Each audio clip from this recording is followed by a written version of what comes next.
Hello, everyone, and welcome to Day 2 of the Americas and Oceanic Cup number 2. And today we will be crowning our champion. Hello, everyone. My name is Aya, and today I'm joined by Dratnos, Jack, and Nagora.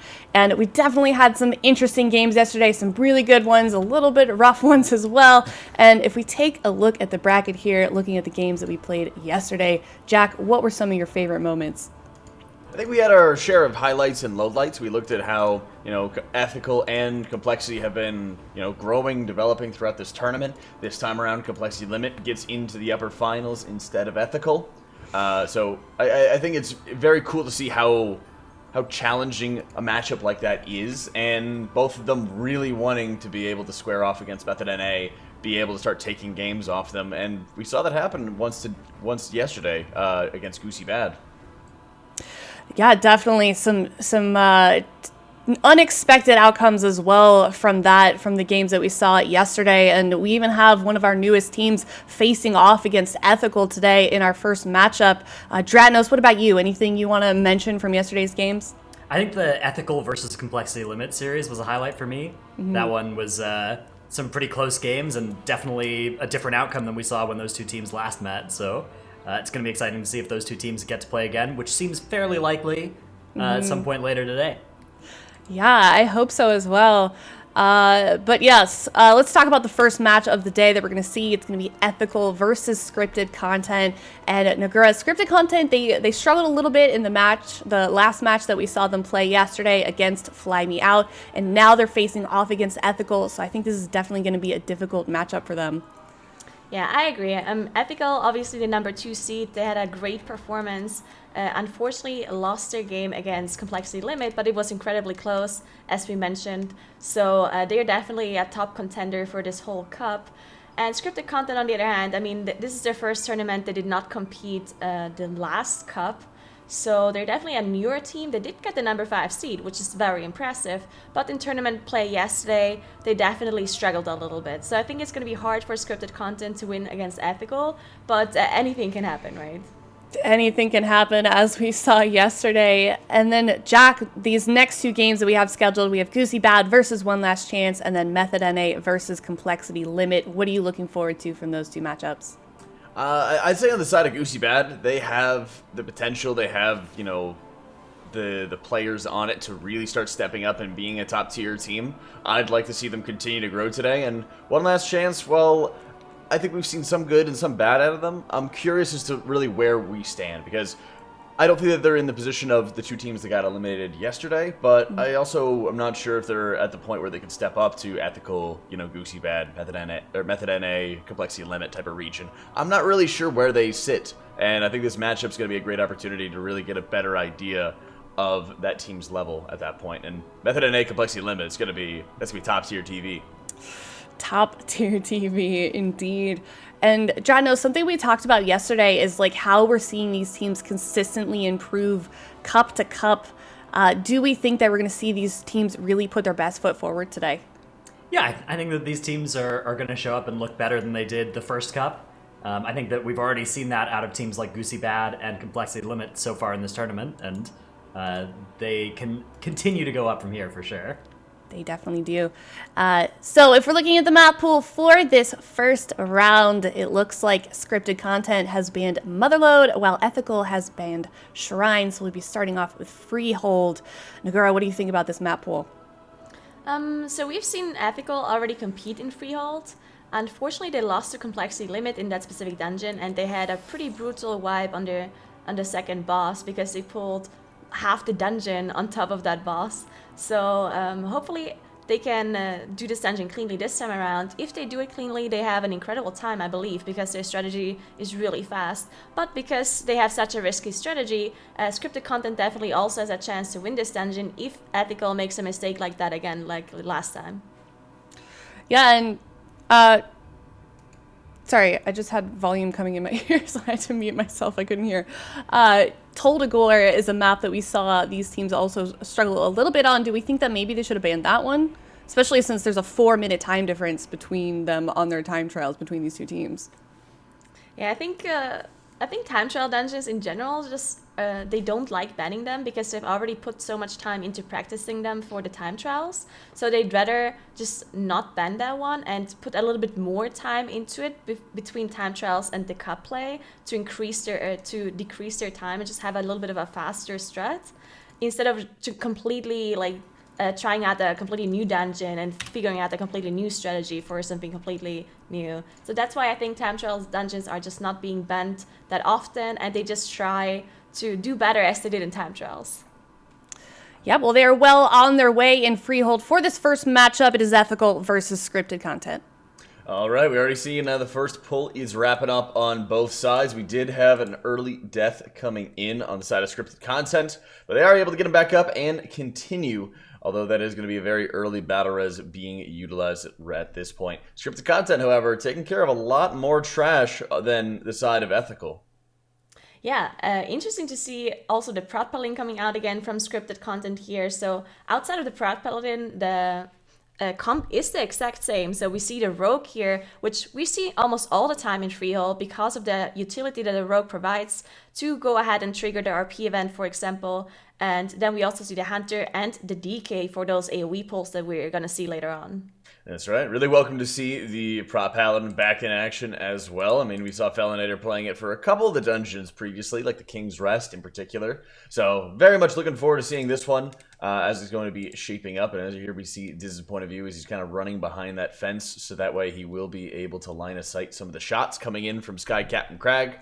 But Ethical started the boss earlier, and they're already well on their way as 24% wraps up on the boss at this point. And I'm most excited to see how Prop Paladin's going to be dealing with some of these larger pulls, and even being able to start looking at some of the gearing differences that we've seen a little bit thus far with the gcd.tv/inspect tool to be able to start looking at what are the different options that they're running with, and how they're going to really take advantage of the bubble taunt that we've seen previously.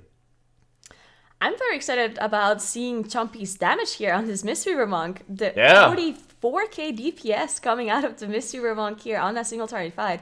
That's an impressive amount of DPS. Now, it looks like Arrow did very little damage, but that's because he left very early. So that's the reason why he's so low on damage on his Rogue, is because he left the boss fight early and vanished off the aggro and then stealthed all the way to that Ring of Booty to start the event. Arrow should be coming back now, and the last time where we saw Ethical in this dungeon, they did a very huge trash pull on top of this next boss right here, and the last time they wiped. So let's see how they do it this time around.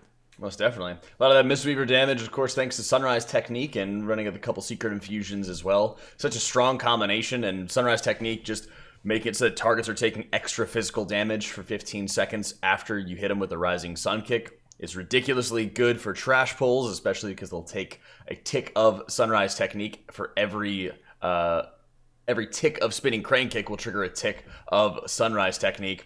And it's really good for bosses, really good for trash pulls. And right here, we got another great one coming up by Ethical. I love the positioning here by Air to make sure that he is baiting out any of the axes that are getting tossed out by Captain Jolly. So they'll always be tossing it on the ranged player. He'll also try to charge that player, like you saw right there, with the white swirly underneath his feet.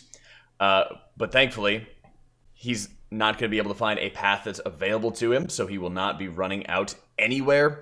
The red circles, however, are going to be those sword tosses, and those ones you do need to dodge. So Air's doing a great job being able to have control over it. And this is just an excellent position for any ranged DPS, really. Even if you have a Eudora week coming up, you can also just stand back from Air's point and make sure you can line of sight. But Felinator's going down already as they were working on a similar pull on the side of scripted content, but they were just not able to sustain it.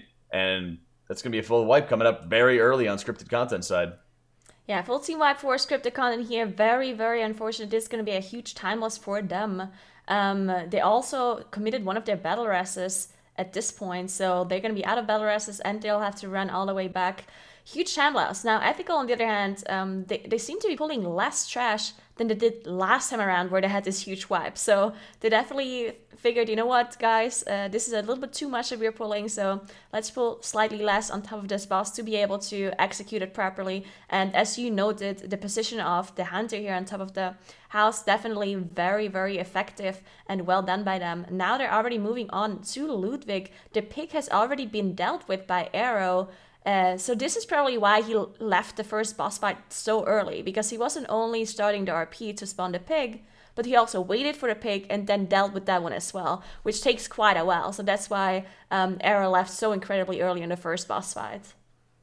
That's right, and again, just adds up to a ton of extra time at his disposal to make life a whole bunch easier as well. So scripted content just going to be working on trying to get back into the game a little bit here, as they just got a ton of problems when they had that quaking hit Felinator earlier on when he was pulling. You know, he had his Ardent Defender at the ready, didn't use it, and probably wanted to space it out, but tanks getting hit by somebody else's quaking, and just easy recipe for disaster there. Yeah, Skylark having some problems here on Ethical side as he dropped incredibly low there, having to tank Ludwig and also those crashes at the same time. It's a lot of damage onto the tank, specifically because it is fortified, and Ludwig is affected by fortified and not tyrannical. So lots of melee hit damage going in on Skylark here. He still has all of his defensives available though, so he should be okay. They're now up to 48% trash. While scripted content, they're not that far behind when it comes to trash. But of course, this wipe still cost them a lot of time. But overall, in the dungeon speed, they're just Ludwig behind, basically. Right, just a little turtle shell behind the scripted contents, you know? Getting the bosses down, working to get back into it. Ethical's kind of just waiting there for Trothak to end up spawning, as at the moment they're just looking to set up their next big pull. They're just taking their time on this one. Okay, here we go. Besides getting stuck on a rock, he does grab all of the neutral mobs, plus the Crusher, plus the Trash Pack, getting ready for Trothak the Shark Puncher. And we've seen a couple of times where there's kind of these slow starts to some of the pulls that we've seen from Ethical, where they take a little bit of extra time to prepare to get everything going. And Felinator almost dead right now, as he took a ton of damage grabbing everything in together. Has not yet used his Guardian of Ancient Kings. He's about to get his wings back, so he'll get a really juicy heal in just a second. Here comes the wings. He's getting himself topped off. Diz has his way, the crane rolling and ready to go. So there's a couple scary moments as these guys are getting everything together when, you know, mitigation's not at its finest. It's not at the top level. So kind of precarious with the prop paladin at the moment. Yeah, their healer also went down. The Mistweaver, I think he might have ninja pulled something and died while Felinator was pulling everything. So he also didn't have any support by the healer there once he gathered everything up. So good on him to be able to survive this huge pull. They're now at 60% trash. So the same trash for both teams here. Just a difference of Ludwig and Trothak, so one mini boss behind at this point. Now, of course, this huge wipe they had on scripted content side cost them a lot of time, but their strategy is not bad at all. Definitely a pretty fast strategy for them as well, if the execution would have been there. Unfortunately, it wasn't, and this is why they're behind. Ethical now on Trothak. They don't have any execution problems at all, as they're still on 0 deaths. And after this boss, they're probably going to deal with some of the trash packs and then move on to the last boss.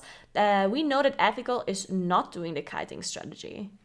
Yeah, I'm curious to see how this is going to be going right now, as Felinator's grabbed a ton of mobs all together right here. Cocoon goes up onto him. Drunk's dropping really low as they're having the Crusher putting out his AoE, and both of them get hit!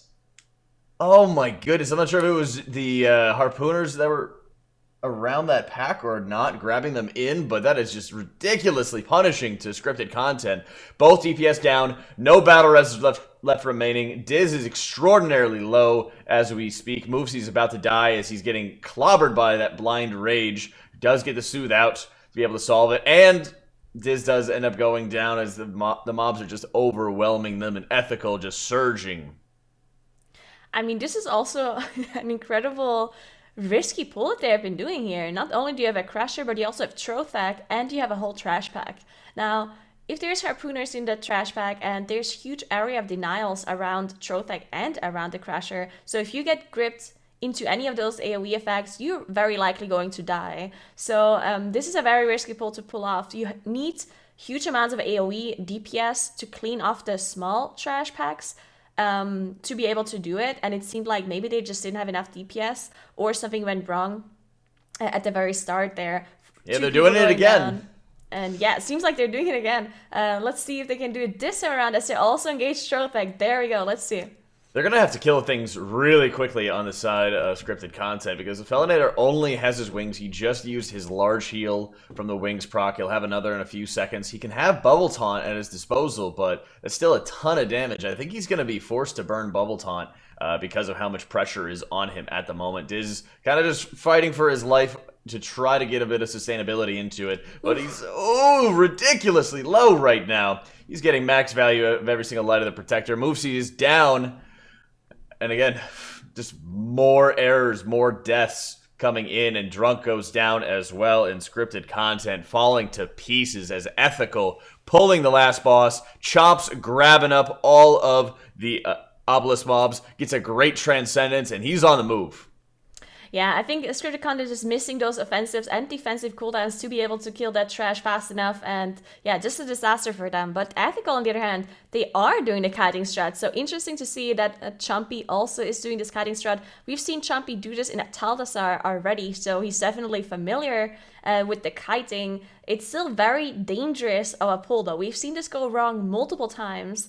The Mistweaver needs to make sure he stays in range to most of these mobs, otherwise they will port back, and it's just very difficult to be able to do. You also have to be very careful to not walk onto a snapping spot, because if those mobs snap to you, he is going to die very quickly as well. So let's see if they can pull this off.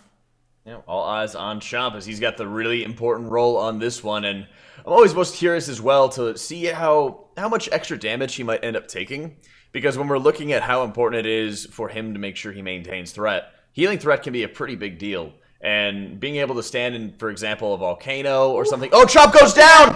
Chomp's down, Ethical has all of the Obelisk mobs right on top of them. This is what I was talking about. I wasn't able to see if he got caught out or what, but Ethical is having their full team wipe once again, and just... oh, yeah, these mobs are so difficult.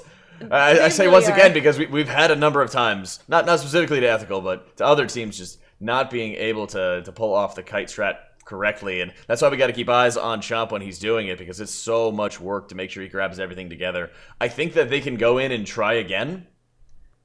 I'm pretty sure they will, as Dampen Harm's about to come back. He already has Cocoon. He has Fort Brew at his disposal. So by the time that they reform, they should be able to do it once again. And we're just going to have to see They have to. I mean, Chomp there's is no gonna other miss in option, this. right? Because Yeah. they can't go back and just deal with the obelisks now. I mean, they could, but that would be an insane time loss. So they will have to try it again. You see Arrow and Airy on his Hunter and the Rogue just tricksing and misdirecting the aggros. This is why Arrow is following those mobs right now. He's trying to do as much damage as possible to the Awakened mobs so Chompy can retain the aggro. Now we see Chompy's POV. He is kiting them. You see he's trying to not move too far away from those mobs, and you also see him placing the Transcendence then later on to be able to teleport back in case he is in a bad position. Scripted content, on the other hand, they're on 14 deaths now. We see Drunk dying as well. Trothek is going lower and lower, but at this point, they're just so far behind because of the multiple wipes they had. Even with Ethical messing up their kiting strat, Ethical is still pretty far ahead. Yeah, absolutely. And this is just Ethical playing their own game, making sure that they're going to be able to continue surviving at this point. And really, it's just all on Chomp to make sure that he has a safe route to be able to go to. Like I was talking about, I'd like to see him, dip into Volcanics if it's safe to do so. Maybe take a bit of extra damage here and there so he can continue to build his healing aggro, his healing threat, really. At this point, he cannot stop for that Volcanic. We are seeing him stop, getting a little bit of Crackling Jade Lightning. It's not much damage at all. He also has to be very careful with how he's going to use his trinkets, how he's going to use his extra damage as well, because that Forbidden Obsidian Claw is going to be dealing a lot of extra damage, but it's only going to be one of those targets, so he needs to really choose quite wisely, and these mobs are getting real close onto him. He might take a melee swing. That might have been the area where he died previously, so well played for him to get out of there, as he did have Fort Brew at his disposal and Cocoon at his disposal, but I'm glad that he was able to survive and continue pulling through. Scripted content trying to get back into the game as they're dealing with the Breaker of Heroes and moving towards Harlan Sweet. Chomp staying in range enough so that he will be getting the fear debuffs from Samrak the Beckoner. But at this point, he's just on the run as Ethical's 15% left on the boss. They're about to be bringing them down, and Ethical will be taking game number 1. Yeah, Ethical about to finish up Harlan Sweet here. Well done by them to deal with this boss without having a healer at their disposal. And there we go, 1-0 against scripted content here for Ethical. Yep, they were able to pull it off at the end there. 5 deaths on the board. Definitely not the cleanest run that we've seen from Ethical, but they did pull off a win in this first game. And this is a elimination series, so the scripted content is only 1 loss away from getting knocked out of the tournament, unfortunately. But Dratnos, they weren't able to pull off that obelisk strategy the first time. Is something like that a little bit going to be sort of risky? I mean, was that a wise choice for them, do you think? So it's definitely inherently risky. As much as these teams think that they have it, under control, we've seen many different teams mess up those, including teams like Perplexed and Method EU. And if those teams are messing up their 4 obelisk kite strategy some of the time, it's clearly not 100% locked down. That being said, it did look really fast. So, practicing it, getting it good, trying to use it. It's a high risk, high reward strategy. Very, very true. But I feel like you guys have said several times yesterday that kiting those mobs didn't even really gain that much time, Nagura. Why do we keep seeing teams try and do this? I'm not completely sure which the best strategy is when you have these kind of affixes here. I'm pretty sure the teams do know best, of course. But the problem with the kiting strat is that first of all, you need to get 100% trash without the awaken mobs because you're not going to get the extra percentage from the mobs. And on top of that, you can't really use Harlan Sweet's friendly fire damage to clear mobs in that last boss's area. And that's usually very efficient because whenever you can pull trash on top of a boss, that will be very efficient because you're dealing with the boss anyway. And on top of that, you also have friendly fire damage from his cannon barrage.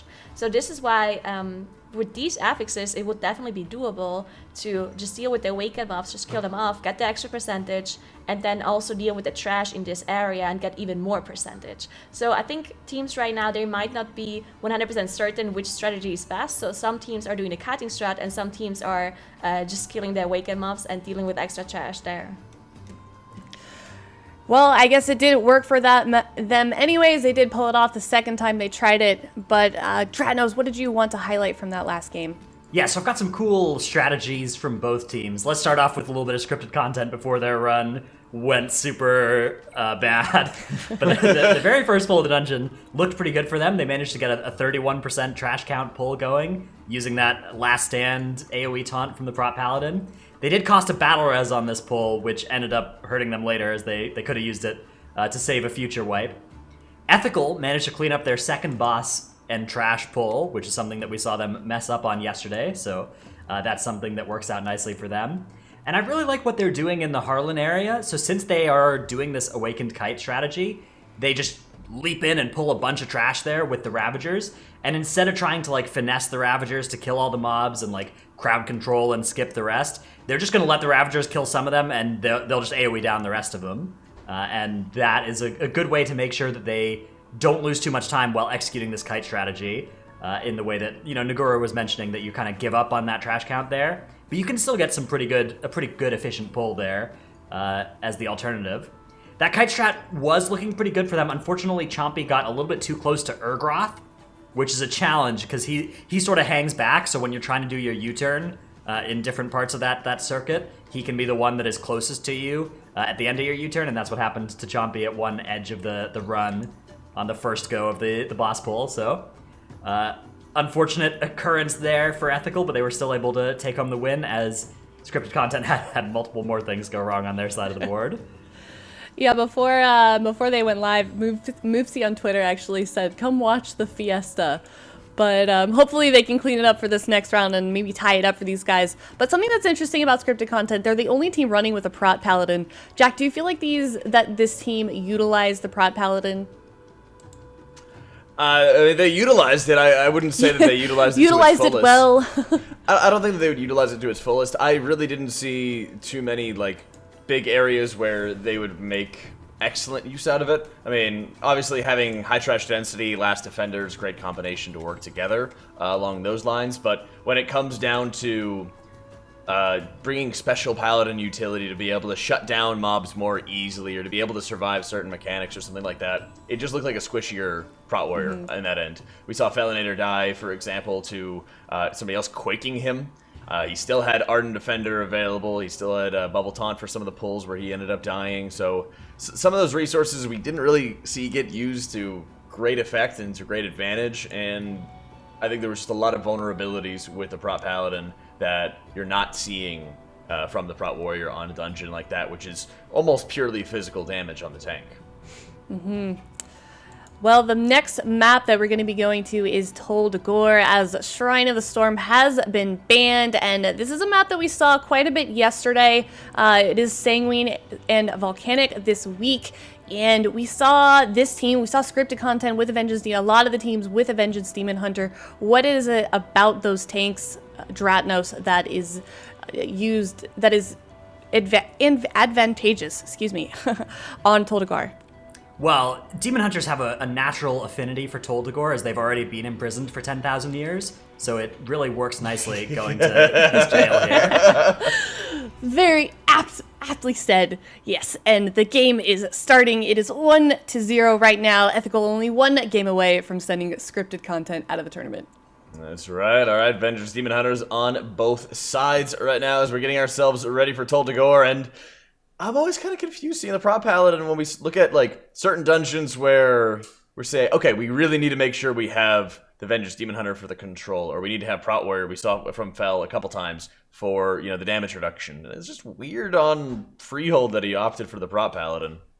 Yeah, I think it might just be his comfort pick specifically for dungeons that maybe they haven't practiced as well. But it looked like they had a pretty nice strategy for Freehold. In the end, they didn't execute it properly, but if they have the strategy, it does seem like they have practiced it. So yeah, definitely interesting to see the Prot Paladin, but now we see the double Vengeance Demon Hunter in that Tol Dagor, which was a time trial dungeon. Ethical actually got the number 2 seed in the time trials with only a 16-minute time, so incredibly quickly in the time trials. Let's see if they can also do it as quickly here in tournament play. As scripted content, we saw them played yesterday, and they had a 25-minute time, so 9 minutes difference between those two teams, unfortunately. Oh, we've already seen a couple teams improve on their time trial runs in cup play, and it kind of goes to show how much practice this dungeon requires and how much a simple mistake or unforced error can just destroy your dungeon time. You know, we even saw yesterday where they ended up pulling mobs that are usually fighting against each other, like the Block Warden and Sea Speakers. They pulled them on top of where they wanted to pull Jess Howless, and they were forced to kill those mobs first, not on their route, to be able to actually engage with Jess Howless later on. So absolute disastrous stuff can happen here. Yeah, for sure. I mean, Ethical just now fighting Sand Queen. They did use their Bloodlust earlier when they pulled a bunch of trash on top. They're already on 18%, so they also dealt with the Parasites that usually you can only pull after the Sand Queen is down, but they did manage to engage that trash as well, so they don't have to deal with it afterwards. Just very efficient. Chompy is running low on mana here. Sand Queen does quite a bit of AoE damage with the Sandstorm that is coming in, but since all of them are playing Night Elves, so they have the Shadow Melt available and the Feign Death as well, and lots of immunities to not get hit by the Upheaval, so Sandstorm should be the only problem for them here. Well, it should be, and we've already seen a number of times where teams had issues with the drones, but neither side's having too much issue on this one. They both did a great job of killing them during the Upheaval, and then making sure all those spots were taken care of before the boss came back. But Drunk does end up going down. I believe he might have actually hit a sand trap, but 15% left on the boss. They should be able to finish it off without him, although they might end up getting an Upheaval on this one. They have Sandstorm going on as we speak, or sand traps coming up, so he might just burrow at the last second and eat up another 10-15 seconds of their time. Yeah, here it comes. They absolutely would have killed it without him on this one, so more damage going out. They have to watch for the leap coming up onto Diz, probably. He does get the Transcend, just off camera, but he does get the Transcend to dodge the Upheaval coming out. But more time burned as Ethical looks to extend its lead with an incredibly strong pull. Look at all the Sanguine piled up together. Ethical just absolutely played that one to perfection, DPSing all of the looters equally. Yeah, I mean, they also did a very fast skip after Sand Queen. All of them used their speed potions to be able to run up all the way. They used the double Truce with the Imprison and the Sep coming out of the Demon Hunter and the Rogue to be able to skip further mobs, and then use their Shadow Melt to de-aggro everything else. So very well played by them to gather up this trash pack and also skipping everything at the same time. Now they're dealing with this Awaken mob. This can be pretty difficult, specifically in Toldagor, just because this one's the rough. eyes are doing a lot of damage, and then you also have these area of denials on the floor, the pools, which can cause huge issues because Toldagor just has those narrow corridors. It really, really does. Just one pool spawned from the Blood of the Corruptors, taking up most of your real estate as you move through the prison. But they've done a great job maximizing their space. I mean, here's the big thing is, when they need to, the melee standing right in front of the enemy just to make sure that they stick with a group, they don't end up falling behind, and they're able to kill it just when they need to. So great work there. Really curious to see how they're going to be going into Jess Howless's floor, as they are pulling pretty much everything in together. So there's going to be a lot of mismatched health pools. They pull all the arsonists. There's like 6 arsonists, 2 sea speakers. They got a ton of mobs going into this one. Sanguine's already coming down. Great ring here by Chomp to make sure that he's getting all those mobs out. I want to see a quick sigil on this one from Skylark. Mobs are starting to spread out a little bit. Yeah, I think it's good that they were spreading, because I think they had a bunch of neutrals dying there at that very spot. Now, the problem with Toldagor and Sanguine is actually that most of these mobs, they're running away when they're low HP. And then all of a sudden you have the Sanguine all over the place, and then maybe mobs are running through already existing Sanguine pools, and it can cause all sorts of trouble. And this is why we see the Vengeance Demon Hunter as well, which just has so great control to be able to stop those mobs from running away, and also just grip them out of a Sanguine pool once in a while. Now though, they are engaging Jess Howless, so it was being pulled through the gate here from the other side. So well done by them. Let's see how they deal with this boss. That's right. They did a great job taking care of all the Sanguine on Jess Howless's floor. They did a fantastic job, really. I'm always worried when I see some of these pulls put together that have a lot of mismatches in health. It's so easy to make a mistake, not kill off the mobs at the proper time, and then you start having some of the mobs healing through Sanguine. But they stacked everything so insanely tightly that it was simple work that by the time that some mobs did start running away, they were all running away from Sanguine puddles, and they were able to get killed off in corners. And Jess Howless didn't get any healing whatsoever from Sanguine pools, and they're ready to engage with him once again as he unlocks all of his friends from the cages. Yeah, and that is crucial here specifically for Jess Howless in this room, right? Because the Sanguine pools, they take quite a while to disappear. And, well, we actually got a fear out here, unfortunately, for Ethical. Arrow going down. They're still feared. Let's see. There we go. The flashing daggers are coming out. We see the turtle as well by Area to be able to immune the flashing daggers. Yeah, they were missing an interrupt here on a fear, but thankfully they had the battle rest to rest Arrow back up, and they should be able to finish this off cleanly now. But yeah, that could have been a big mistake if the healer or the tank would have went down to that flashing daggers. Could have caused a huge, a complete team wipe. Well, great job there recovering from it, and good heads up as well from all the players to make sure they could use whatever immunities or run out of line of sight. But Chomp goes down! Chomp ends up going down right now, and they've no healer, 50%, 60% left on boss as we speak. I think that they can still pull this through. Demon Hunters do have a ton of self-sustain at their disposal, but that really hurts because Chomp has been pumping quite a bit of damage on bosses in particular lately. Yeah, and Skylark's also dropping pretty low. I mean, they do have a lot of self-sustain, but it is a tyrannical environment, and you have 2 mobs hitting you. Yeah. So this can definitely cause some issues, as you see Skylark There's the health pot. Having to run around and hiding a little bit here to be able to stay alive, but he's dropping lower and lower, and there we go, Skylark going down. This is going to be a full team wipe. There's no way they can finish this off without a tank or a healer, so huge time loss for Ethical as they had to feign death. And the healer needs to release because Hunter or Rogue do not have an out-of-combat rest, and they also don't have a battle rest available, so they'll have to release and walk all the way back here. Yeah, that Striker certainly was not doing them any favors, as they do have the trap up onto it to make sure it's not going to be dealing any damage to them as everybody runs back. And God, it was an absolute nightmare scenario as as straightforward as Jess Howless can be, we've seen so many wipes throughout MDI on this boss in particular. Yeah, definitely. And this is the time for scripted content to come back. They're also on Jess Howless now. They have 44% trash, so pretty much the same as Ethical. So it's really their time to shine here. It's their chance to win this dungeon here and even out the series 1-1, as they're looking to not having any more issues on Jess Howless, already on 30%, no more trash alive for them. So as long as they hit all of those interrupts on Bobby and Jess Howless, they should be fine to finish this boss off. That's right. Ethical going for try number 2. Scripted content wrapping up there. Jez Howless, and we kind of passed the first real tough wave of this instance by dealing with Jez Howless, and now round 2 is going to be coming up very soon with how these teams deal with the cannons. But Chomp goes down again! Ethical having another wipe right now. Scripted content going to be able to really further their lead at this point. It looked like Chompy might have had aggro from one of those I guess the C-Speaker was running around chasing after somebody after the wipe, and then just ended up being in a position where, oh look, there's a healer I can start casting on. Are they waiting for the Belarus to get him back up? I am very confused on this one. He should have run back already, been in the downstairs phase. He should be already taken care of it. They have to deal with this striker.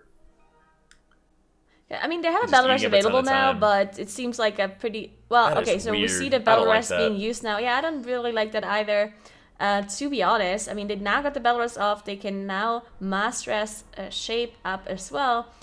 But yeah, it seemed like the amount of time it took them to get the Belarus up would have been the same amount of time Chompy needed to get back. Yeah. But yeah, on the other hand, scripted content, they're already moved on. They finished off Jess Howless. Not really sure. Oh, okay. So we saw Felinator here waiting for everyone else to be in position in the cannon, and now we see Felinator doing a really big pull as he has already procced his cheap death basically.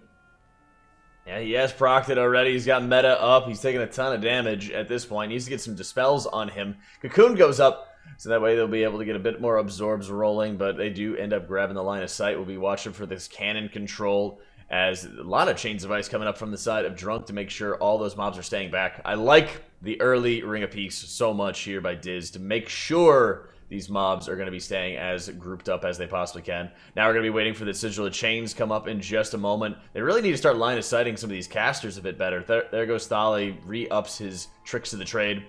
And we're starting to get some more of the casters in. There's going to be one flame caster in the way back that's just going to be chilling back there. Sanguine's going down. They get a lot of the mobs down, but I think they have one cannon shot as they're trying to deal with this Marine who is still bathing in Sanguine. Yeah, unfortunately, they don't have a grip available right now, as Frank was gripping in a caster into the pack. But they should be able to finish these off without the cannon. Still, these are the things, like, if you don't handle this properly, as we see scripted content here doing, this is not the end of the world, right? But you still lose quite a bit of time having to finish these two mobs off by themselves. If the other group, if this would have been a closer game and Ethical did this pull perfectly, then the amount of time you save by doing so is great. So you definitely want to make sure you do this properly and have this perfect execution, specifically because of Sanguine. So scripted content now is moving on to the next cannon, while Ethical seems like they can now down Jess Howless, but the amount of trouble they had is very uncharacteristic for Ethical. Yeah, I'd agree. I think that they're at the level right now that we need to expect more from them. And we know what they're capable of. We know how they've been able to play in the past. So you're right. I think we should be expecting more, and it just definitely seems quite out of character. Fuse Lighter goes out onto Thalamir as he does not get out in time. Doesn't see the circle underneath him. Luckily, Diz hops into the cannon to help finish the fight, as there's just a little bit of HP left onto these officers. Great play there, but they need to get those handcuff kicks as well, as it's going to shut them down if they're not careful. There's this good stun by Diz. Great heads-up play to make sure that he's able to very quickly take control of that cannon, because that Fuse Lighter AoE that happens right underneath the heavy cannon can be very difficult to see. Yeah, that was definitely very important. Quick reaction here by scripted content. Well done, as they're now going into the obelisk, dealing with this awakened mob. On the other hand, Ethical now managed to down Jess Howless. Finally, they are dealing with this obelisk as well. And I think these are some of the problems we now see by some of the teams who have these incredibly fast times in the time trial, right? That the 16-minute time in the time trials got the number 2 seed, but time trials, you have 5 tries. So you can do the dungeon 5 times officially, and if 2, 3, 4 times it goes wrong, it doesn't matter, because as long as it goes right 1 time, then you got it, right? But in the tournament, this is not how it works anymore. In the tournament, you only have 1 try against a team. So maybe sometimes those teams pick too risky strategies or too difficult strategies that don't have a high enough success chance. And then you have these wipes coming out, as we've seen by Ethical here. That's right, and Ethical just trying to make sure they're able to stabilize and get back into this game. As Binding Shot goes down, they do get an excellent capture on all of those mobs together. They're not going anywhere, and they drop in the Fear for good measure to make sure none of them are casting. They have 3 mobs right here they need to grab and take down. They did get the one inside. Okay. Yes, I kept seeing one casting from a distance, and I'm glad to see that they actually got the cleave onto it with the cannon shots. So, very well done. Faster executed than scripted content did, at least on that first pull. Ethical needs to make this one happen again to make sure they're really going to be in a position to capitalize if scripted content makes any sort of error. Yeah, I mean, Ethical, you would think they're really far behind because of the double wipe that they had, or the double reset of the boss. But the amount of, they did this cannon area so fast now, and they already dealt with 2 obelisks on their side. If they skip this obelisk, the tank buster that scripted content dealt with, then they're not that far behind in dungeon speed.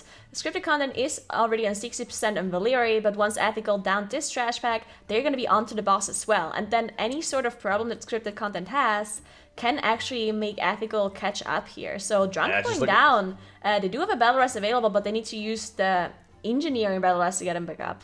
That's right. I mean, just look at that last pull we saw from Ethical. Yeah. They only needed 4 cannon shots to be able to clear through all of those mobs. So they played it absolutely perfectly.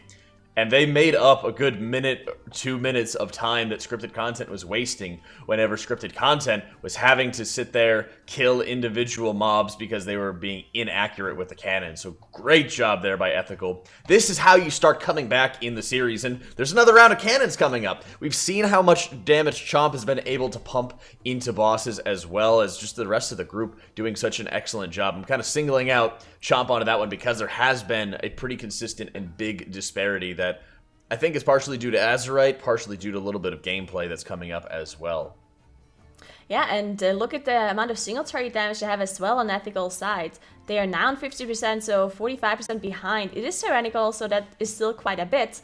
But as you mentioned, if they do the cannon area properly, or as perfectly as they dealt with the last 2 cannons, and they also have the Bloodlust available for the last boss, there definitely is still a chance for Ethical to catch up. Scripted content, though, on the other hand, they're moving on. Looks like there's a bunch of CC coming out, and now they're probably gathering the mobs for the cannon to be dealt with. This time they have to do it perfectly with that Sanguine. Yeah, Ethical's kind of in trouble right now as they've had a bunch of chaining barrels. They need to be able to break this cycle right now if they want to make sure they can more consistently survive. Does look like they're breaking it at this point. Scripted content needs to play this one perfectly if they want to make sure that they can solidify their lead as they're about to be entering into the end boss right now. And they don't get a great sigil of change there. They do get the Fear out, but the mobs are a little bit too spread out on the side of scripted content, so they're going to start wasting some potential cannon shots, and they're going to take extra time to kill these mobs. Yep, two of the priests they got to deal with. They got to make sure they get those inner flame kicks, or they'll receive a ton of healing. So it's a little bit of extra time, but if Ethical plays this perfectly, it's all eyes on Ethical right now as they have an opportunity to get back into this.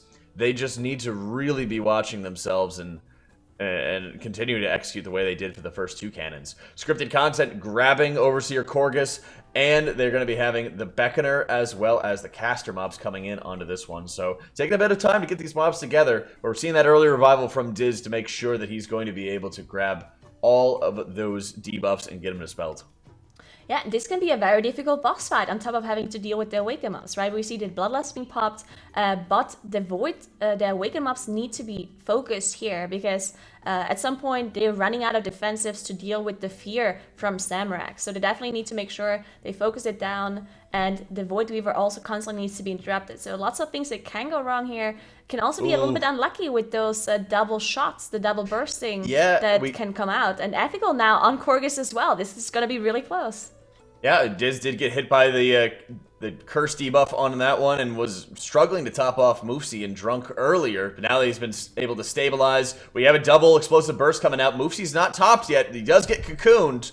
Great job there. Good heads-up play to make sure that you're supporting the ranged DPS, who's always going to get targeted. Would have liked to see a defensive come up on the side of Diz, as he does have very low cooldowns at his disposal. He wants to be economical with his defensives, make sure he can start pumping out more damage as a result. But really, this is going to be on Ethical, as they're 10% behind on the boss. They made really quick work, much quicker work out of the Awakened mobs, and I think that they have the potential to come back on this one. It's just going to be a pure DPS race, as we'll have to really see who is able to pump more. There's an extra 10 seconds in favor of scripted content, and if there's any more doubles, like we keep seeing on the side of scripted content, this could be bringing Moofsy down, but thankfully he does have Turtle at his disposal. If they get too many of these doubles and Diz is not prepared, this could lead to some extra deaths and some more problems for them.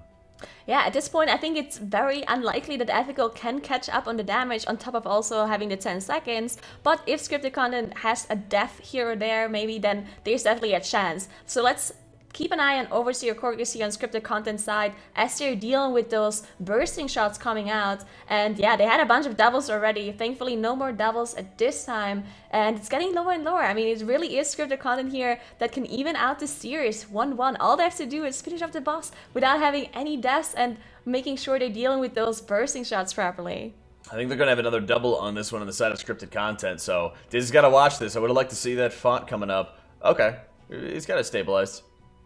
He's got it stabilized, but look at this boss HP right now. Yeah, they're really Ethical catching up. just turned it up. They're at a 10% boss HP difference. Their cooldowns are coming back. That 10-second differential is going to be everything at this point. So, provided Scripted doesn't have any deaths, Ethical loses their DK. Oh, that's going to be it for them. As I don't think they're going to be able to get that res, and the loss of the extra DPS from the DK. They were so close to coming back in this series. Ethical losing game number 2, but they had a lot of fire in their hearts to continue with this one and try to eke out, a strong position where they could come back.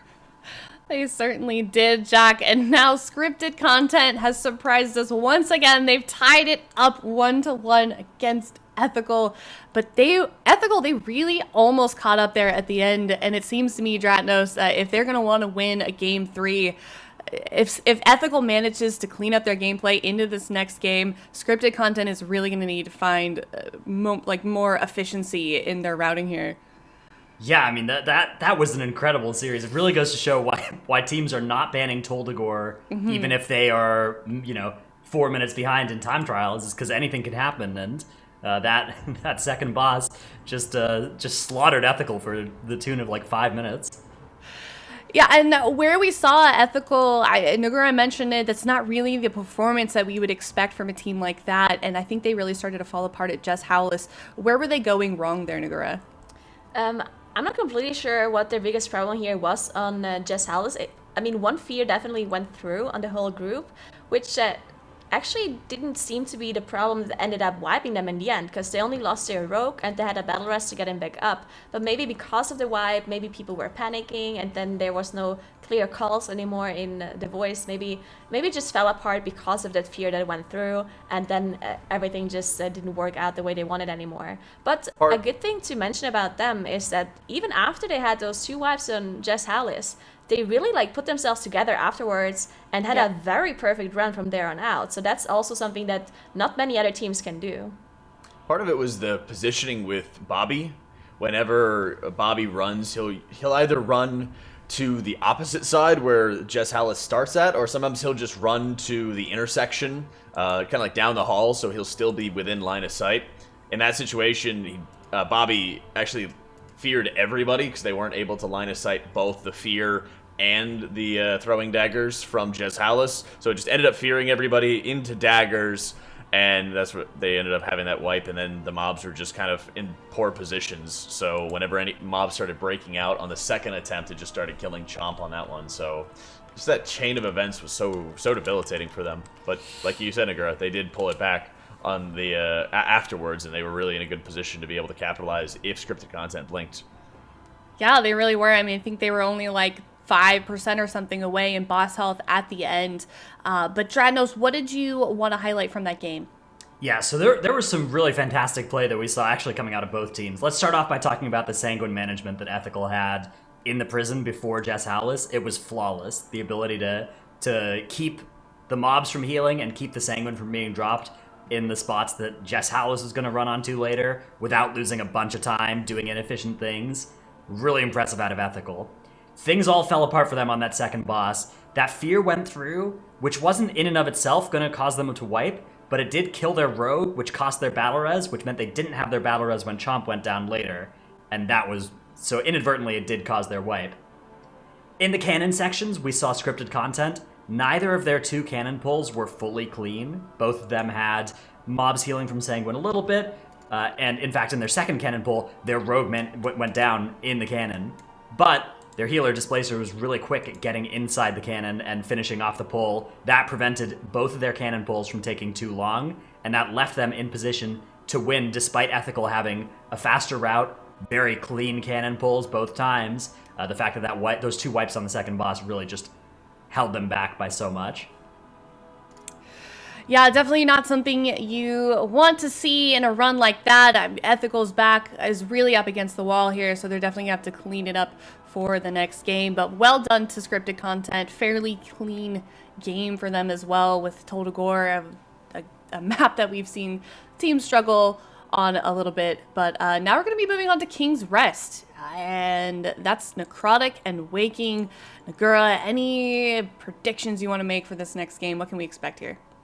Well, King's Rest is also a time trials dungeon. We saw Ethical get the number 3 seed in the time trials, but again, this doesn't really mean anything because they also had the number 2 seed in Tol'Dogor and ended up losing. Now, on the other hand, though, we saw scripted content already play King's Rest, and they had 14 deaths in that dungeon, so they struggled a lot yesterday, specifically in King's Rest.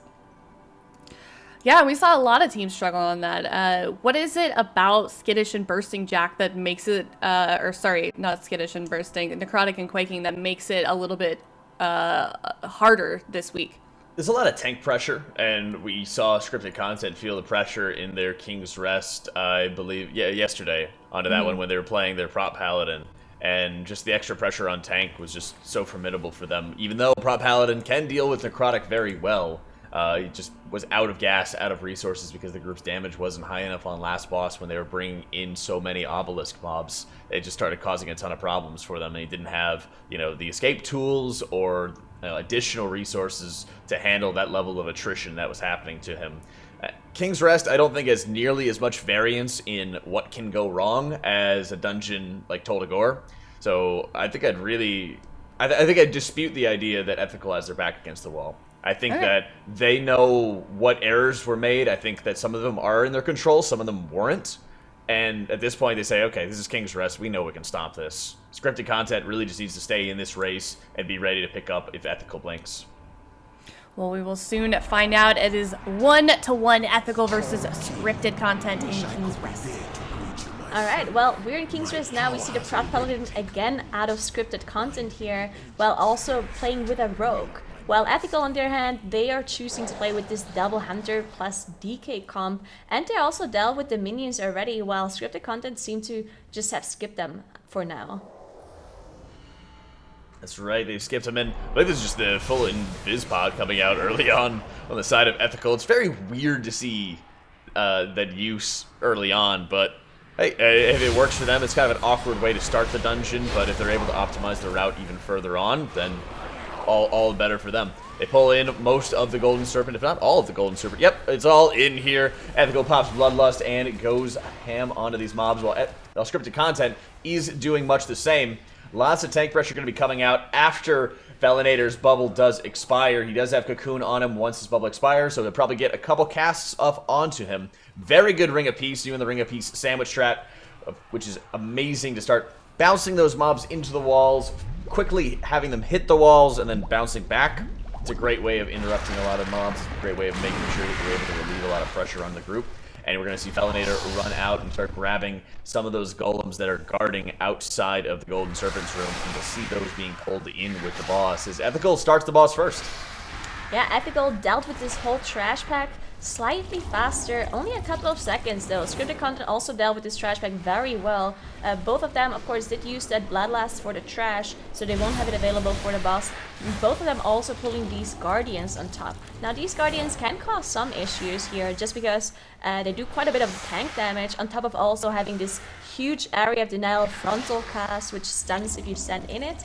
Now, once they enrage at 50% HP, it can be dispelled by the hunters, so that theoretically shouldn't be a big issue for Ethical, but Scripted Content only has one hunter, and the dispel does have a 10-second cooldown, so maybe they need to make sure that they don't both put them at enrage at the same time, or that Felinator does have a defensive available for that enrage. Yeah, and hunters. We've seen them time and time again in King's Rest for a lot of these uses, and of course just the bump and single target damage. Skylark's line of sighting his healer just a bit here. Chomp does a great job getting back into position very rapidly. Way of the Crane's a very awkward cooldown to use on an encounter like this with just 3 targets to be able to cleave down, but I like that he's been spreading around his Sunrise techniques onto these golems and the boss. That way he can actually enable his spinning crane kick to be dealing a ton of damage once he's marked all of them with Sunrise techniques. So tons of extra damage, and we've seen it time and time again. Chomp has been a master at weaving in damage while handling extra mechanics, especially on boss fights. So he's been putting on a great clinic of Mistweaver gameplay throughout this tournament. Yeah, and I mean, look at the difference in boss skills, right? Ethical pulled the boss slightly earlier, but only a couple of seconds. Healer damage too. Yeah, like, only a couple of seconds difference on boss pull, but they killed it so much faster. So more healer damage, more tank damage, and also the 2 hunters probably just dealing more damage than the composition that Scripted Content is running. So huge difference in single target damage here for Ethical, as they're already in this gauntlet. Now, the gauntlet here is has a set rotation on the tournament realm for fairness, so it's always going to be top left first as you enter the room, and then it will go counterclockwise. That's right, Ethical already clearing through that first set, and we saw some delays with, I think both teams, if I'm not mistaken, in grabbing the golems and bringing them in with some of the lighter trash pulls. Like we would see, for example, just the King and the Queen caster pack brought in with the golems. That way they'd have a bit more density. Hunters would be able to reset rapid reload, for example, and then they'd be able to more easily deal with those. So I'm kind of expecting, you know, like a Transcend to come out from the side of Chomp, make sure you can grab those last golems and bring them in with the rest of the trash here. Scripted Content just starting up their first pull in the gauntlet. Yeah, and it's very crucial here for the speed in this dungeon. You want to make sure that you focus the trash from the gauntlet and not necessarily the 2 construct that they're pulling on top, because the faster you kill off the trash from the actual gauntlet, the faster the next trash pack will spawn. The constructs themselves, of course, they need to die too, but the speed that the constructs die in doesn't really matter as much for dungeon speed. So therefore, the more you focus the trash, the faster you're gonna be. And we've seen some huge differences in time, specifically here in this gauntlet between teams, just because some of them were just executing it properly and just doing way more damage to the trash and just passively cleaving the constructs. That's right. All right, King and Queen caster pack right now. Caster and Bladestorm coming up. Chomp's grabbing his golems and is going to be with us shortly. There he is, right as he rounds the corner. Love how he instantly works to reset his Jade statue to continue channeling onto the tank. It's a small amount of healing, but it adds up to be a ton. They need a break arrow right now, as they just were not able to get the line of sight, the avoidance out onto them. But golems are here. They're able to start working on those right now, as we are seeing the guard captain being taken down on the side of Scripted Content. Both of the Mistweavers have been running out on this particular pack, as you're looking at the side of Scripted Content, having to deal with the guard captain's potential axe debuff going on to everybody, the responsibility of the DPS and the tanks to shut that mob down, and not have any damage going out onto the group, not have anybody cleave each other with Quaking, is insanely important. And it just goes to show, when the healer's not there, when the healer's going out and doing mechanics, how much pressure's on the DPS to make sure they survive. Do you really think it's because those two first packs are more dangerous, or do you think they're doing it for damage increase? Because the right side packs only have 2 mobs in it, and we know that hunters want 3 to get their cooldown reduction on their CDs, right? So maybe it's just for efficiency, and that's why they're pulling those guardians on the right 2 packs instead of the left 2, because they have more mobs and therefore they don't need the extra targets there, maybe. Exactly. I think that's all that it is. I mean, ideally, you'd never have a healer running out to grab more golems whenever you have potential group-wide, party-wide damage that could happen. But in this case, absolutely has been worth for them, and it just puts more pressure under the DPS to get the job done. The other nice thing is that you can continue just cleaving these golems as you're fighting the Bladestorm King and Caster Queen. You don't even have to really kill the golems like you see scripted content's doing. And then they're just going to grab these golems and bring them in with the Raptor and the Archer, right? So another pack. Hey, there's just 2 mobs here. Now you're making it into a 4-pull. But they're doing it just consistently slower than Ethical has been, and Ethical's moving on into Machimba's room. Have not activated any obelisks thus far. Yeah, also a very interesting skip that they were doing here, because we see that Skylark is not playing Night Elf, of course, because he needs that dwarf ratio for Necrotic. So we saw them skip that bridge Guardian by just having a hunter pull it away, everyone else walking past. So very well done by them to be able to do the skip, even without having the Shadow Melt on the whole group available. And now they pulled everything on top of each other. They're moving the constructs around so that people don't get put into the same tomb, because if 2 people get put into the same tomb, there's like an inner cooldown before you can get the second person out, and it can cause a big time loss, and therefore they were moving the constructs around, so it shows a different tomb for the second person that got entombed. And now Machimba already in 80%, and the amount of AoE damage they had to finish this off is pretty incredible. It's phenomenal, and look at the positioning that you're seeing from the Hunters right now as the Tomb is about to go out. Seeing the quick transcend from the side of Chomp to get himself in a position. They open up they open up the sarcophagus that's holding Shape in it, and just great control over their responsibilities through and through, making sure that they're able to quickly get their ally out of the sarcophagus, shuts down any more mechanics from Machimba, and then allows the team to just pump single target damage right now. Great work by Ethical and just phenomenal coordination. Yeah, so if you do this strategy that we see almost all of the MDI teams do, it definitely is a little bit more damage on the tank, because the tank does not have this breathing room while Machimba is casting, for example, a Drain Fluid or casting the fire that spawns. It's just constantly melee attacking the tank because of the lack of other abilities that it's casting, and the also have Necrotic. So definitely a little bit more pressure on the tank and on the healer to be able to keep him alive. But looks like Skylark is doing a perfect job as the boss is going lower and lower, and now they probably want to drag it at the exit to just reduce the movement time. There we go, slowly getting dragged to that exit gate. Yep. And getting themselves in a position, again, continuing to optimize their movement as we go through this. So the second the gate falls, they're in position. And at this point, they're a full boss ahead, plus, a good 10-15% of trash count, as Ethical has been tearing through this dungeon.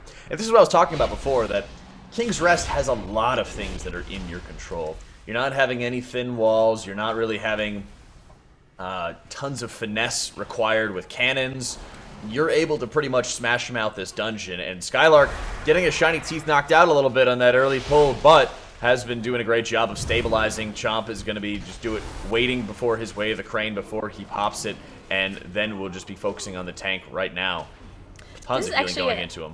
This is actually a really hard pull for them to do, because there's 2 berserkers which leave the bleed behind on the tank, so the hunters need to use their pets to be able to take the bleed so the tank doesn't die. There's healing totems that spawn that constantly need to be focused on, otherwise everything is just going to heal up. And then you also have a bunch of casters which not only do an instant frost shock, which is quite a lot of damage on Fortified, but you also have the spectral bolts constantly being casted on the tank, and a hex as well. And if the hex goes through, it's actually a curse that cannot be dispelled by anyone in their composition. So a curse going through, a hex going through, is also a pretty big loss for them if it happens.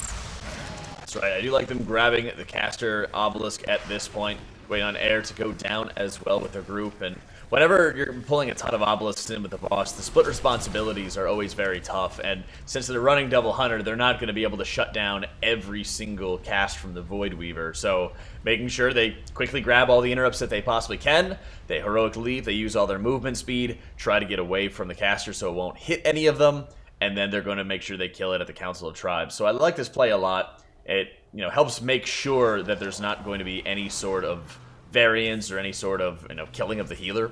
Straight up, I like that I'm not going to get any casts on me at the end boss coming up, and just makes it a lot easier. Because like you said, they don't have any curse dispels. You just saw Chomp go with the line of sight because he knew that they didn't have any kicks available, right? This is exactly what I'm talking about. They're using, some of their vulnerabilities, and they're saying, we're just going to get it out of our way right now. We're not going to deal with this. It's not worth it.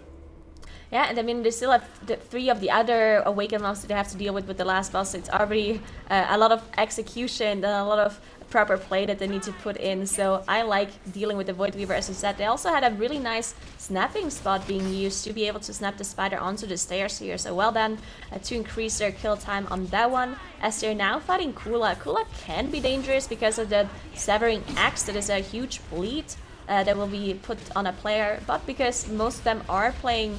or we see one dwarf actually, so they can't dwarf it, but they have turtle on the hunters, which can be used to immune it as well, and you can shadow melt off the axe spell in mid combat, right? So yep. So Shape just did that. Whenever you're about to switch from one tribe leader to another, you're able to shadow meld and remove the dot effect, and that's what Shape just did in between. So great job there. But scripted content, I feel like they keep trying to do this pull.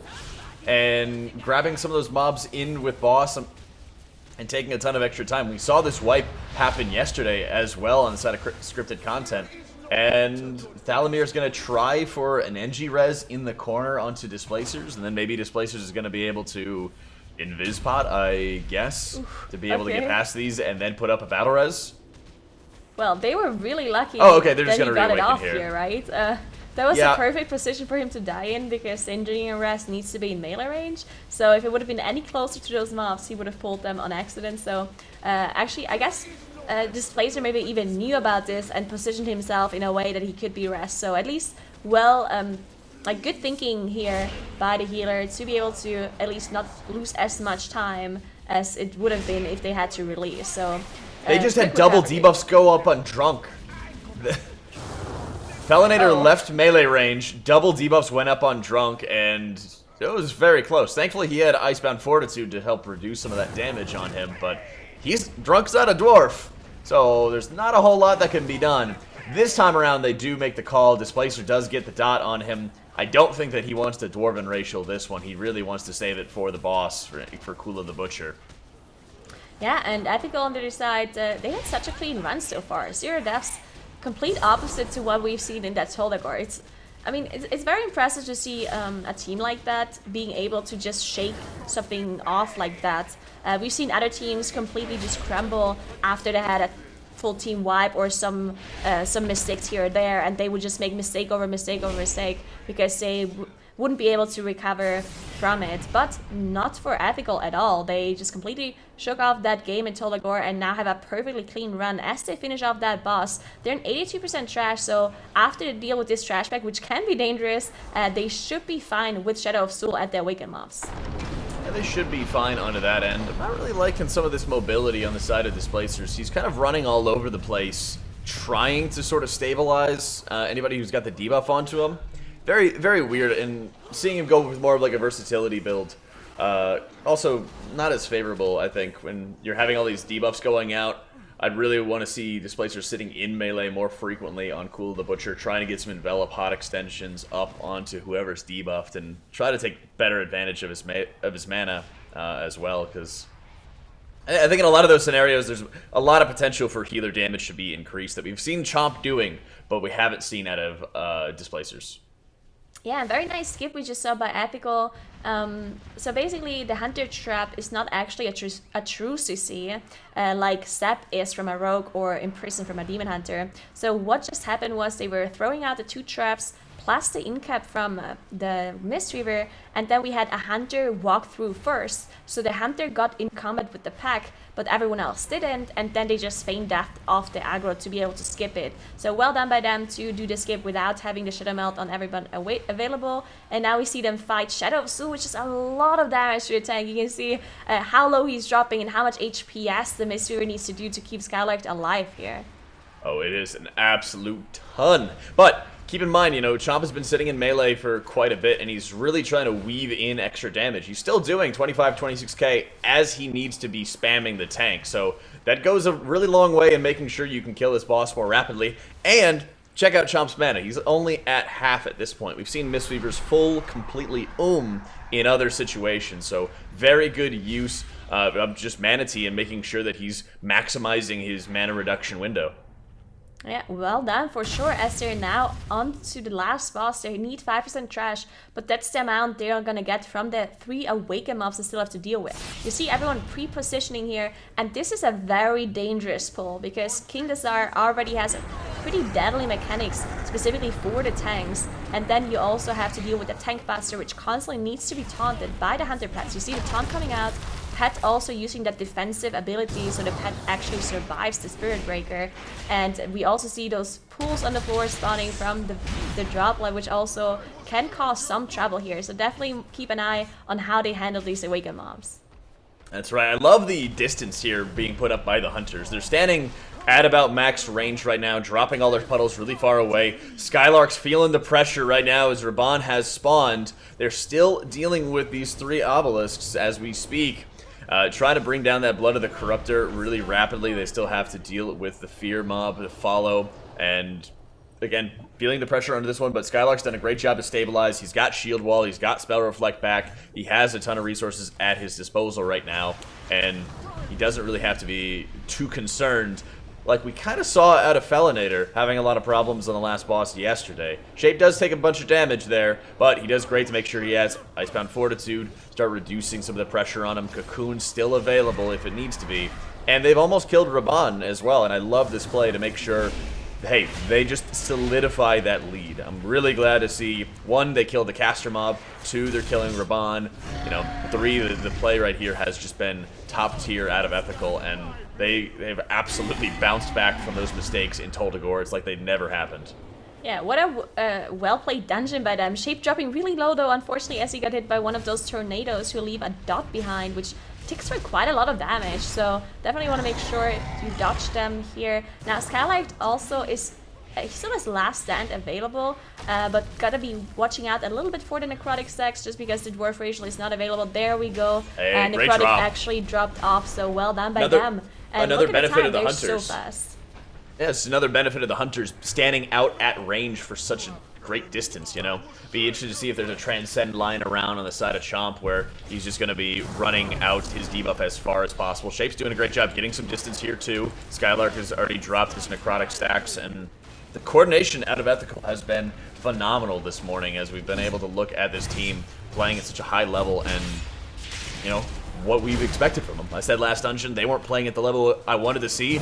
This is the level I'm expecting from these guys. This is what I was wanting to look at, and they have put on a clinic in King's Rest. 0 deaths, about to hit that 1930 mark, and they do take game 2 and will move on to the lower bracket.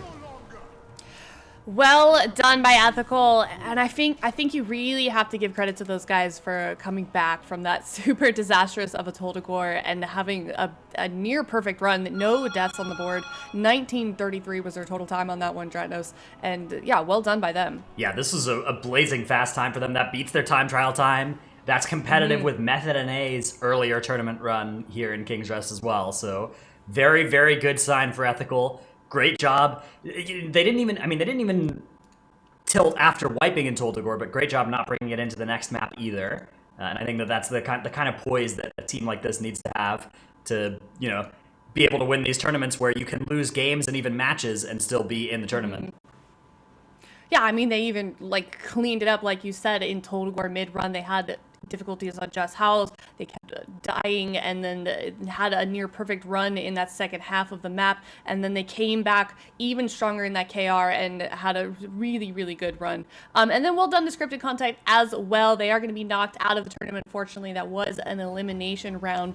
But yeah, that's definitely a team that definitely showed up. This is their first time competing in MDI as a team together, Jack. But I feel like they really did show up for this today and pull off some pretty good games. Yeah, well, I talked up Ethical quite a bit during the match as they beat their time trial time. Scripted Content has put forth a lot of strong potential in many different dungeons. I do absolutely question some of their compositional picks. I don't think Rogue was really that great for King's Rest. I think the Prop Pally has shown a number of vulnerabilities throughout some dungeons. Balinator's shown that he's been able to play other tanks at a high level, and that's why I'm more critical of it. Because I know that he's capable of doing these things, and maybe they're not as practiced or polished as they want to be or as they possibly could be on some of the dungeons where it can count the most, right? And that's where I'd like to see, the team start working on their multi-classing ability, start stepping up to start optimizing in some ways. I think we've seen, if I'm not mistaken, Thalamir playing Hunter in some other dungeons, and I definitely think that, while Rogue has its advantages in, utility dungeons, like Tol Dagor or something along those lines, I think there's a reason we're not seeing as many Rogues this season, because when it comes down to just raw damage, raw output, the Hunter has been absolutely killer this season. It for sure has. But yeah, well done to them. Like you're saying, Jack, definitely see if they can come back for the next cup and maybe play some of those more on-meta compositions and class picks that we've been seeing from these other teams. But Dratnos, you had something. What would you like to highlight from that game? Yes, let's talk a little bit about kind of evolutions in strategy that we've seen in King's Rest. One thing that both teams actually did that we saw started developing this weekend is this new tactic of pulling those two Awakened Guardians in the second half of the Gauntlet room rather than the first half. And this does some nice things in terms of the harder packs you get to fight without the robots, and then you get to fight these easier packs with robots, and you get 4 targets during what would otherwise be 2 target moments. That's really good for Hunter damage optimization, so a good little way to keep 3 or more targets in all of those Gauntlet packs on the side of, actually both teams did this. Ethical has a nice snap as well for Void Weaver Malthair onto the stairs towards the third boss. That saves them time moving a Awakened mini-boss that can otherwise be pretty difficult to move. Scripted Content also had a pretty smooth-looking run, except for a big wipe before the third boss, where they have this big pull that they try to set up, but it went wrong for them the first time. They made it work pretty well the second time, although even then it wasn't fully clean. And just throughout the whole dungeon, Ethical was so on point. They overperformed their time trials, and that is an impressive feat in a dungeon like King's Rest. So Ethical really looking on fire coming out of this match, even though it was not a 2-0 sweep. Still a good showing from Ethical, and I think a team to be worried about for whoever plays against them next. Oh yeah, and they are going to be moving on to the lower finals, and that their competition for that round will be determined by our next round. The winner of this Goosy Bad versus One Last Chance series, who wins that will face off against Ethical in the lower semis. Nagura, what are you hoping to see from this next series? I'm just gonna hope to see a very close matchup, but Goosy Bad definitely looked pretty strong already as they had a pretty close game against Method and A in that upper bracket, right? So it's going to be a hard task for One Last Chance, but I just hope for it to be as close of a series as it was Ethical against Scripted Content here. Yep, I hope so as well, and we will soon find out. We're going to go to a quick break. Stick around, though. When we come back, we're going to watch Goosy Bad face off against One Last Chance.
Welcome back, everyone. Before this break, we saw scripted content get knocked out of the tournament as Ethical completely dominated on that King's Rest, and now we are moving on to Goosy Bad versus One Last Chance. Tuttles, what are your thoughts on how these two teams have been performing over the yesterday? I generally believe that Goosy Bad is probably the more practiced team out of the two of these. In their times, not only in time trials, but like in their play yesterday, showed that fairly heavily. They looked like they could have won that series versus Method NA. That King's Rest was actually incredibly close up until Goosy Bad had a major flub at the end. But like at the end of the day, Goosy Bad looked like an elite caliber team. One Last Chance looked like they had some very good strategies, but they looked inconsistent at times. And if they were able to just kind of nail down that consistency and get to a point where they're I think consistent is just the best word here. Like, where they're more consistent, they should be able to come across and give Goosy Bad a run for their money. I think it just kind of depends on what One Last Chance we end up seeing today. Very true. And, we've been talking about consistency. We also have been talking about momentum as well as Ironic. And One Last Chance sent home Big Dumb Gaming yesterday. Do you think this is something that they continue and sort of ride off of that high from the last game that they played yesterday? I don't think you're going to see that much of a momentum side of thing, considering that was, 16 hours ago at this point. But I think it really comes down to how much practice either of these teams have gotten in since their last matches yesterday. Goosy Bad obviously had more time to prepare yesterday after their match, since, they had 2 whole matches worth of time after their loss to Method NA. Sorry, 3 matches worth of time after their loss to Method NA to get some extra practice in. So I would imagine they'd be more practiced. And on top of that, I think that they're just a team that generally has better strats in general. I mean, they are one of those top 4 teams that we keep talking about in this NA bracket. They do have, close to that elite level of strategy and execution. It's just the consistency we'll want to see more of. So got to keep an eye on that for Goosy Bad here. If they're able to put up 2 very solid times in the first 2 matches, we should see a great semifinal match later today between them and Ethical. Yeah, looking forward to it. Game is going to be starting soon. However, as you can see on our screen here, the map pool, we have Motherload banned, Siege Borealis banned and Underrot banned. So we'll be starting off with Workshop. And Dranos, what are your thoughts on this map pool? Yeah, it makes a lot of sense to ban out the Siege against Goosy Bad because they won against Method NA, and they had an even faster time in another match earlier in that map. So I think that is a very, very strong map for Goosy Bad. Underrot, the ban back against One Last Chance also makes sense as they overperform their time trial with a run that had some deaths in it. So something that One Last Chance might be pretty strong in. That's going to leave us with Workshop, Motherload, and Toldagor. Yeah, this is going to be a fun one. I like these dungeons. Yep. Well, the game is going to be starting soon. However, should mention again that these fixes are teaming and bolstering. Zyro, do you think we'll see these teams struggle here on this map? No. No. Okay. No, he says we will see Goosy Bad versus One Last Chance on the first game here on Workshop. Okay, so both teams here, they're actually doing a little bit different of a strategy. Goosy Bad is using those rocket barrages to be able to nuke down all the mobs. And Hunte and Anarchy get the bad result of that rocket barrage. So the reason that most teams don't use the rocket barrage is because it's really easy to get hit by those whirling blades that are, if you're standing out in the middle of the room, because they do come out with that first set of the rockets. Hunte and Anarchy show you exactly why. Yeah, it's going to cost them about 20 seconds, including those deaths. Are they not rezzing? That is a great question, Tuttles. Are they DC? I am unaware of the reasoning behind their play here. That is quite unfortunate. Well, One Last Chance, not slowing down. They are currently pulling into coin-operated crowd pummeler and No Mercy for you, getting No Mercy in that 60% health range, just making sure that they constantly stack as 5 underneath the hammer there. Where Hunte on the side of Goosy Bad still hasn't released. I think it appears, probably safe to assume he's DC. Yeah, it seems likely that is what's happening. I don't know. I'm sure we'll find out eventually what's going on the side of Goosy Bad. Meanwhile, the gameplay will continue though, as teams are always instructed. Keep going through the match, even if something like that happens. Yeah, and teams are responsible for their own internet, so while DCs do occur, there's no protocol for a remake, which is unfortunate, but... Okay, so Goosy Bad has actually begun pulling... Yeah, they're going to pull this without a healer.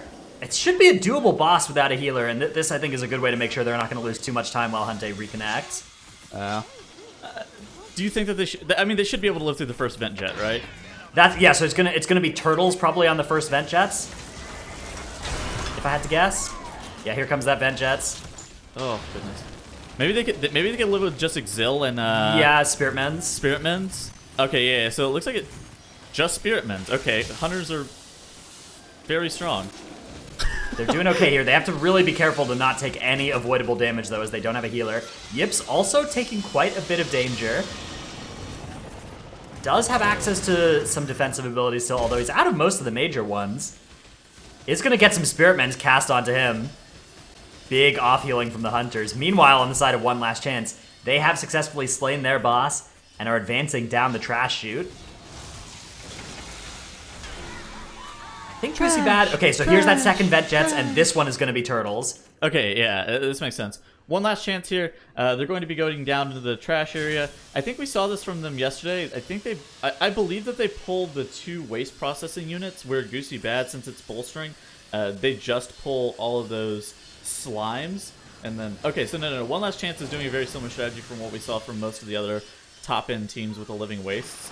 So they're just going to kill off solely the living wastes, and then meld off the rest of the trash as it's going to be bolstered. It's actually a really sick strategy, and it's an easy way to get count. Like, it's kind of hard to get count on teaming otherwise. It looks like they're not even going to do that. It looks like they're just going to meld. Huh. Yeah, they'll just maybe go back and get some trash after in that area. Meanwhile, on the side of Goosy Bad, a Battle Res was required to be used on Anarchy, who died there. The rest of them, though, look like they're going to be okay. That is their final hammer, I believe. Oh, no, they got one more hammer, maybe?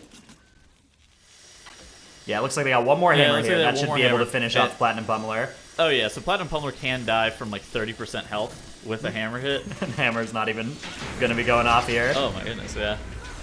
Slightly inefficient, but is what it is. Hopefully we can see Hunte rejoining the party at this point.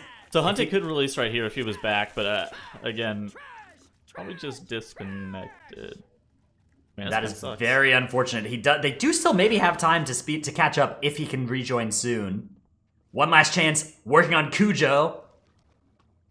After this, they might... since it's bolstering, they may do a strategy we've seen other teams do, where they'll pull in those 2 teaming Junkyard Dogs right at the end of the Cujo encounter. Mm-hmm. That can sometimes be foiled by the Vent Jets timing, or the Vent Flames timing.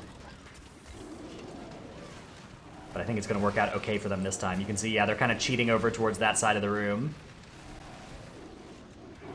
They're also doing a good job of, so whenever you have these explosive leaps, you can actually just like meld it off or feign death it off. You saw Wasted there on the side of One Last Chance, feign deathing it, like while the leap was midair. That makes him take no damage, and that makes him no longer cast any other leaps. You can do that with abilities like Vanish, Feign Death, Shadow Meld, other things that drop combat. I'm sure there are more, but those are the notable ones. Pretty good use of One Last Chance there. If you're if you're far enough out, you can just walk out of it. But the downside of doing that is that, like, the downside of, like, walking away from it is that it continues to keep going, whereas, like, vanishing it off or whatever is going to save you, just save you some damage from the consequential jumps. Okay, so now One Last Chance has these 2 Junkyard Dogs. Yeah, Goosy Bad, meanwhile, they've pulled a bunch of living wastes, bolstered up a bunch of stuff, and they're now going to try and meld off combat. Unfortunately, it looks like Hunter Pets may be refusing to cooperate here. Eventually, they're able to do this, but it does cost them 2 deaths. They're probably not doing the pulls that they normally would be doing. They're just kind of trying to slowly advance through this dungeon here as they don't have that healer. And yeah, they're just going to be pulling some trash here. This will allow them to skip a trash pull on the bridge later. So again, they are doing their best to make it so they're not so that they're not falling that far behind here. But they need Hunte to rejoin soon. Do you think that this dungeon is doable without a healer? Yes, I think it is with this composition, especially if you knew in advance. If you knew in advance that you didn't have a healer, you could also be playing that regenerating hit band thing that we saw the Hunters playing from Method EU for the kiting strategy of the last boss of Motherload. That is something that I don't think the Hunters knew in advance here, although we could actually take a quick look at their gear. Yeah, they're not playing the healing ring because it is a slight DPS loss to do so. Yeah. But I think even without that, it's still doable because they have turtles and feigns for the Giga Zaps on the last boss in the second phase. I think that they probably are going to have to do like a lot more Awakened Obelisks than otherwise planned. I think their best bet is probably to just assume that Hunte will be rejoining before then. Well, Hunte just DM'd me on Discord and goes, "I'm freaking out, man. My net is just dead." Oh no. Oh, no, dude. One last chance in this gauntlet here. Yeah, this is really not anything you'd... I mean, it's very, very unfortunate when this happens to you, but really credit to Goosy Bad for the rest of their team sticking with it and continuing their run here. And that is by far making the best of a bad situation for them. Yeah. One Last Chance has actually been doing a good job. They haven't had any mistakes. They are pulling enough count to where they only have to pull that landing piece of trash that's right before King Mechagon. So that's all that they have to have. Beyond that, as long as they have a clean run, there's nothing they can even be mad about, right? So I've discovered what the problem is going to be for Goosy Bad. The Dispel on Cujo is going to be just killer for them. Okay, so Cujo has a Dispel mechanic, and there is a 0.00% chance that Yips could live through that without a Dispel. Yeah, so maybe the strategy here is, pull it. Maybe you could kite enough with intervenes and heroic leaps to avoid it getting applied to you. No, I don't think it's possible, though. I think that they're doing the best strategy currently by not bolstering up their deaths anymore. Yes, they're gonna be waiting for Hunte to return. Meanwhile, One Last Chance do have to complete the dungeon here in order to claim victory. It's definitely in their best interest to do it as cleanly as possible as well. Well, we have all the hunters of Goosy Bad taking a nice siesta here. One imagines that that's actually not all that comfortable given the molten lava flowing just below them. It's probably warm though, right? I imagine it's uncomfortably hot. Oh, now they're using all their... Okay, anyways. One Last Chance. Moving Voidweaver Malthier around here. Probably going to be looking to snap Voidweaver Malthier momentarily from Shaurus. There's like a little box that you can use. It's probably pretty good for live realm stuff as well. Yeah, that little box in the right corner at the end of this gauntlet. Very, very nice little place to, teleport Voidweaver Malthier to. It looks like this team is, though, just going to be running it the old-fashioned way. I believe this is a slightly slower way to move this mob, because you get this kind of inefficient time where everybody's trying to line of sight to move it. It feels more efficient at first because you don't lose the DPS time up front, but I think you lose more total DPS time. And they are eventually going to be able to snap it here. Where do they snap him to? They snapped it further in here. Ooh, there's another corner that you can snap him to. Well, okay, so the advantage of snapping Malthier is that the Scarabs don't snap too. The Scarabs will just kind of sit there and linger behind. So it allows you to like separate them out pretty quickly because ideally you don't do any damage to the Scarabs because they just passively kill themselves off. Very efficient in that regard. But One Last Chance does snap Voidweaver Malthier. Now they're playing this top landing pack. Basically, whenever you play Head Machinist versus this landing pack, it kind of depends on cooldown timing. So you should generally just make a judgment call. If you have all of your offensive CDs ready to go, you probably just go straight into the boss. If you don't, then you just probably go straight into this trash. Because, especially in a tyrannical setting, Head Machinist Spark Flux, the longer the fight goes, like, the exponentially longer it's going to take just because there's going to be some damage loss based on movement. There's also more plants that spawn that you have to focus down. So ideally you end up like moving your damage up front to try to mitigate the time that's going to occur on the back half of it. Yeah, it's something that can be relevant depending on your composition. I'd argue that with this triple hunter composition, they're neither super cooldown dependent, nor do they lose damage from movement. So I think that it's a lot less relevant than if you had, say, a mage who you really want to make sure you have combustion going into this boss fight, if you do. Okay, update. We're back. Also update. I'm so sad. Is that from Hunte? Yeah. All right, Hunte has rejoined the party, and Goosy Bad, just 11 minutes into this dungeon, will be having their 5th member joining them. They will attempt to have One Last Chance have something equally calamitous happen to them. There it is, Hunte. There it is. Running back, uses the Tiger's Lust to rejoin the party as soon as possible. Our hero. At this point, One Last Chance is really far ahead. Yes, I would certainly give the advantage to the team that had 10 extra minutes in the dungeon. Okay, you're not saying it like that. Okay, so one last chance here. It's like I said, they needed their cooldowns on pull. From that point forward, you're going to get fewer cogs, you're going to get fewer plants, you're going to get a lot less of this fire. Triple Hunter doesn't like lose as much damage as other groups would because they don't have like a ton of casters or a ton of melee, so their uptime is It's 100%. fairly high. Yeah, exactly. You lose 0 damaging globals as a result of the movement on this fight. But even still, it's a lot more dangerous the longer the fight goes. Yes, definitely that is what scales up here is the dangers. You get those plants spawning, and then when the plants die, you get them leaving that oil spill, and then the next time it gets hit by the hidden flame cannon, it turns into an oil volcano. I do love the way that the fight works that way. Like I love the way that the mechanics interact like that. Okay, so I genuinely think this fight is pretty cool because almost all the damage is avoidable. Like pretty much 100% of the damage is avoidable. But I think that the gear should probably despawn after a certain period of time. Yeah, it's got that kind of Legion tyrannical boss fight where it actually just never, like it doesn't hit a cap of how hectic it gets. There's 8. There is a cap of 8 cogs. Okay. The problem is the cap of 8 cogs is like almost impossible. Yeah, it's very, very hectic at that point. Yeah. I don't know. I kind of enjoy it though. I think it's a fun fight. So triple spider tank has been pulled on the side of One Last Chance. Goosy Bad will be downing the second boss of the instance, Cujo, momentarily. Yeah, you'll notice on the side of. Good. I would say that they are probably irreparably damaged. Yes, definitely looks like it. You'll notice on the side of One Last Chance, they've marked a skull marker onto one of these tonks, and they're gonna kill that one slightly before the other two.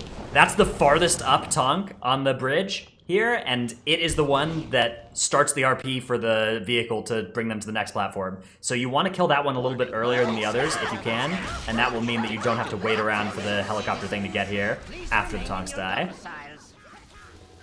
Yep, so One Last Chance does that, takes the Dratnos tip. Now they're going to try and get the short way on their helicopter flight here. Sometimes your helicopter pilot is competent. The only person who needs the short way is around. The only person who needs the short way is Chaurus because he's the pinpoint here, is the linchpin. So like if he gets the short way around, he can immediately start pulling. Whereas if say your DPS gets the longer around, you're kind of chilling. Like you don't lose as much time. You're still waiting. You'd be waiting on the tank to be like pulling for you to be able to get any damage set up, anyways. So it's all on Chaurus getting the short side. He does there, but. Yeah, so One Last Chance, they're going to have to actually pull both of these packs on this little bridge here as they have skipped quite a lot of trash percentage earlier in the dungeon in that waste processing unit area. Goosy Bad, if they can get to this point, don't have to do that pull because they did pull all that while Humte was gone. Exactly, that's a good point. This top pack at this landing area, especially, I think just ever, is highly recommended that you don't pull it. One Last Chance, noticing that they are probably significantly ahead at this point, is now electing to play this is a great adjustment for One Last Chance, trying to really slam the door on Goosy Bad here. Yeah, and just say, look, the way that we lose this dungeon is we wiped 3 obelisks on King Mechagon over and over again, so let's just take this obelisk here. It's going to cost us 1 minute, but it's going to dramatically reduce the chance that we wiped that boss twice, which is what needs to happen for Goosy Bad to win. Yeah, they would absolutely... Okay, so they would either have to, like, chain feed themselves to this trash pack that they're going to pull after this obelisk mob, or they would have to chain feed to King Mechagon, which, I mean, I've seen weirder stuff happen before, but... I mean, I've certainly chain fed to both that trash pack and that boss myself, so... I think we've both been there then, because I too have... Actually, I haven't pulled that pack this patch. I pulled it in pre-patch, whenever it was on the PTR. I've not pulled it since, because it's just not okay. Ooh, they're gonna combat drop in here with that awakened portal, right into the middle of that pack. Yeah, that stealth bonus is gonna be massive for them. Oh, is it? One of the downsides of pulling this trash pack is that there's double Mark III robot and 1 defender, so you're only getting 1 shield generator here, but you're getting double short out. I think that's ultimately why this trash pack is so dangerous. In combination with the double short out, you do still get those arcane sap abilities. The higher health Mark III robot is going to be the first one to cast the short out here as well, because it did the first cast before. They need to get that thing down. That's the X marked one. It'll be casting short out in a couple seconds. Looks like they've managed to do it. Yeah, they're kind of hard chilling at this point. double obelisk on this boss for teams of this caliber with this much practice is fairly tame. It'll be the blood and the fear Blob guy. and Samrak and Blob. So they're pretty much shown unless somebody. There could be some very large mistakes that occur, but I think more likely than not they should be okay. Bloodlust is coming out for one last chance here. They're using that 100 pet Bloodlust, which is the full value. What's the name of that ability? Like Netherwinds? Primal Rage. Something? Yeah. It used to be a bunch of different abilities based on what pet cast it. Now it's just that Oh, is ferocity it not pet just one? type. Yeah, Primal Rage.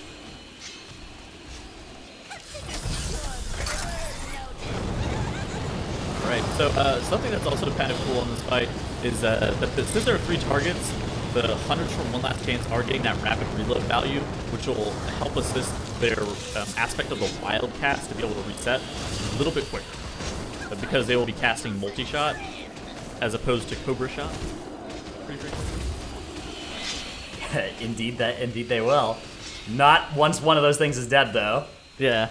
Well, no. Well, still once, but they won't get the benefit from the trait. Yeah. Exactly. They won't get the benefit from rapid reload, and they only multi-shot to maintain Beast Cleave. Beast Cleave. Yeah, I was gonna call it Bestial Wrath. That's not right. Oh, Beast Goosey Cleave. Bad. Wow, Goosey Bad here really trying to catch up, and their route looks quite a lot faster. They are pulling trash into the end of Head Machinist Spark Flux. That's something that is very sketchy because the boss arena is just so full of garbage at this point. All these things going around. Squirrel. Yeah, double squirrel coming out. They finish off Spark Flux, but They're this good. efficiency is actually looking fantastic for them, and this is saving them something like 30 seconds. Unfortunately, they lost much more than 30 seconds early in this dungeon, but I believe that their pathing through this dungeon is dramatically better than One Last Chance's. Yeah. Their pathing looks good from what we saw. But One Last Chance, not eluding the targeting system, taking it straight to the face, but they do have 2 battle reses available. I think at this point, you would have to have like a full wipe on the Magneto arm to be able to put Goosey Bad in a position to where they'd be able to take it, right? Yeah, or somebody would have to disconnect. You wanna know something? You wanna know something interesting? The Magneto arm actually scales with Fortified. There are a couple possibilities that do that. Yes. The like any possibility that makes a unit, something that even is coded as a unit, even Not if it doesn't any. actually have a health bar. Often those will work as fortified rather than tyrannical scalers. The Siege of Borealis ad scale Tyrannical. Yeah, a lot of the actual ads that you can target will correctly be flagged as tyrannical ones, but a lot of the like Galv's pillars, for instance. Oh, this is really bad for One Last Chance. Wow. Oh my gosh, 40 got hit by the recalibrate. Okay, it's fine. It's a 19. Exhilaration comes out. Oh my goodness, the things from beyond Things chasing from them Beyond? down as well. Oh, nice freezing The trap. beautiful freezing trap, but he's getting zoned by those. this- Chance really making it interesting here at the end. Again, those things recalibrating. Oh my god, goodness, He got Char is knocked off the edge. nearly knocked off the edge. Okay, we're good. Everything's fine, I promise. Char's getting knocked off the edge would also probably cause a wipe Yeah, immediately, because then the boss would cast the tantrum thing. Yeah, my hands slam on the ground and then my Yeah, reminiscent my of reflex. the Ulduar boss. I don't know if you played back then, but the XT 001 deconstructor or whatever, that guy. I didn't play back then. Okay, yeah, very, very famous boss. But got I this have no tantrum. That's an authentic voice line there. That was a good one. I like that. Okay, so anyway, Sharos gets hit by the recalibrate, gets the life cocoon out on him. Man, things for Beyond just chain spawning for the hunters of One Last Yeah, well, Chance. because on this they fight. have these dots on them from the Giga Zap, and those dots are a bunch of damage instances that can spawn Thing from Beyond. Yeah. One Last Chance is going to be downing the Omega Buster. Going to be taking this first map of the series. Goosey Bad, unfortunate circumstances, but it looks like their healer is now around to be able to help them in the next match. Yeah, it is unfortunate when you see those things happen, but just as a reminder for everyone watching from home, it is in our ruling that players are responsible for their own internet. So in the interest of tournament integrity, that match was just going to be continued. So, but fairly clean run on the side of One Last Chance. Do you think, though, Zyro, that would have been enough to beat Goosey Bad? I mean, if you saw from just how perfectly all three of the hunters on Goosy Bad were lining up with their Feign Deaths and how their pets were all perfectly in that V formation, I think I'm gonna err on the side of no.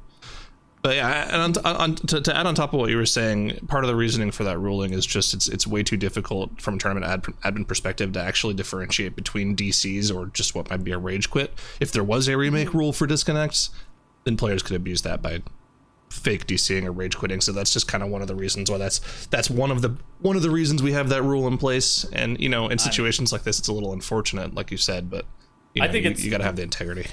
I think it's almost impossible to be able to even compare Goosy Bad to One Last Chance in this. Yeah. Dude, One Last Chance actually just played an obelisk. Like, they audibled an obelisk. And that was a great choice by them. Yeah, that was a fantastic decision. It was a good audible, right? But yeah, they wouldn't have done that if Goosy Bad had been on pace, probably. Pretty much. So it's hard to even tell, like, how things would have shaped up if Goosy Bad was playing the whole entire time. So I think all you can really do is just, like, look forward towards the next dungeon. Yep, let's not dwell too much on that one. We are going to be moving on in this series, so that brings One Last Chance 1-0 against Goosy Bad. This is a best-of-3 series, and we'll see if they can tie it up or if One Last Chance is going to close this out with a 2-0. But we're going to be moving on to Motherlode. And, Tuttles, what do you think about this next matchup? What do you want to see from both of these teams? Sanguine management. Sanguine Motherlode is very tricky because you have a lot of mismatched health mobs. The Peacekeepers have about 2.5 times the HP of like the Assassins, and I think they have like almost 50% more health than the Thug. So they have a lot of mismatched health. In addition to that, you have stuff like the off-duty laborers, which have like half the HP of the Assassins, or like a third of the HP of the Assassins. So there's a lot of mismatched health. There's a lot of ways that you can use like taunts. Like monks can speed taunt, DKs can like grip mobs, Ring of Peace. So Sanguine management has to be on point for these teams. And it also comes down to like pathing, like which mobs you're picking, when you're playing what. Kiting, like it just all comes down to how you're kiting around the room. So I think we're going to see the team that has like the best strategy involving kiting around and just how they use Ring of Peace and whatnot be able to show a lot more finesse in this Motherlode. I'm curious to see if we'll see any Vengeance Demon Hunters showing up here. We saw one of them in the EU Cup against Sanguine Underrot. We saw a bunch of them in Sanguine Toldegor here so far this weekend. And I wonder if anybody's going to bring it out in the Motherlode, too. I wouldn't hate it in Sanguine Motherlode, right? Purely because Protection Warrior is not exactly that great at being able to face tank any of the Peacekeepers inside of Motherlode. I guess Vengeance Demon Hunter wouldn't be able to face tank 6 Peacekeepers either. So I mean, they can't. I mean, they press Metamorphosis. They're kind of chilling. You think they'd be able to face tank those? Yeah, they got tattoos. Magic doesn't hurt them.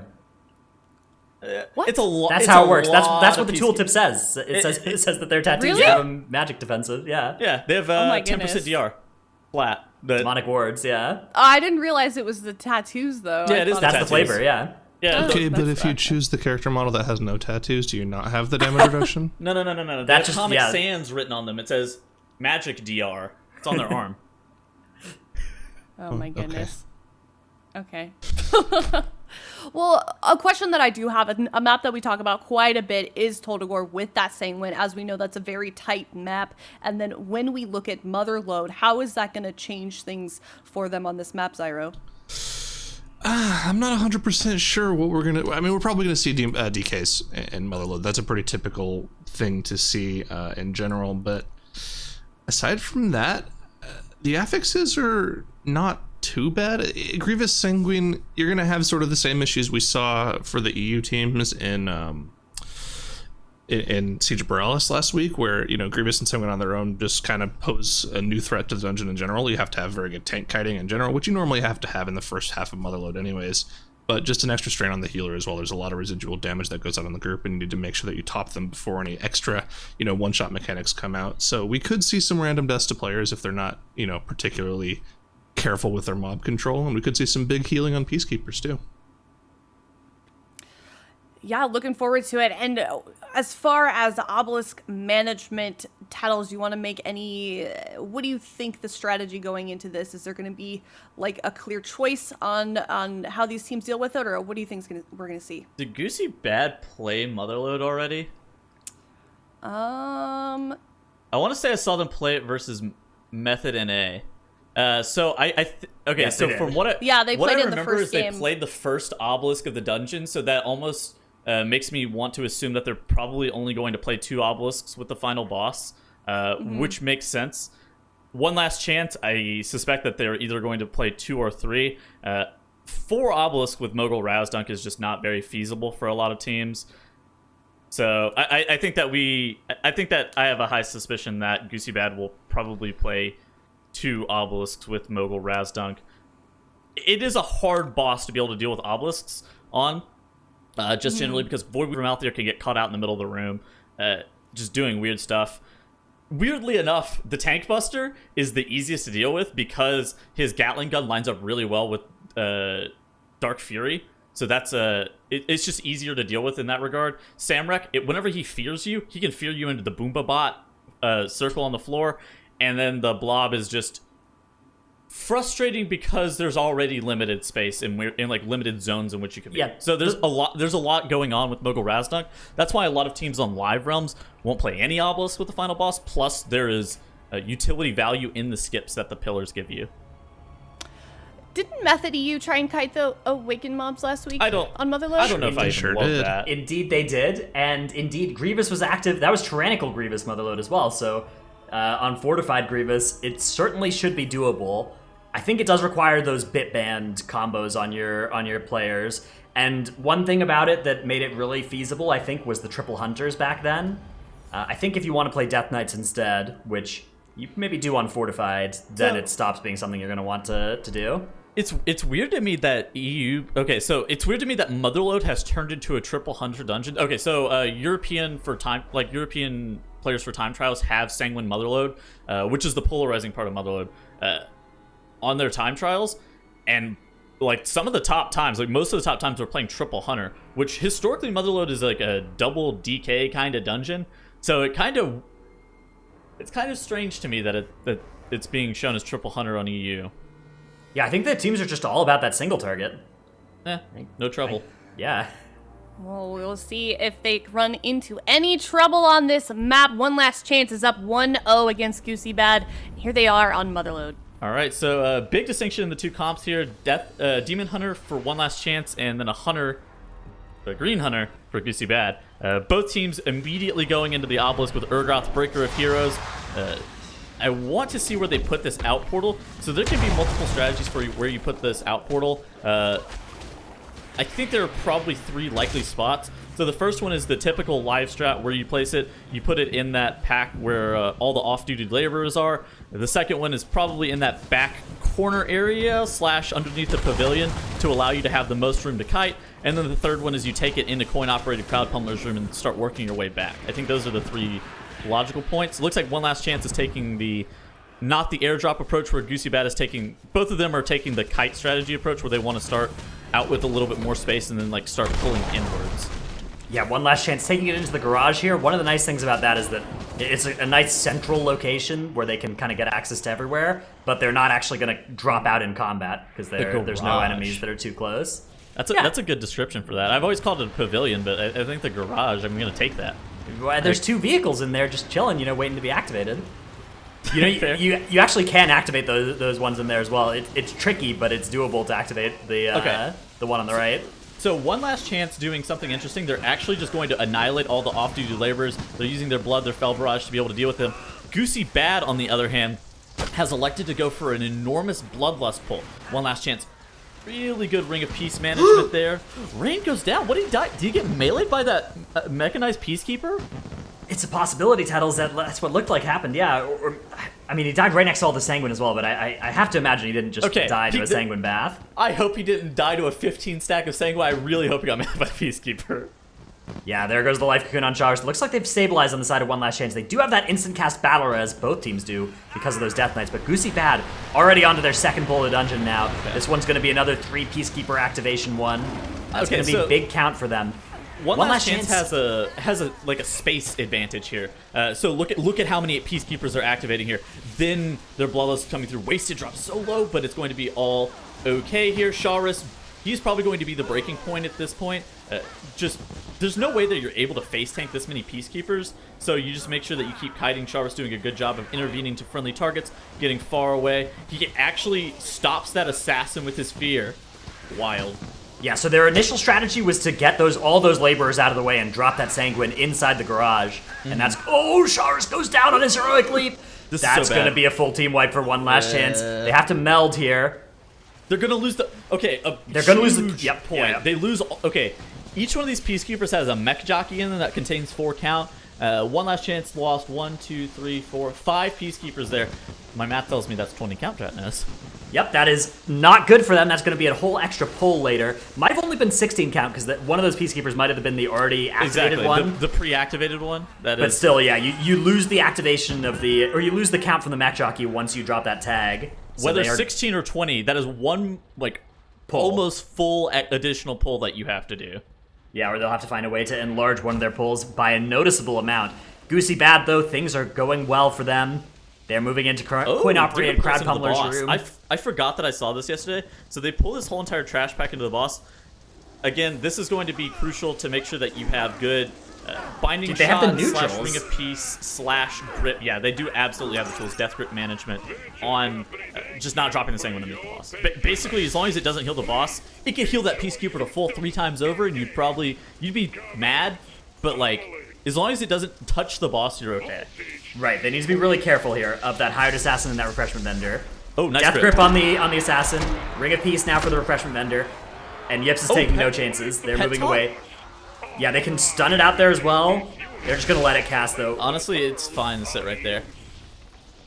Okay, yeah. And they managed to get all of their soccer kicks in, and that is looking good. Now they just have to watch out for the Peacekeeper Sanguine.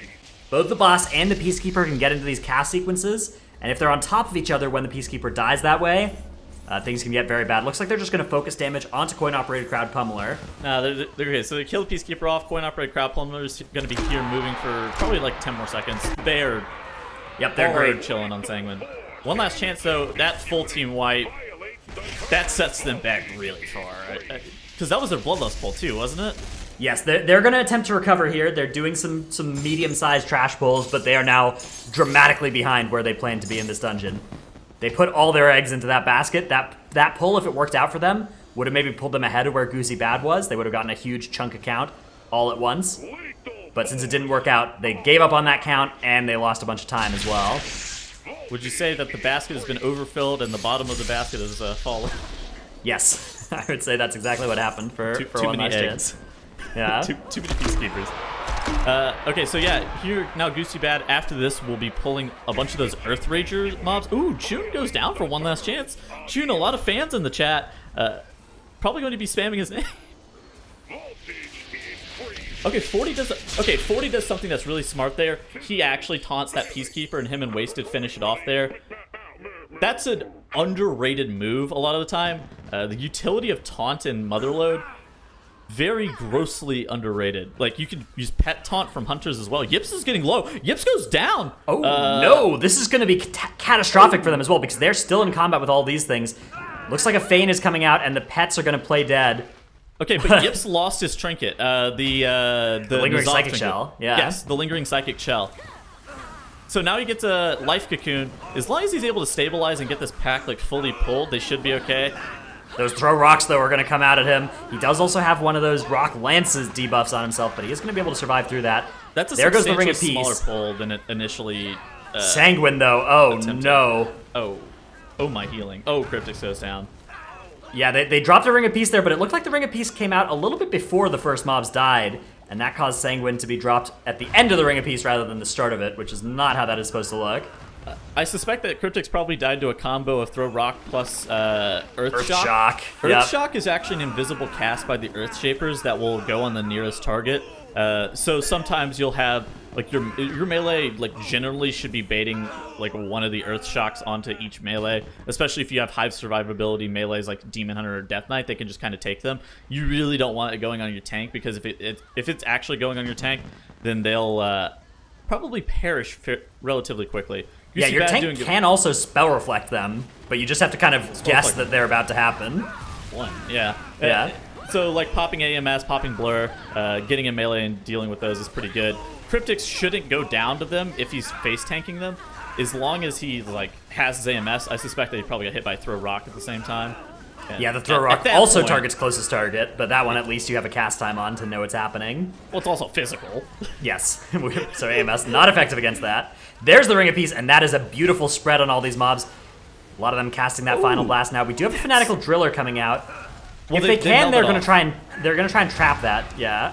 Or they're just gonna bring it into the next pull. Well, they bring it What- to the next what do one, I but then know? eventually they meld it off. But yeah, I think that one's just gonna end up dying. was They'll probably probably gonna meld die. off the second one from the next extractor. Yeah, so those drillers don't give any count, so there's no reason to fight them unless it's just easier to do that than to meld them. do they drop on death affixes? I believe they do. Why do they not give count, but they drop on death affixes? That is a great question, Tettles. In the meantime, one last chance here. Continuing to kite out Peacekeepers in the first half of the area. 39% count was about where we saw Goosy Bad whenever they entered the coin-operated crowd pummeler area. So I suspect one last chance is going to be able to make their way downtown into that part of the city here momentarily as soon as these Peacekeepers go down. Their wipe was catastrophic, I will say. Oh, is that guy in Sanguine? Nope, No. just at the edge of Easy Sanguine. game, Excellent honestly. work for one last chance, yeah, and they are advancing their enemy forces count. So they're behind by about 20% and a boss, which is a lot to be behind by, but it's not an insurmountable lead.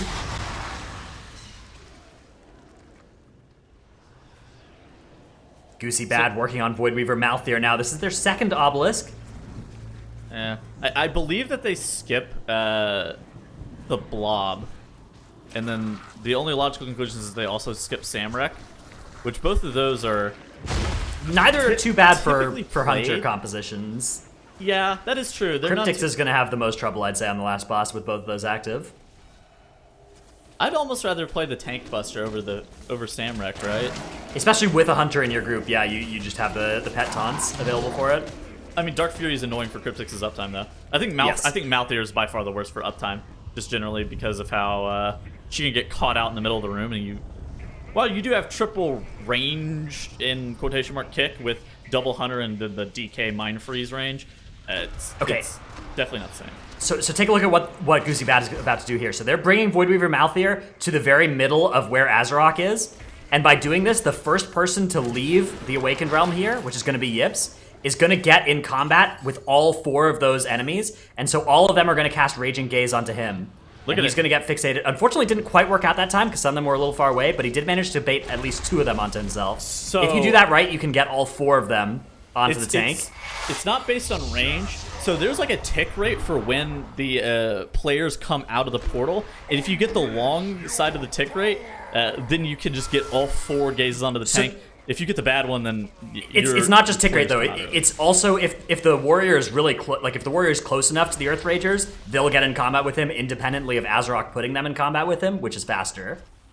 So that's why you see them put the portal in the middle of Azarok rather than just coming out somewhere else. So would you rather not like drop it off to the side, have the warrior come out independently, then like leap on top of Azarok? Well, if you leap on top, then you've got a little bit more time where you're not in the middle of his hitbox. That's true. So that's why the portal being there is increases the reliability of the strat. Although of course it's still not 100%. It's not reliable, I think, was the point that Trados and I I were mean, making it regardless. can be reliable if you have them in the right spot. Like if you come out in the exact right position where all the Earth Rages are in the right spots in their mini patrols as well. There are people who reliably get all four of them onto themselves. You know what I saw the other day, Dratnos? Well, I'm looking at one last chance. Wasted had to actually turtle into Sanguine to be able to kick one of the soccer balls. I saw one of those balls get feared by a prop player, Yeah.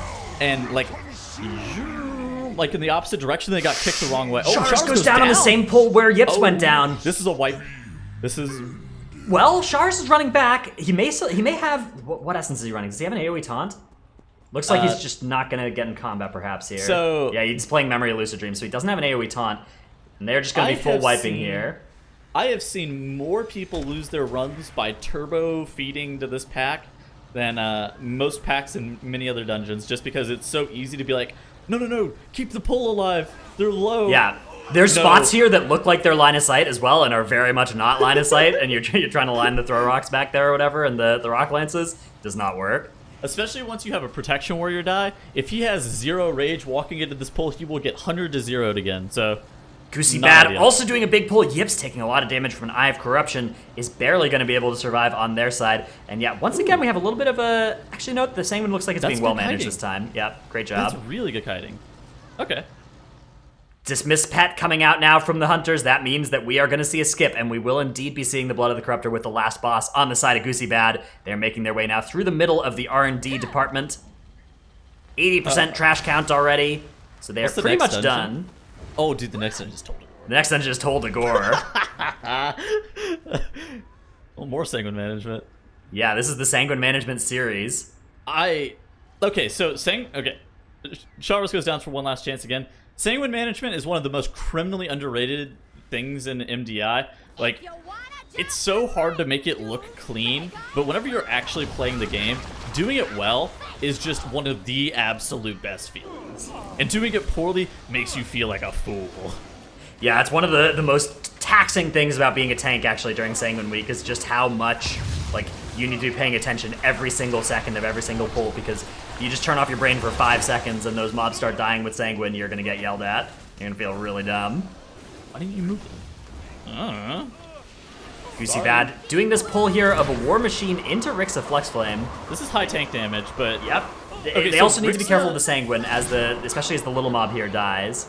So Rixa notably has magic damage melees, and as I talk about time and time again, Protection Warrior not very good into Rixa Flux Flame. So that, when paired with the charge shot from the Venture Co. War Machine, is a high amount of tank damage. It is a fortified on a 19 with like high item level gear. Yip should be able to tank this fairly comfortably, but even still, this is a lot of damage. You see Yip's rally right there, even. Yeah, you can see a lot of damage coming out onto the group there. There's Yips' Lingering Psychic Shell as well. Sanguine going to be dropped here. Is the boss inside of it? No. Great No. job by Oh. Goosey Bad. Just at the edge of the Sanguine puddle. What a prayer! Like that's, I don't want to say lucky, but man, that was close. Yeah, it's calculated. Calculated. Calculated, exactly. That's what it is. They calculated the radius, and they had slash range 5 on, and then they moved the boss right on the edge. Yeah, they practiced this 10,000 times. They know all of those little spots there, exactly how wide the Sanguine puddle is. 10,000 times, you say? Yep. 85% trash count now for Goosey Bad. They're going to do one more trash pull in this area. That's going to let them use the last obelisk if they want. Do you think given they the auto trash Samurai? that they're pulling here, I think that they're going to pull that obelisk because they're pulling a lot of trash. They're pulling the Sky Scorchers, and the primary reason I think to pull those 2 Sky Scorchers there is to let you get access to the, well, not the 2 of them, but at least one of those Sky Scorchers is the one that guards that obelisk. Sky Scorchers are what, 5 count? Yeah. Yeah. I guess I don't even know count here is percent anyway, so it's like hard for me to tell. Yeah, this should be all the count that they need for this dungeon. Wow, that Sky Scorcher's just... So, one of them looked like it was... I'm not actually sure what happened, but one of them now is back next to that obelisk. It seemed like it wasn't there That's before. the patrol one. No. That's that one that patrols around. So Is it? you... Yeah, No, yeah. It just chills. It's chilling there. Yeah, so there's... Well, I mean, it patrols into this location. He doesn't start out in this location. Ah, but if okay. you walk up far enough, then he'll walk into here. I see. So yeah, actually Goosey Bad are not going to be... they're not going to be fighting this obelisk at all. Are they overcount? I think they're overcount. They are going to be slightly overcount, yes. Okay, so part of the reason that you're going to normally be overcount in this dungeon, generally, is because those Venture Co. War Machines are actually just mob count on wheels. Like, they keep spawning these mines, and whenever the mines die, they give you 1 count per. What is Motherlode, like a 400-something count dungeon? Yeah. So it's 1 count per, which can, like, it'll end up varying their count. By a little bit. Probably It shouldn't somewhere be in the this range much, of, like, though, I 8. think. Like I 8-ish? think they probably have pulled 1 or 2 extra enemies throughout the course of this dungeon, at least. Yeah, they're probably... It's not a big deal, but it is slightly inefficient. As we see now, they are fighting the Fear Guy and the Blob with Mogul Razdunk, a notably very difficult boss to fight awakened enemies with. I kind of hate these two. I think I would... Rather than the other 2. I don't know if I'd rather have... I don't know if I'd rather have Malthier, but, like... I'd rather not have Samrak. I'd rather have Urgot 100 P.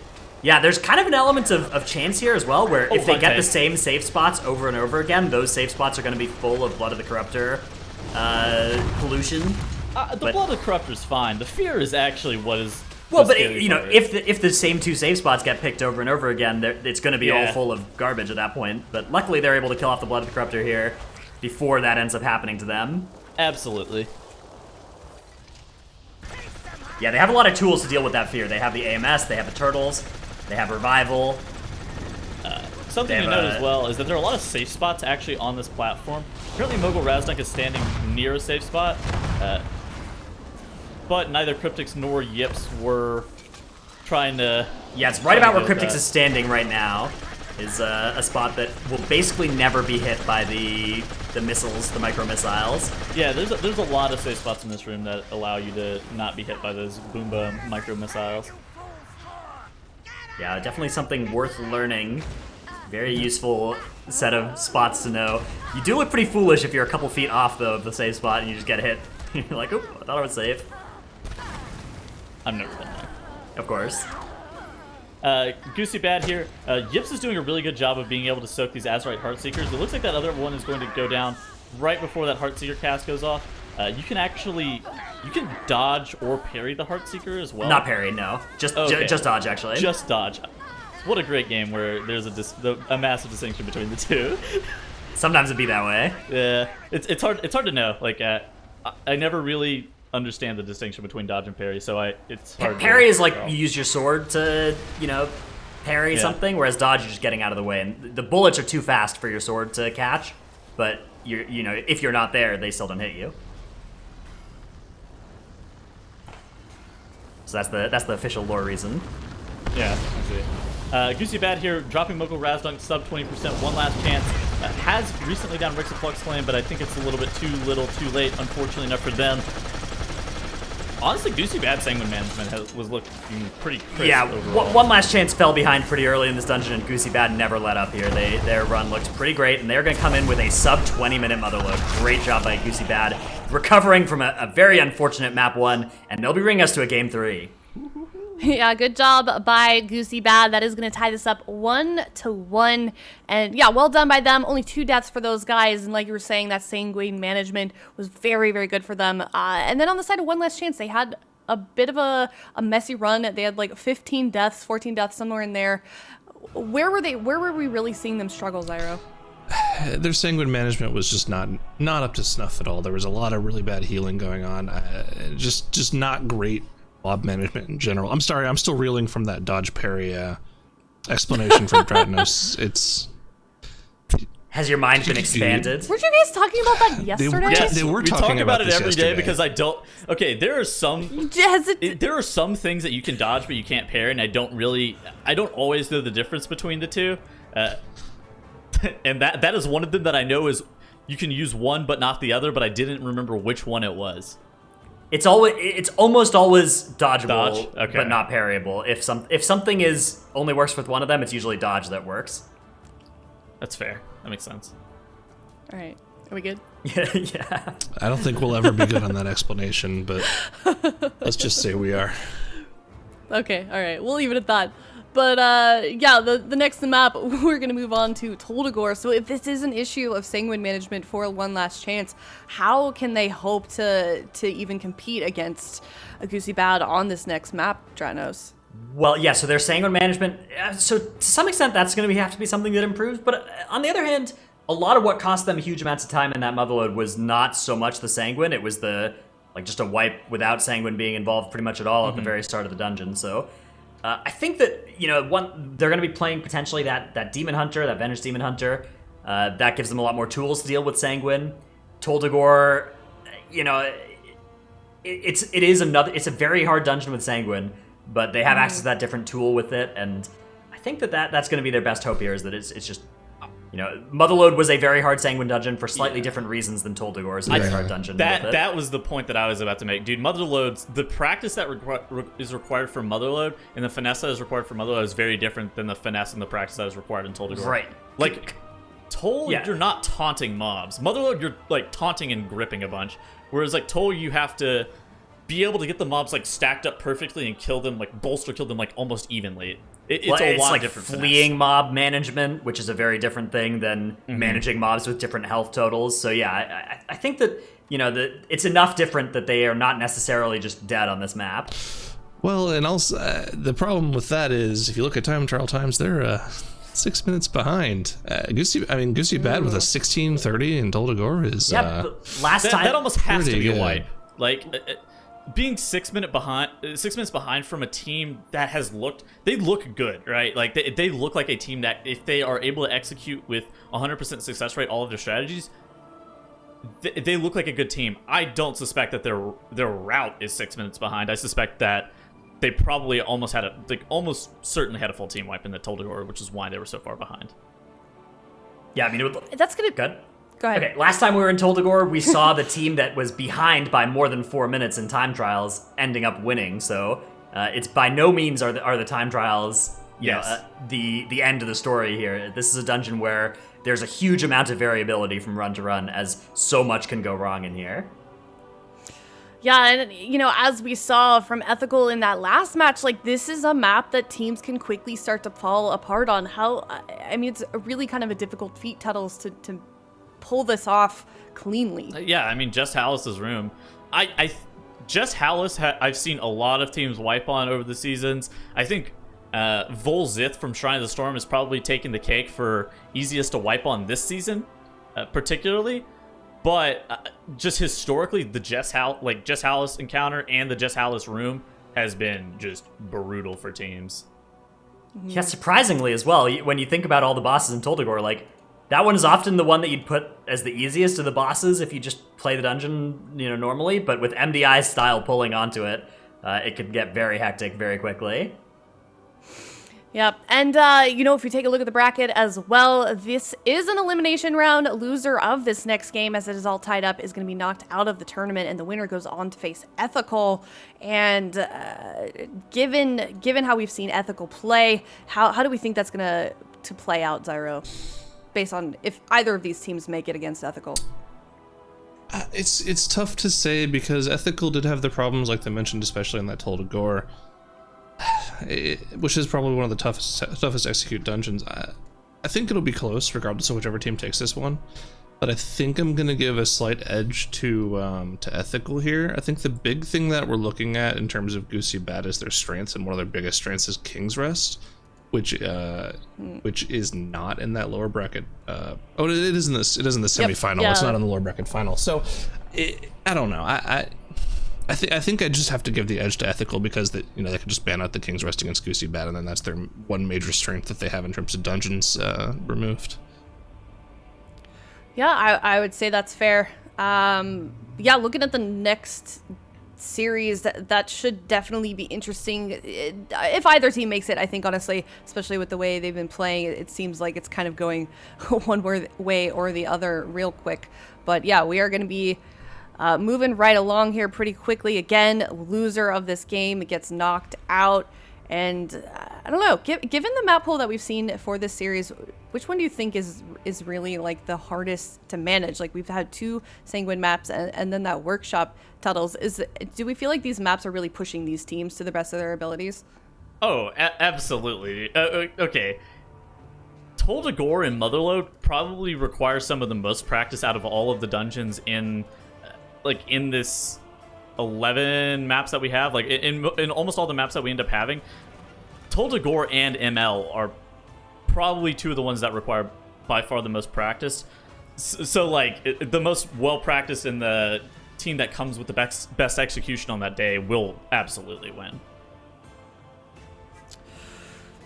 Definitely. Yep. And I don't know. I think it's really cool to see also something that we've touched on really a lot is how these teams are really, over the course of the last couple of days, we've seen them really improving, Zyro. And even though we've had these teams the ones that have gotten knocked out as well, have had these kind of unfortunate games, it really does, I think, say a lot about what we can expect if these teams decide to stay together and continue to play in these cups. They're really starting to shape up, I think. Yeah, they're definitely improving very quickly, and you kind of have to. We keep talking about, the course of the entire season. The entire season's only... It's only 4 weeks for these teams, right? From the end of the first cup to the end of the third cup, so they don't really have that much time to improve. And I think the improvement we've seen from the first week, 2 weeks ago, to this weekend, for both EU and North America, both of these regions have improved drastically. So I think the third cup and then of course the finals later in the year are going to be pretty spectacular to watch.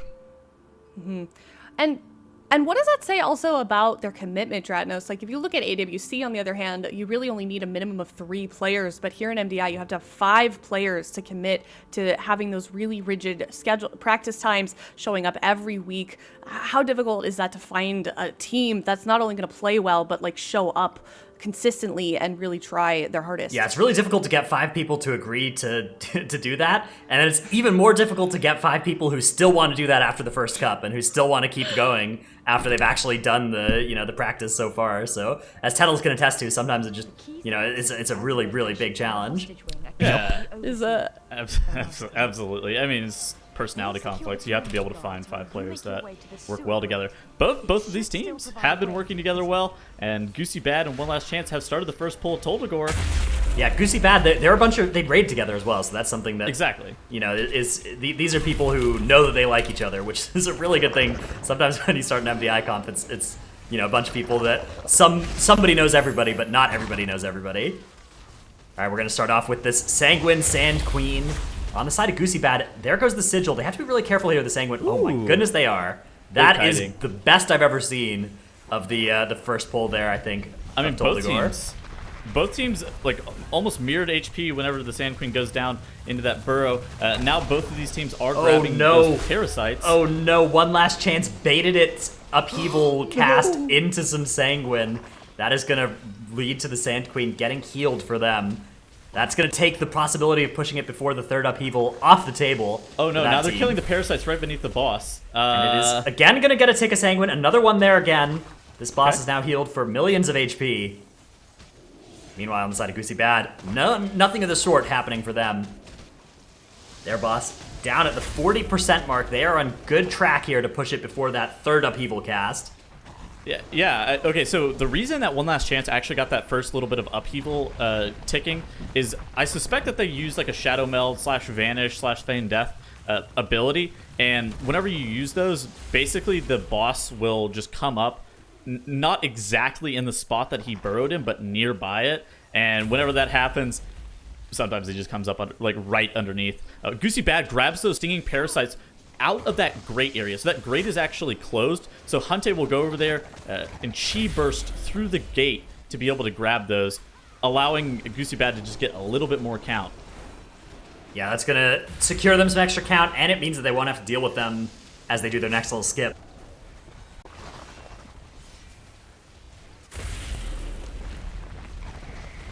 Here goes that third upheaval. You've seen teams beat that, right? Yes, it is doable. We've seen it. But it is a tight DPS check to do so. They're going to have to spend a little bit more time here finishing it off. Dismiss Pet coming out from Kevin, and they are about to start their Shadow Meld skip up into the prison. Yeah, for me, I don't know if beating that... Sure, beating that timer is like a time save, but like realistically, if you miss it, as long as you have good Sanguine management, you're fine.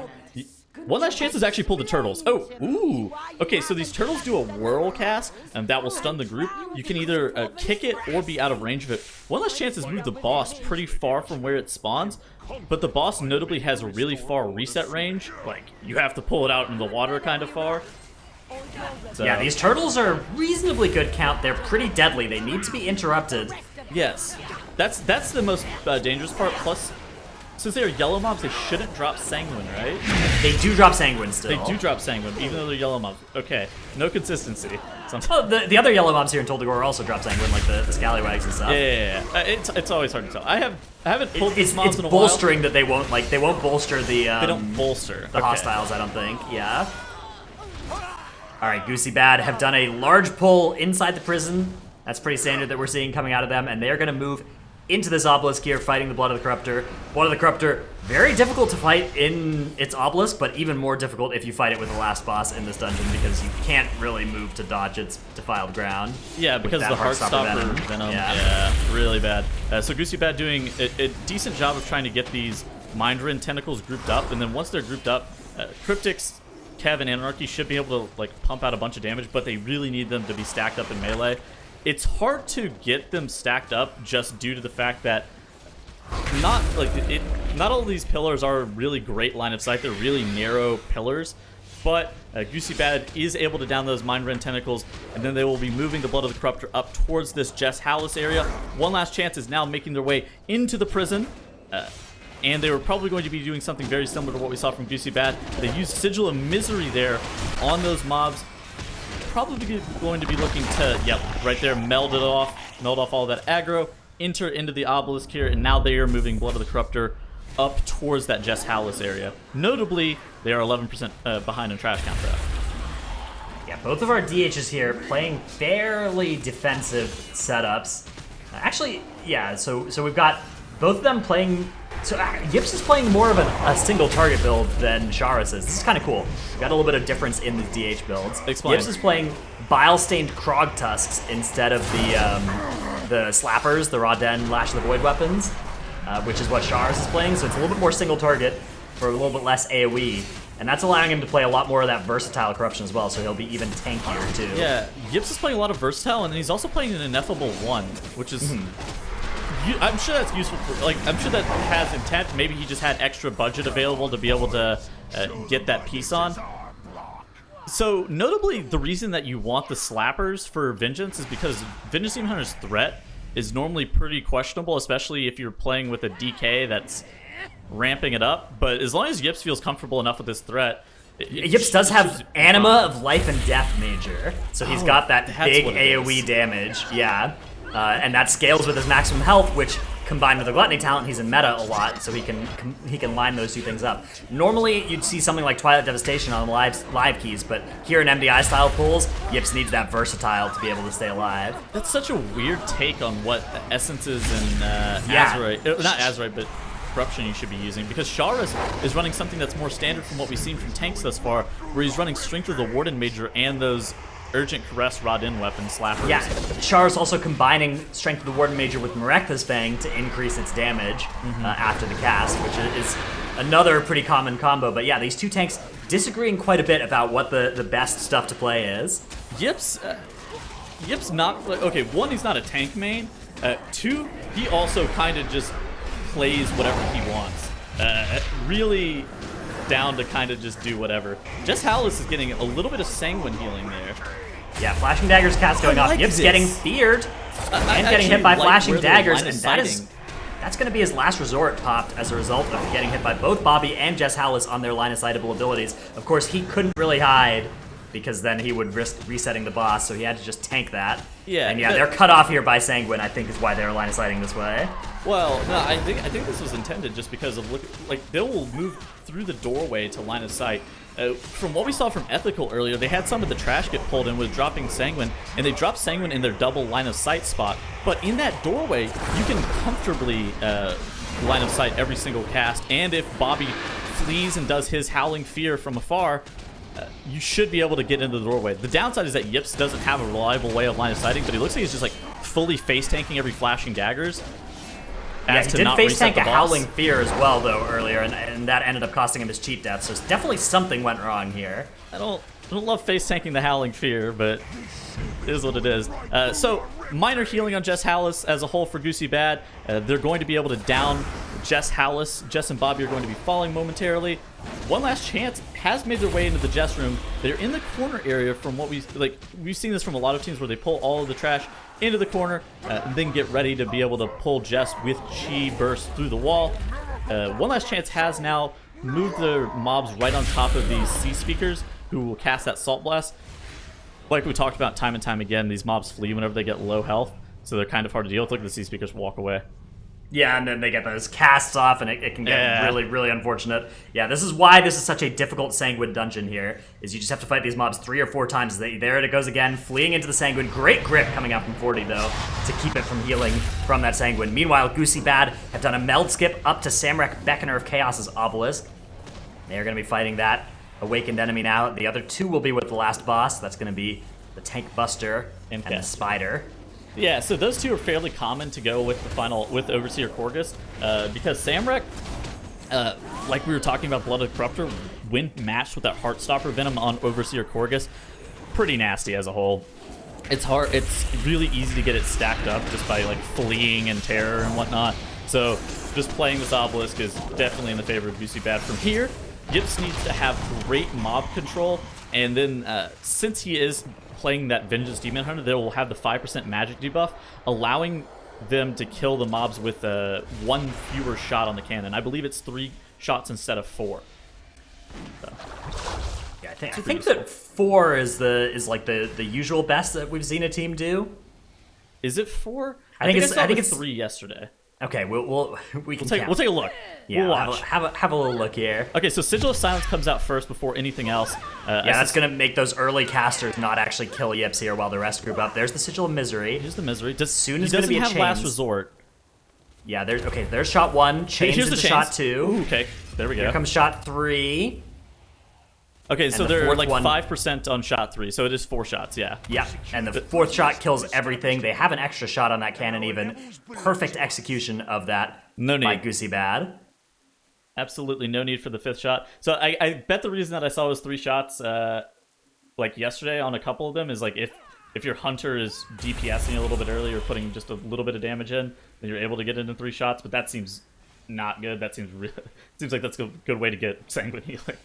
Yeah, something weird happening is usually the most slow possible thing during this Hunte. section. Hunte getting hit by some stuff. Yips also 3% health, no last resort available. This is gonna be scary able to because he survive, doesn't have but last very resort, close. but he's going to be okay. Oh, Anarchy gets hit by those casters. Proxys Cheat Death. But Cheat Death is talented to be used here, so it's going to be fine. They saved that Ring of Peace from last pull. They didn't even use it at all. This is probably why right here. Yeah, Ring of Peace, very potent ability. Okay, a little bit of Sanguine a nice dropped, grip. but no Sanguine healing. And they're going to need an extra cannon shot, but that is no big deal. Very good execution by Goosy Bad there without access to all of those massive utility sigils.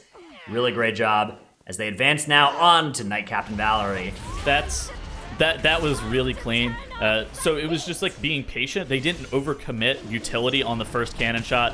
They knew that they didn't need a lot of stuff like that Ring of Peace, so that they were able to maintain it for the second one, getting everything grouped up from getting everything grouped up from 2 sides like that is so dangerous. The fact that Yips doesn't have last resort was very scary there, but Goosy Bad does an impeccable job. You see Hunte here running the barrels.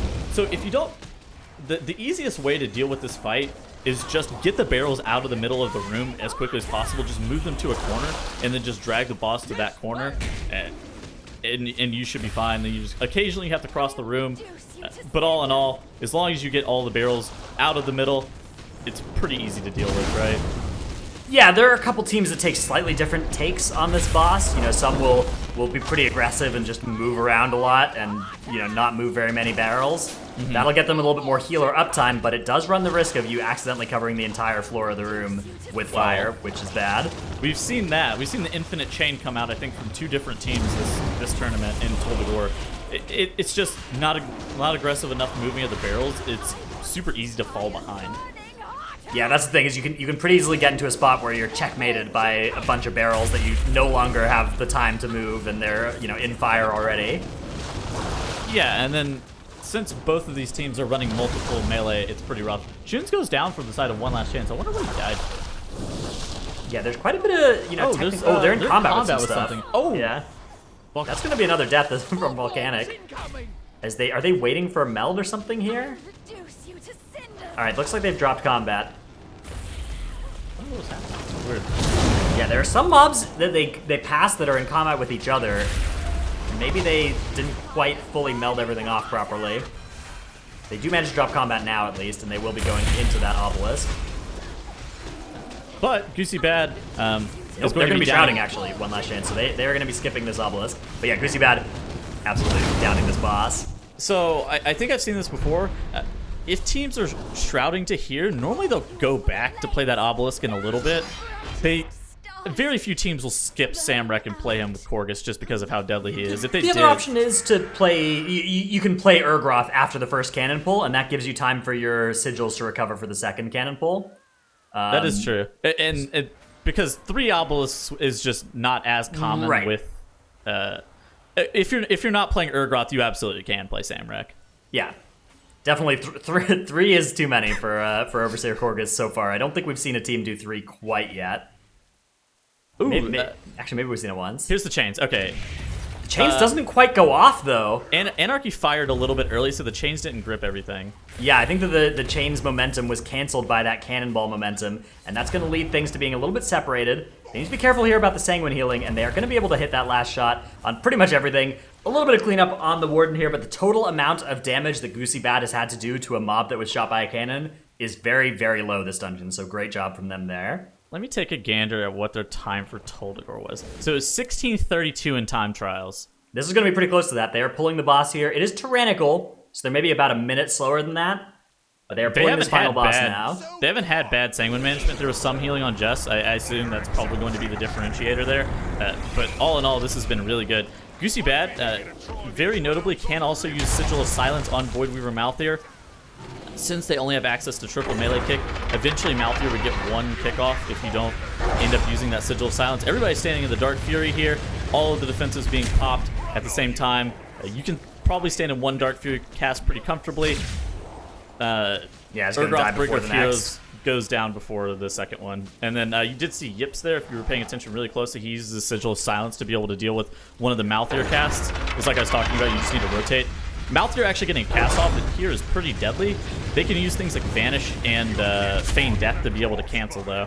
And basically every cast that goes on the tank can go off, too. Yeah, the main thing is to make sure that none of those Lingering Doubt casts go off on Hunte, as that is going to make it so that he'll have a very hard time healing, and they don't have a way to dispel that curse. The Crippling Pestilence casts, they can be deadly because they do a lot of damage, but at least they are not going to lead to a death unavoidably afterwards, like it might if the healer gets that curse. So basically, the curse will always prioritize Hunte because he is the only caster in the group. If for some reason Hunte was like melded or out of combat with the mob or dead, then one goes through on him now. Yeah, exactly. You saw it go through on him. So that's why he's always going to be priority for that cast. So he would be the one who is highest likelihood of going down. I think Kev, if he got targeted with a Pestilence, he would probably be the highest likelihood of dying to that plus an overlap because he is going to be getting every single one of the shots on him from Korgus since he is the only ranged. Hunte is classified as melee, being on that Mistweaver Monk. But Voidweaver Malthier goes down. Smooth sailing here from Overseer Korgus. I heard from this team, though, that tanking Korgus here is one of the scariest things imaginable because you have to actually dodge the cannons. The cannons, it's especially for Kev here, who's dodging that cannon at range. It is pretty spooky because you have that Heartstopper Venom that really limits how much total movement you can do. Very dangerous place to fight this boss, but it's what you need to do with these two obelisks active. Otherwise, you just have those awakened enemies really far away on pull, and the caster does not cooperate with movement very nicely. Goosy Bad, though, making quick work of this Toldagor. This is going to be a nice time for them. Not quite as good as their time trial time, but still quite good overall, and a convincing performance for them in this series. Great recovery from an unfortunate disconnect in that very first map. I mean, one last chance. They did a good job not letting that get to them. One Last Chance in the first match looked pretty good as a whole, too. Like, One Last Chance's performance in this tournament has looked exceptional. Goosy Bad in series has also looked up to par from what we expect out of them. So One Last Chance is definitely going to get some more time for practice before the third cup.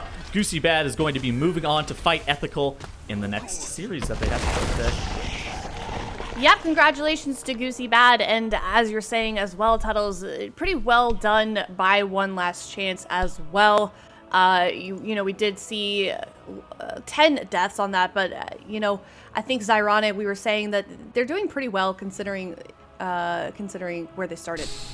Yeah, I think the thing to look at here is sort of like the mental win that has to be for Goosy Bad. You know, in terms of tournament play, that's the worst possible thing that can happen for you. You're starting off a best of 3 and 2 minutes into the first dungeon. You know, the person that keeps your team alive is unable to play. You know, what can you do at that point? But to be able to have the wherewithal to be like, you know what, we still think we're the better team. We can come back. This is a 3-game series. We still have 2 more matches to go. We can come back and win this, and they're able to. They were untilted. They had 2 incredibly clean dungeons, which is what we said we wanted from them at the start of the match, anyways, and we still got it. And I'm impressed with the way that they played in the form of that adversity. You know, it shows that they really kind of have the mental fortitude to be one of those good teams that we want to see them become. And given that they had those two pretty clean runs on the side of Goosy Bad, Dratnos, do you think that this kind of performance, if they are able to keep this up, is something that will fare well for them in this matchup against Ethical? Yeah, it's an interesting question. The matchup against Ethical is going to be really tough for Goosy Bad. Their time trial times quite a bit slower than Ethical's, and their run in Toldagor, though it was quite fast, it would certainly have lost if Ethical hadn't had to Ethical if Ethical has a run without wipes to Jess Atlas like they have. Ethical's Toldagor has looked so fast, so I think that Goosy Bad, they can definitely compete with Ethical, and but I would give the advantage to Ethical in that matchup. Yeah, well, we will soon find out. We're going to go to Method NA versus Complexity next, so we'll see that Ethical versus Goosy Bad later on. But before we move on to that, Zyra, what did you want to highlight from that last game? I think we all know what I'm going to highlight from that last game. That cannon play from Goosy Bad was exquisite. I mean, the first section when everything dies at the same time is just like the okay hand emoji. Just you kind of fist pump when you see them play it that well because it just looks so good. And then the second cannon, you know, it wasn't as crisp, but the fact that they managed to get no healing off and everything died at the same time anyways was, again, it was just like they just absolutely trucked through that outer platform, and it was beautiful to see a team pull that off. I think that's the cleanest we've seen it so far, just about the entire weekend so far. And I would love to see them keep up that momentum for their next game. However, we are going to go to Method NA versus Complexity Limit next. A game that I don't know about you guys, but I've definitely been super excited to see play out, Tuttles. Oh, absolutely. I mean, these are going to be the two powerhouses. The Method v Limit matchup, which contains... It's Limit v Limit. It's a large amount of Limit members on both sides of this matchup. There's been a ton of banter on Twitter after Method NA beat Complexity Limit, I believe, 2 weekends ago. Lighty tweeted at Max. It was like stock with downward trend emoji. Trend, yep. Yep. So there's a lot of banter between these two teams. I think it'll be great to see how the two end up performing against one another. And these, I mean, also, if we look at how Complexity Limit is performing this tournament versus the first cup for this region, Dratnos, you feel like they've really stepped it up today? I think, or yesterday? Yeah, so I think we saw them play a lot more of their maps cleanly, but we still saw from them the potential for things to go horribly, horribly awry, as happened in their freehold against BDG, which BDG actually won that map against them. So Complexity Limit, I think they definitely are better this cup than they were last cup, but they were still not perfect yesterday, and perfect is what they're going to need to be against Method NA.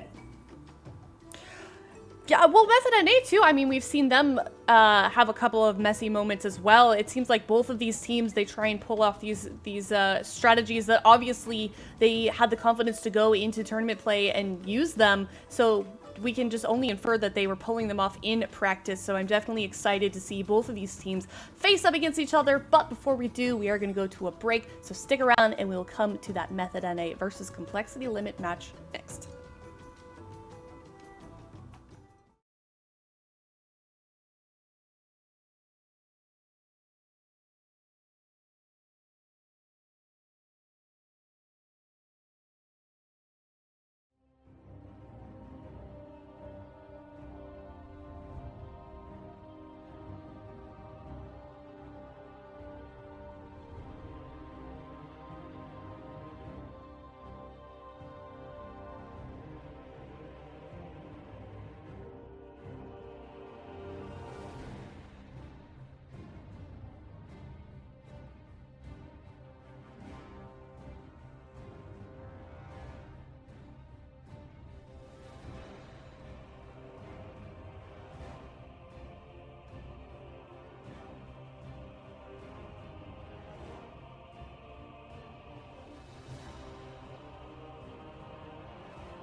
Welcome back, everyone. Before that break, we saw One Last Chance get knocked out of the tournament, and Goosy Bad has moved forward in the bracket.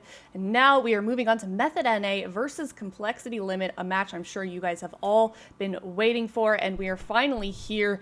And we were talking about this a little bit before the break, Jack, but I want to get your opinion on this as well. Complexity Limit, I feel like, has definitely improved considering where they were in the first cup for this region and how they've been playing so far. How do you think they're going to fare up against Method NA today? I'm most excited to see how this matchup is going to turn out. And yes, there's going to be the benefit of, we noticed and have been able to see how much they've improved, but I think the other side of it is that there's also not a lot of variance in some of the dungeons that we're going to be playing, at least the first two with King's Rest and Warcraft. We're not seeing any Toldagors, and in this series thus far. Yeah, we have Shrine at the end, and we've seen some very powerful Shrine. Actually, we're at Shrining Band, excuse me. So Shrine is banned, Siege is banned. So King's Rest, Warcraft, and Freehold. There's a lot of consistency, I think, to it, and I don't think there's too ridiculous a variance, and we've seen both of these teams play these dungeons already. So I'm extraordinarily excited to see how it's going to match up because there's a ton of talent on both teams.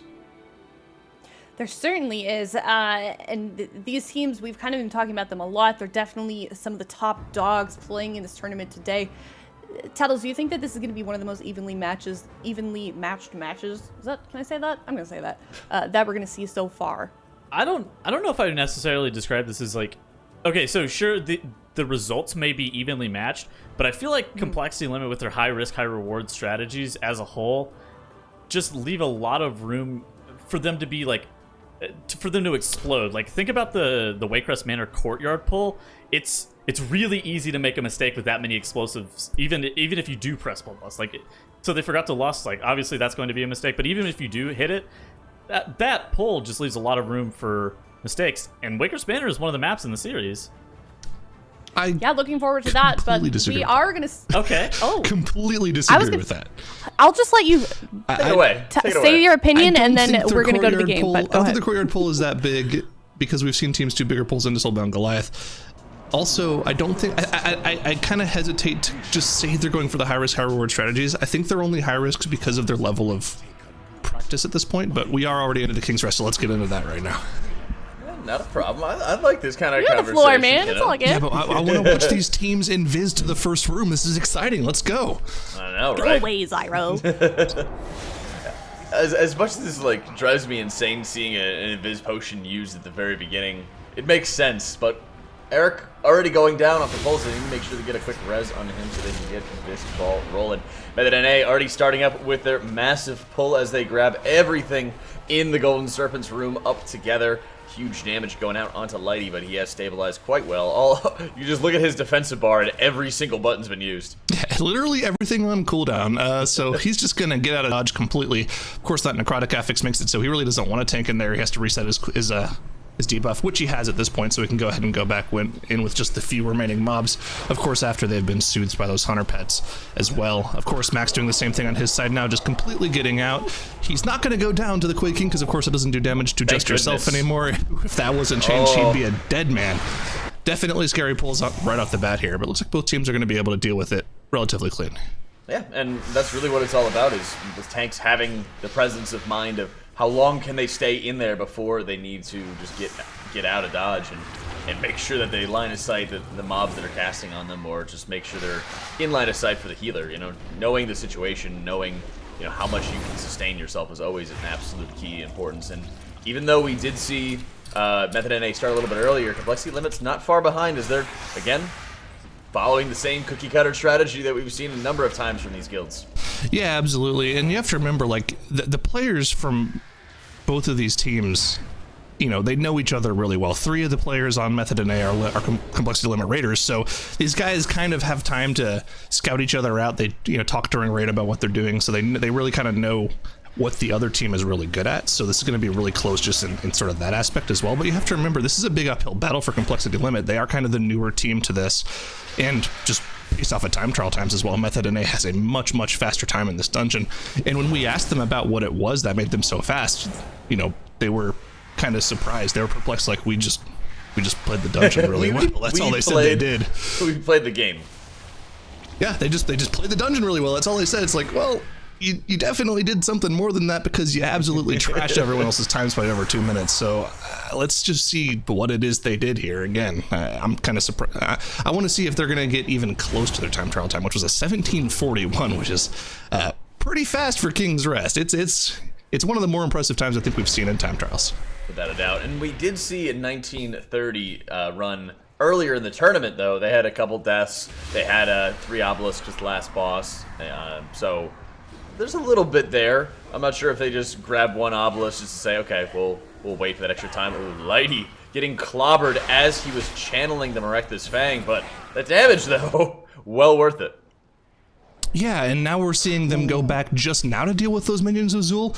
We saw that death from Eric earlier on in the dungeon. I'm pretty sure that was him dealing with those minions of Zul before they went into the actual first boss room pulse. They don't have to deal with, they don't have to worry about them at all. JB just now dealing with that as well, but he's not going to end up going down because they did deal with the first 2 of those animated guardians.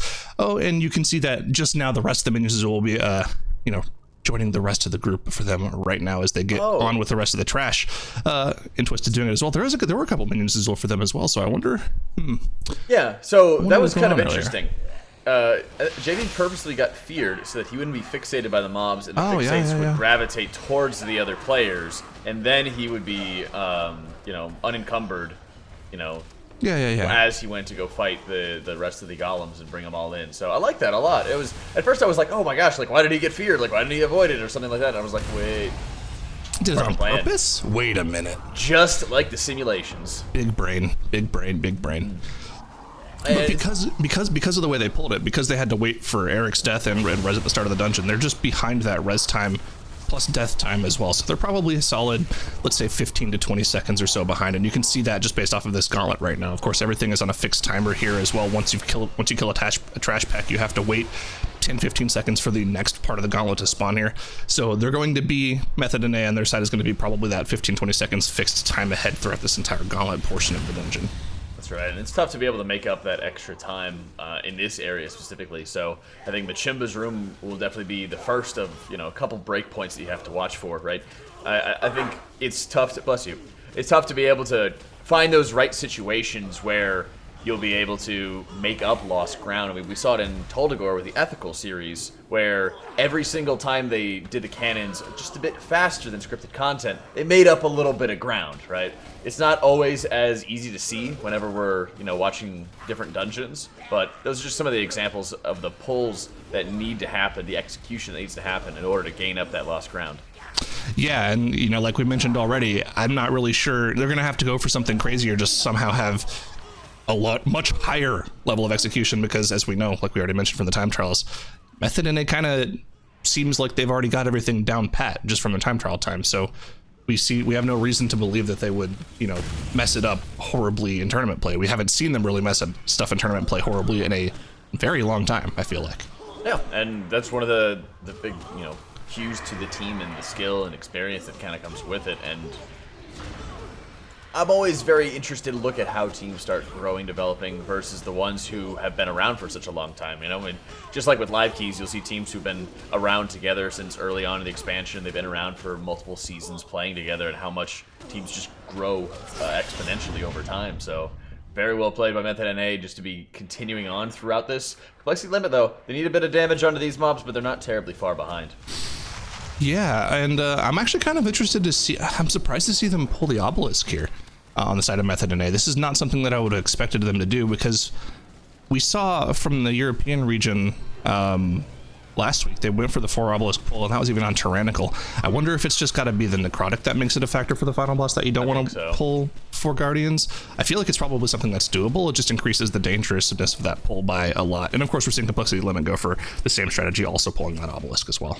I think it becomes a big challenge, especially when Raban ends up spawning throughout the final boss. Just being able to maintain aggro on that while you're running for your life to drop necrotic stacks and deal with Tank Buster, as well as all of the other mobs that are running around all over the place. Because even if you're having the hunters taunting every single time, they're still going to be getting aggro back onto that. You only have so many taunts at your disposal, and if you're running away from, Raban, for example, you're running away from the boss, maintaining threat might be more of an issue, especially when you have to consider being in melee for necrotic and you only have 1 reset. Yeah, I mean, definitely a scary moment. Now yeah. Yeah. You can see that yeah. And that's pretty true. And yeah, that's pretty true.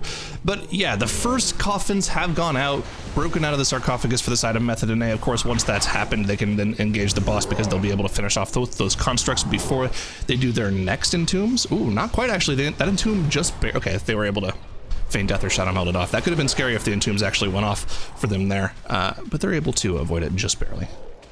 Doing quite a good job in Complexity Limit. This is where we wanted to start seeing them gain that ground. They're not far behind in terms of boss DPS, but it's always important to look at how much trash is left remaining, as they still have some of those constructs that they're chipping away at. They didn't focus them as quickly as we saw Method NA do. They definitely didn't focus them down pretty much at all, and it looks like this Entomb cast might get off here.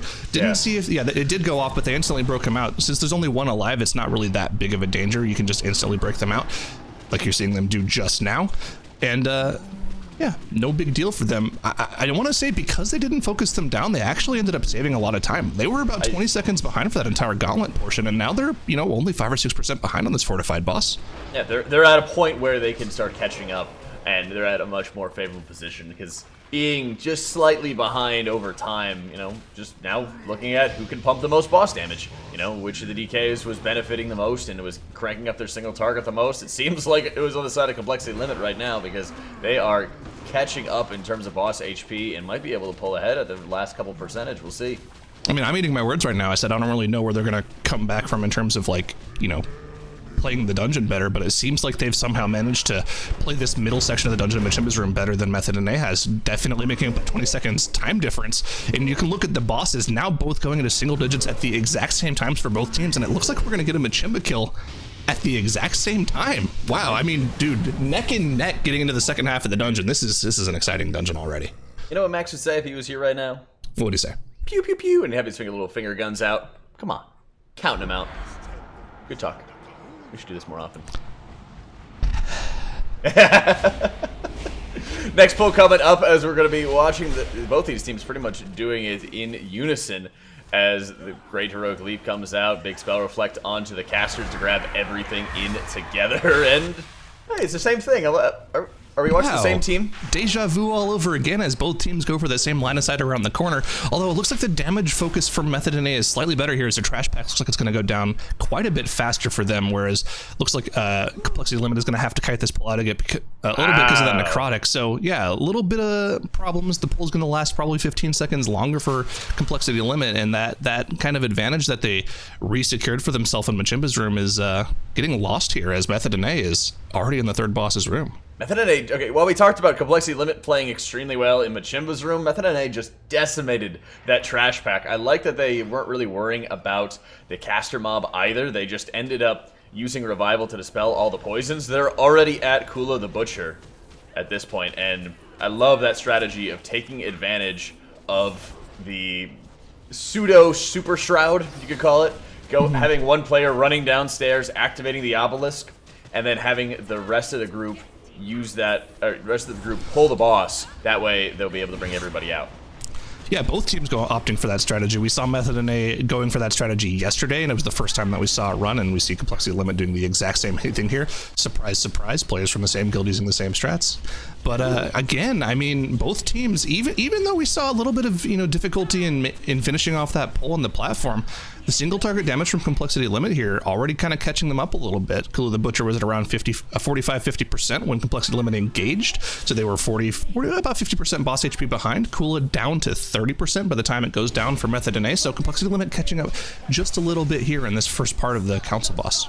That's right, there's a long encounter, and so it's just going to be boss damage, boss damage, boss damage, as both of these teams are taking on the Council of Tribes. Kula the Butcher going down for Complexity Limit, still around that 40-50% HP difference between the teams as we speak. Yeah, about 50% right now, as overall they've done a great job positioning the axes from Kula on both sides, so they're able just to occupy the middle of the room, and all those axes should be outside of the room's area at this point. I guess we'll be looking to see how each team will be able to handle Aka Ali at the very end, using Feign Deaths, maybe even Transcend or something along those lines. Probably not Transcend, but probably the Feign Deaths, to make sure their tanks will still be able to pump extra damage even though they might have the Tank Buster debuff.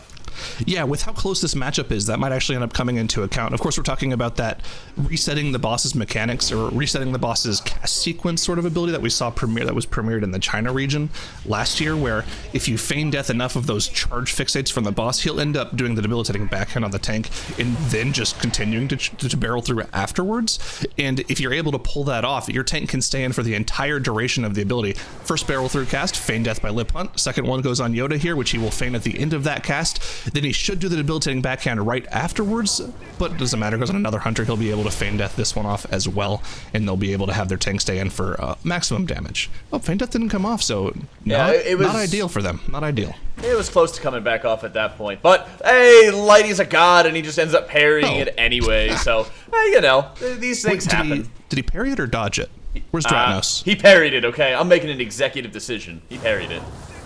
I think I'll have to check with Dratnos on that one. I'm not too sure. We'll ask Tettles. He'll probably know. Okay, we'll ask Tettles. Same person. Yeah.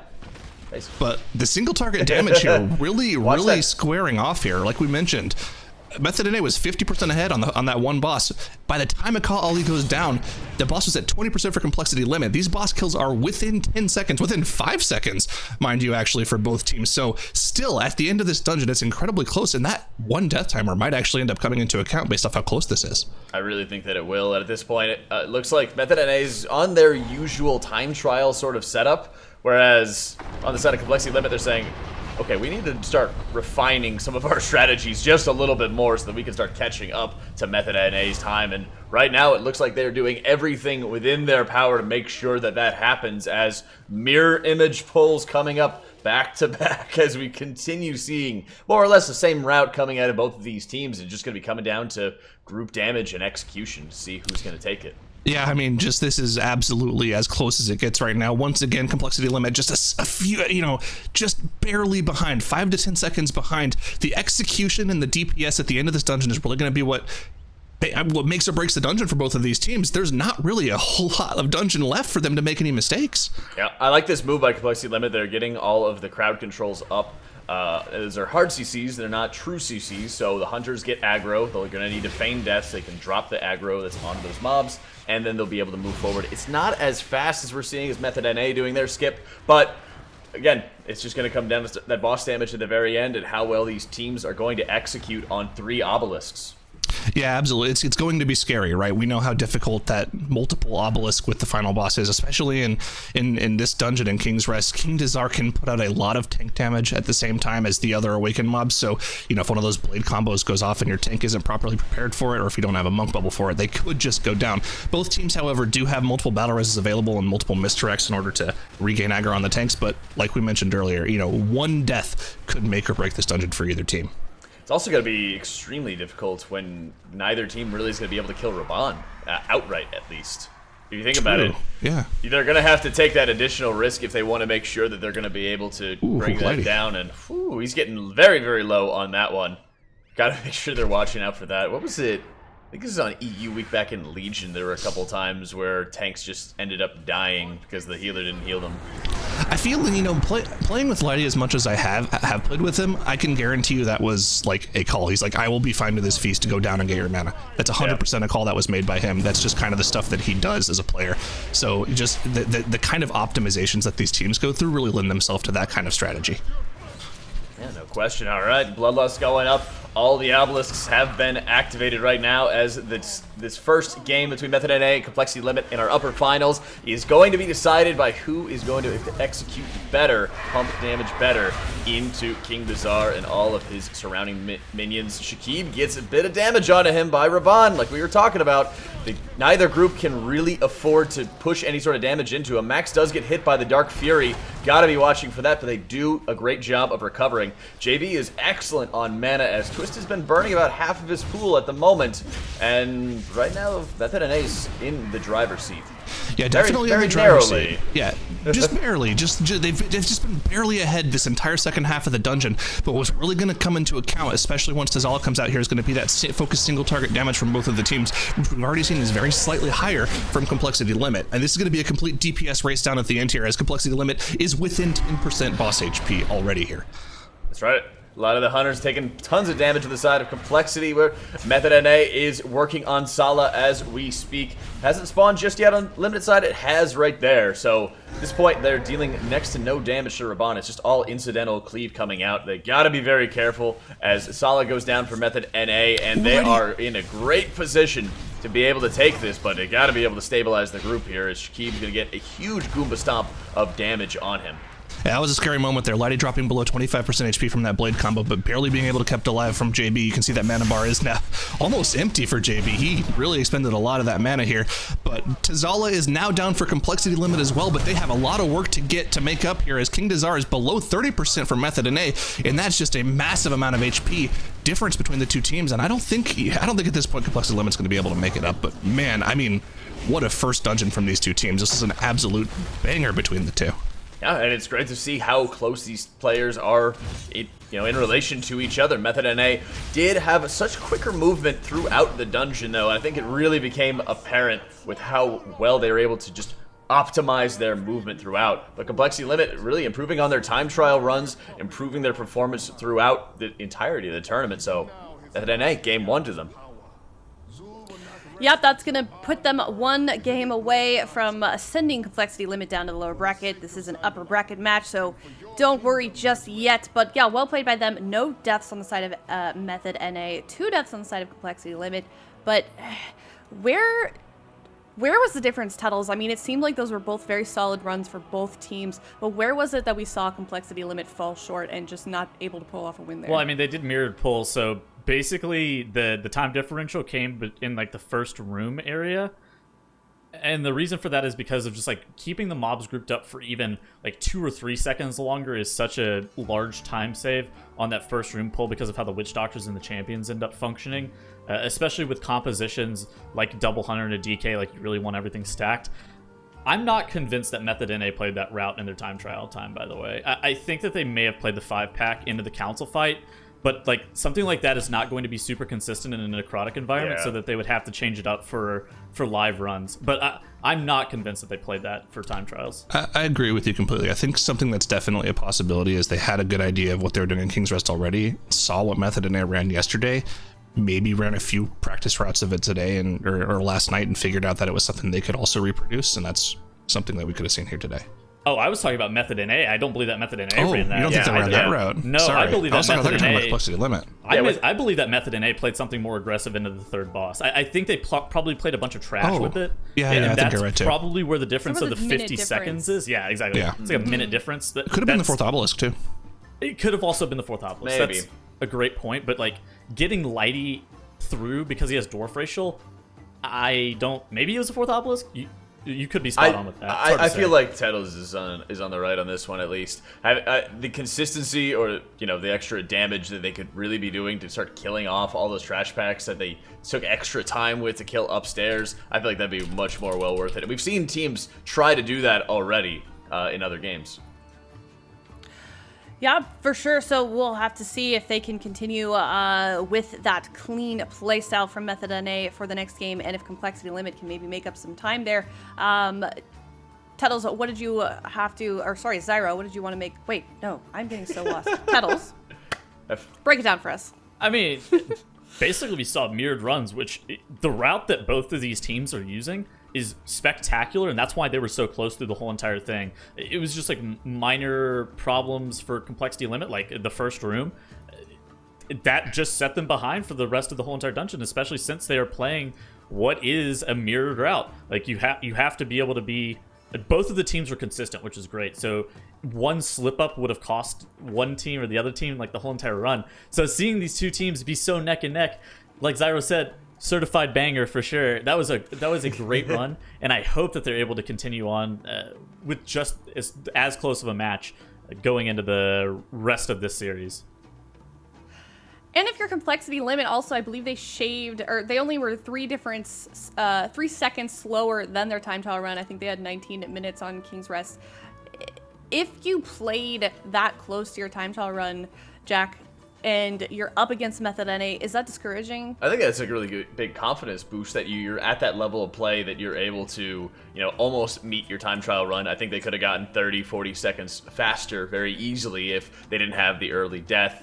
for example, they could start shaving off a lot of seconds, especially if they go back, watch the VOD. They can start saying, oh, Method NA had stronger movement. They were a little bit faster at a couple of these different points. Let's start breaking down how we can do that so we can meet their time level. And I think that's really where Complexity Limit is as a team, that they might need to make some small micro adjustments in the most nitpicky way possible, right? To shave off a little bit of extra time, but their execution throughout the rest of the dungeon was phenomenal. And I think that should be just more of a sign that they're all in sync together, and that should be more of a, you know, a shot in the arm for them as they go to Waycrest. How do you feel about them playing a mirrored route?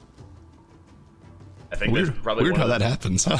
Yeah. Oh, let Zyro take this one. Do you think that that's like the optimal route? Like, do you think what we saw for that King's Rest was optimal given the fixes? Yeah, well, I think 4 Obelisk is optimal, which I do have confirmation that that was a time trial route now. They did 4 Obelisk in time trials. Okay. But, yeah. That's, okay. But I think that is probably about as optimal as it gets, right? Like, it's insanely good. It's I don't really know. King's Rest is one of the dungeons that we've seen so many more optimizations going through pretty much like the entire past year and a half, and it's always been one of the dungeons that we thought, you know, they could be doing this better, they could be doing the bridge better, and we didn't really see it actually get optimized until the second half of the season last year. But I think they've got it completely nailed out down. I remember at the start of last year, like 25-minute King's Rests were like really fast for us. Yes, and now we're down to like 17 minutes, 18 minutes is ridiculously fast. Yeah, there was definitely both fast King's Rest for this team. Now we're moving on to Waycrest. Those affixes are explosive and grievous. Method NA up 1-0 against Complexity Limit.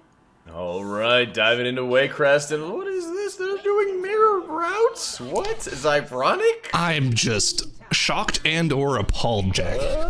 Oh, okay. Maybe not quite. Let's see. What do they got going on? They're grabbing some things from outside. Are they grabbing all of the... Ooh, this is even bigger for Method NA, actually. Right. They put the hallway patrol in as well. But look at Selena. Selena's at 30%. Oh. Wow. What? And they still got the mind control. What? What is going on? How? But here's the difference.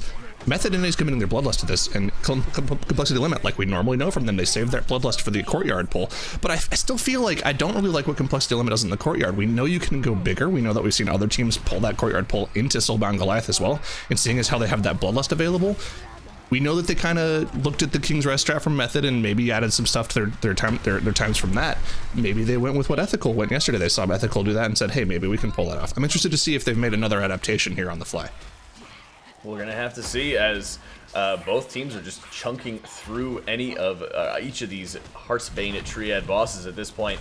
And even though it did look like a very big pull, there's really not that much trash that was grabbed in with both of them. It wasn't very heavy percent, so I see what you mean. There's not a huge gain on this one, especially because it's a fortified dungeon instead of a tyrannical, so I'd like to see that Courtyard. I mean, we've been talking about it for a while. We're seeing how Method NA is moving themselves towards the door to make sure they're going to be able to get in prime position for this next round, and this is going to be good. This is going to be good out of both teams right now. I think this is kind of the make or break point of the dungeon. If both of these teams are playing at their best, which it seems like they are playing right now after that King's Rest, this Courtyard is going to be where we see a make or break. Of course, Method NA did finish off the boss about 10 seconds earlier. They committed their Bloodlust. Lighty pulling absolutely everything in that Courtyard into Soulbound Goliath. They don't have Bloodlust available, so Explosive is going to be the key here. You can see 4 of them are about to go off here. Lots of damage on the group, and this is where the Unholy DKs are absolutely going to pop off. So speaking of Unholy DKs, look at JV almost doing 400k healing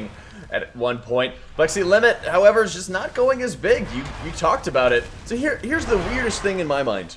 Method NA used Bloodlust on the very first boss in the dungeon and didn't pull in a crazy amount of trash. They pulled in a good amount, but not a crazy amount. They go into the Courtyard, pull everything possible. Every single possible iteration of the trash. They have a empowered matron, and they didn't use Bloodlust on this. JB goes down, Lighty's extraordinarily low, he can't get away. He goes down as well. I don't understand why they didn't use Bloodlust on this with all the threat. I mean, Soul Fetish went off, caused a ton of problems. The Goliath is just going to kick everybody into the dust. Complexity Limit, even though I'm not as big of a fan as what they've done either, I think, like you mentioned, they could go bigger. They're in the lead right now. Certainly. That's such a scary pull. I mean, in general, that courtyard pull is so scary, and I can see why they wouldn't go for the Soulbound Goliath pull, even if they do save their Bloodlust. You can see how dangerous that is. If one of those explosive goes off, your entire group starts attacking Grievous. Yeah.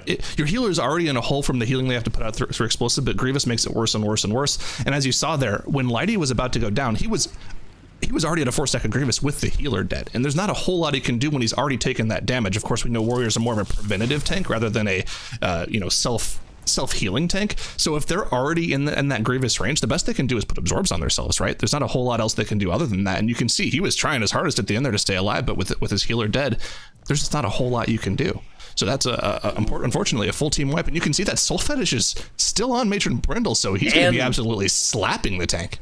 And onto the construct as well. So you're having some extraordinarily buffed mobs that you can't bring in with anybody else. Complexity limits grabbing mobs outside, bringing them on top of the matron as we speak. And they are going to end up pulling the boss right now. So big way of the crane for Twisted here, as he's going to be stabilizing the group. And this is always one of the most challenging things from the Mistweaver's point of view. Once you stabilize with way of the crane, you need to make sure that you're going to be able to sustain the tank, especially in a dungeon like this with heavy pressure, and make sure that you're going to not burn up too much mana in the process. So you're seeing Twisted right now has tons of mana at his disposal with a great use of Mana Tea preemptively, reducing the cost of his Way of the Crane. And now he's got full mana in time for the boss fight, as they're going to have to deal with some of the chip damage from any of the maggot spits that will go out onto the DPS.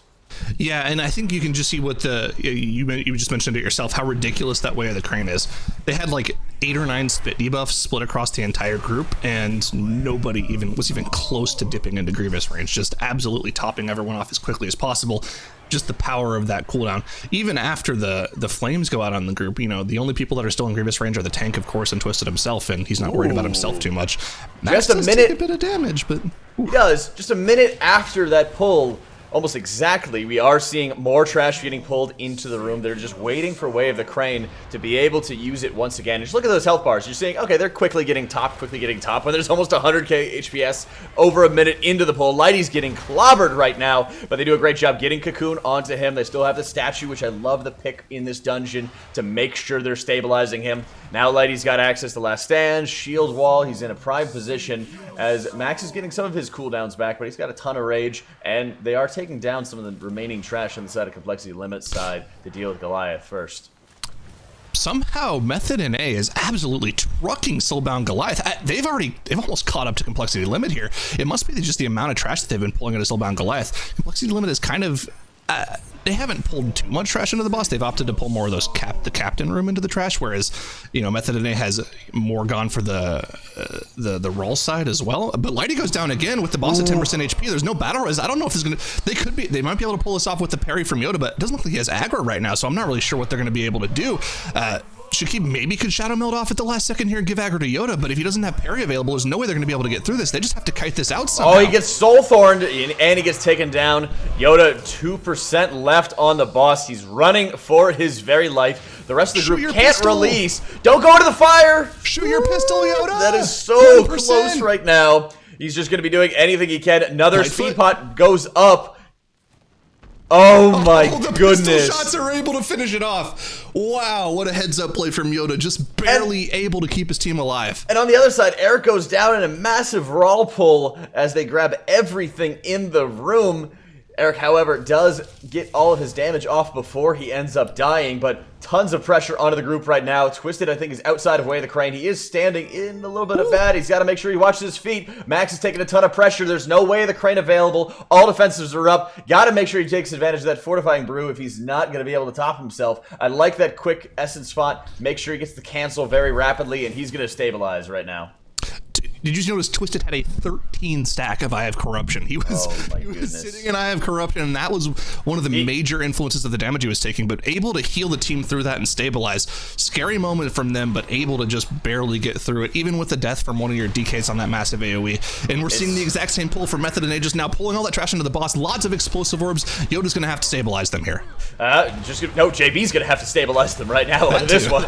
They're letting those explosive orbs go off. As long as they're not getting one shot by him, the massive healing from Way of the Crane will be able to help them deal with it. And at that point, this is the difference right now. Watching Method NA, they neutralize the threat because both of their DKs lived to completion, and that makes it so much easier for the entirety of the group to survive, and that's where you're going to start seeing JB start pumping a ton of damage, whereas on the side of Twisted, he had to work to stabilize the group because the DPS died. He had to spend additional uptime, additional work to make sure he was able to stabilize his group, and yes, he stood in the eye a bunch, but that's what he had to do at that point in time. He needed to be able to sit still, force himself to take more damage because he knew that he wasn't going to take it from other sources, unlike the tank who was just getting clobbered. So great plays, great presence of mind by these healers to make sure they're having the sacrifices that they need to make when they need to. Yeah, I mean, you can tell it was calculated as well. Obviously, every single time you get one of those Eye Corruption procs, it does 8 ticks of damage. So if he hopped out of it at like 13 stacks here, he was like in the 10 to 13 range. He had to like dodge some of them, right? You don't just only take 13. So calculated as well to make sure that he wouldn't go down. Once again, good play from Twisted there. You know, heads up, make sure it doesn't go down to a corruption effect. That would be pretty unfortunate to see. We did see a little bit of little bit of deaths from Thing from Beyond, but that's why healers don't run Thing from Beyond. Yeah, typically. That's why we don't. Yeah. Because you look at those situations where you say, okay, I won't heal myself, I need to deal damage, or I need to heal other people, and then you have that Thing from Beyond just like, hello. I think From Beyond is such a Grand Illusion is such a ridiculous ability sometimes. You know, sometimes you're fighting Mythic N'Zoth and 3 Things from Beyond spawn when you're transitioning to the Psychus phase, and you just die. You know, I can't say I've ever personally seen that happen, but you know, maybe it's happened to somebody on stream or something. The Titanic theme just plays. Both teams looking like they're dealing with that Urgroth Big Breaker of Heroes mob at the exact same time. You know, actually, no, only Method NA is dealing with Urgroth Breaker of Heroes. You think every Faceless one looks the same, man? They do. They kind of do. Of course, see some tentacles and yeah, Complexity Limit wasn't dealing with the Breaker of Heroes. They were dealing with the Fear guy instead. So differences in pulls, of course, here, as Complexity Limit once again pulls the entire room into Lord and Lady Waycrest, of course, making use of that Unholy DK AoE that we keep talking about, and they're just going to absolutely truck Lord Waycrest here. That's right, and no Bloodlust as well. They're going to be holding up, or they won't have it until the very last boss. They're doing a great job just burning Waycrest's HP away.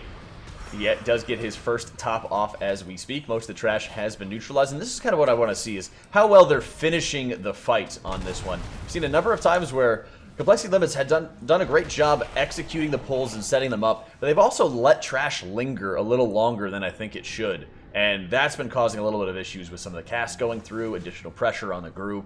And there we go. I'm glad that they ended up cleaning that up. And good positioning by the full melee group to get out of the way of each other for the debuff, as Method NA pulls the entirety of the basement.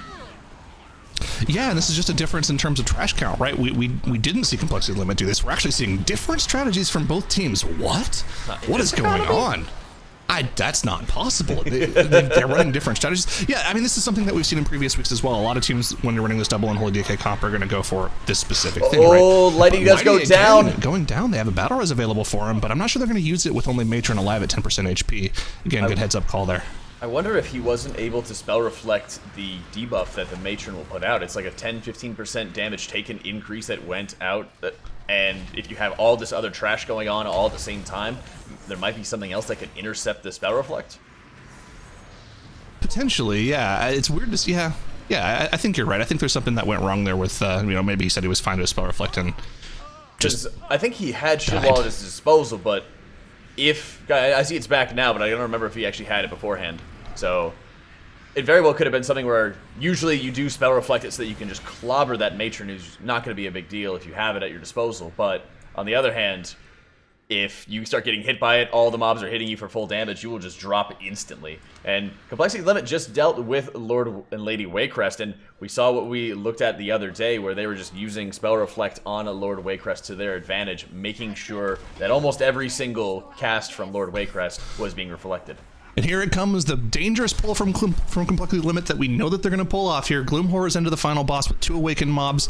The Gloom Horrors are down, of course, Atrocity using that Cloak of Shadows to make sure he doesn't take any damage from the jumps, and they are now into the boss. Bloodlust is popped. The Unholy DKs are going to have to deal with these Gloom Horrors before they can get another set of jumps off, but of course Twisted is baiting on top of those candles, so he's not going to be in too much danger as well. Those Gloom Horrors are just engines for the Unholy DKs here. That's right, Twisted's got to get down right now as he's getting out of range of those mobs. He does pop Diffuse Magic, so he can mitigate a little bit of that damage, but great presence of mind to be able to get in there, spin for as much as damage as he possibly can, while ensuring that none of the jumps go off. And this is what I'm talking about, finishing off those mobs quickly to make sure that the pressure on the tank, on the group, gets relieved as rapidly as possible. Plexi Limit crushing Gorak Tool right now as Method NA still working on the Waycrests. Yeah, I mean, this has been an impressive run, pulling it back together for Complexity Limit here. Only one death on the board, of course, that one death being from Eric on Raw. So just, one of the DKs dying on an AoE pull where it shouldn't be that big of an issue. One DK definitely can deal with that on their own. But yeah, just pulling it together. We've seen them have issues in this Waycrest manner. Of course, 2 weeks ago as well, they had an issue in the courtyard as well as on this final pull the boss that we're seeing them pull off cleanly here. And of course, some issues yesterday as well. Just forgetting to pop the Bloodlust and not making that courtyard pull go wrong. So being able to see them pull it all together in the highest form of competition against what is probably the best team in the tournament in Method NA, I feel like they're really rising to the occasion here. They're definitely playing to their opponent. It seems like that because it happened 2 weeks ago as well. They played their best matches against Method NA in that upper finals, and they're doing it again here. That's right. Complexity Limit going to be taking game number 2 and improving over their time from yesterday by over 30 seconds, almost 40 seconds right now. Complexity Limit's looking hot today, but Method NA, despite that big wipe, they were fighting to stay in this match throughout. Yeah.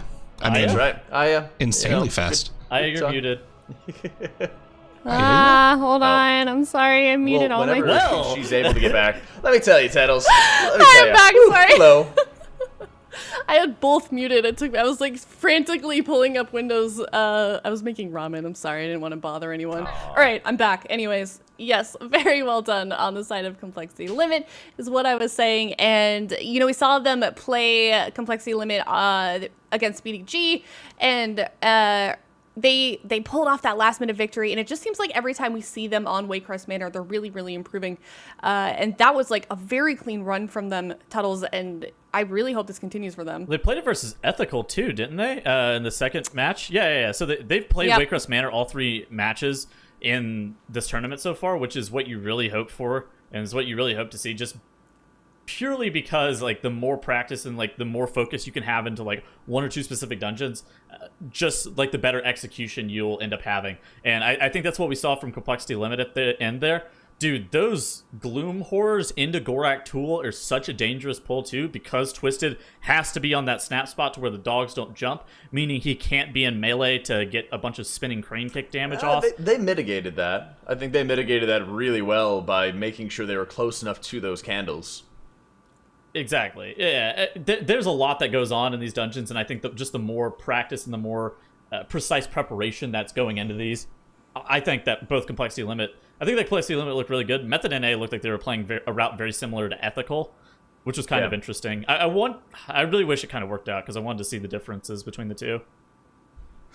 Yeah, I did as well, and it's definitely not fun when you see a team like Method NA have a run like that. However, hopefully they can pull it together for this next run. However, Tettles, what did you want to break down from that last game? All right, so originally what went wrong for Method NA was the Soul Fetish cast went off, and then they had a Thorn Guard and the Matron for Method NA with the 5 buff. Whenever those bosses roll the 5 buff, your tank and your healer are probably going to perish very quickly. That causes a full wipe. Then they have more troubles on Soulbound Goliath. Yoda ends up kiting the boss around, bringing out his chainsaw to be able to nick away at the very last end of that tree. Complexity Limit very much in the driver's seat at that point. Sure, they may have had a minor mistake on Raw with Eric going down, but dude, they were hard chilling. They just maintained, kept playing their match, pulled straight into Gorak Tool with all the Gloom Horrors, able to take that down easily, and then take down map number 2 versus Method NA. And now these two teams, they're in the position of being sent onto the lower bracket, a place that Method NA has never been. So I'm definitely excited for this next match here or this next game. We're going to be moving to Freehold. And with Freehold, I feel like the question always becomes, are they going to try and do that kiting strat, or are they going to do something else? I think last time we saw Method NA do this one, they didn't, but Complexity Limit did. How do we think this next one is going to play out, Jack? I am ridiculously excited to see how this next one will play out. I mean, all three of the dungeons in this series are probably some of the best to see teams like Method NA and Complexity Limit square off. There's not crazy variance in what happens with some of the boss fights. We talked earlier about like Toltagor. Oh yeah, sometimes you'll see Jess Howlis pull mobs through walls, sometimes he won't, something like that. But when it comes down to Freehold, especially, this is just going to be such an awesome game to see. I'm not convinced that there's going to be kiting on... We'll see if there's going to be kiting. I've seen some that have kited, and 100%. I've seen some great kills. Yeah, you think both sides are going to kite? So Complexity will kite, Method NA will not. Okay. Yes. Okay, 100%. I thought that. So and I think after all the talk of like, will they, won't they, when we've seen like Method NA perform, I think that if they have the opportunity to just to brute force and kill everything, they're going to. Well, we can see their comp. We can see their comp a little bit in advance, and they're running double DK, which is very much conducive to not kiting. Yeah. And also, something also. I want to look at the times here from what we've seen, and we've seen both of these teams run Freehold already this week. Twice for Complexity Limit, one for Method NA. Method NA going for the zero kite strat. They had a 12:58, which sub 13, blazing fast. Complexity Limit, they did have that one. They did mess up the first round of kiting against BDG, which cost them 2 minutes. They didn't win that match. But when they pulled it off against Ethical later on, they had a 13:16, where they actually also ended up pulling a patrol that they didn't mean to pull, which cost them about 30 seconds. So that once again, I mean, we're seeing ourselves in a similar situation with Complexity Limit. The upper bound of their strategy is better. So if they pull it off cleanly, they will have a better theoretical, faster time. But it's all going to be about whether or not they can actually pull it off, because it is an insanely high-risk strategy. That's right. We already saw on the side of Ethical, I think it was earlier, who ended up dying while doing the kite strategy. And the risk is just so high. But the payoff, though, the absolute massive payoff of not having to deal with them, seems like it's great. But what I wanted to say was the fact that we saw Method NA already fight obelisks and get a slightly faster time. I love the fact that we're going to have two very different strategies for how teams deal with the dungeon, like Freehold. Because Freehold is so high octane as it is, because basically the time has been reduced sub 13 minutes because of how you can chain pulls together, especially with Quaking and Volcanic. I just love the fact that we have two very different strategies. Me too, and I hope both of these runs go cleanly for these two teams. I would love to see them both pull off this run, and it is tied up, one game away from moving on in the bracket, and one team being sent down to the lower bracket. Method NA 1-1 Complexity Limit. All right, here it comes, the deciding match to see who's going to be able to have that heap of time. Ton of time to be able to chill in that grand final slot, and who gets dropped down and have to battle their way past Ethical once again to be able to compete in the grand finals. Complexity Limit, Method NA have both been killer throughout the series. They're both doing pretty similar strats that we've seen pretty much everybody do throughout the opener. Yeah, I mean, looks like the same pulls coming out from both teams here. They're both going to be going for... Oh, actually, sorry, bigger pull coming from Method NA. We know Limit goes for 25% here from the run earlier in the week, but Method NA just going for 31%, pulling everything. 2 extra packs, so nice and easy for them. Both teams killing it about the same time, and just engaging Skycap and Crab at the same time. So, once again, neck and neck here with just a little bit of a trash advantage towards Method NA.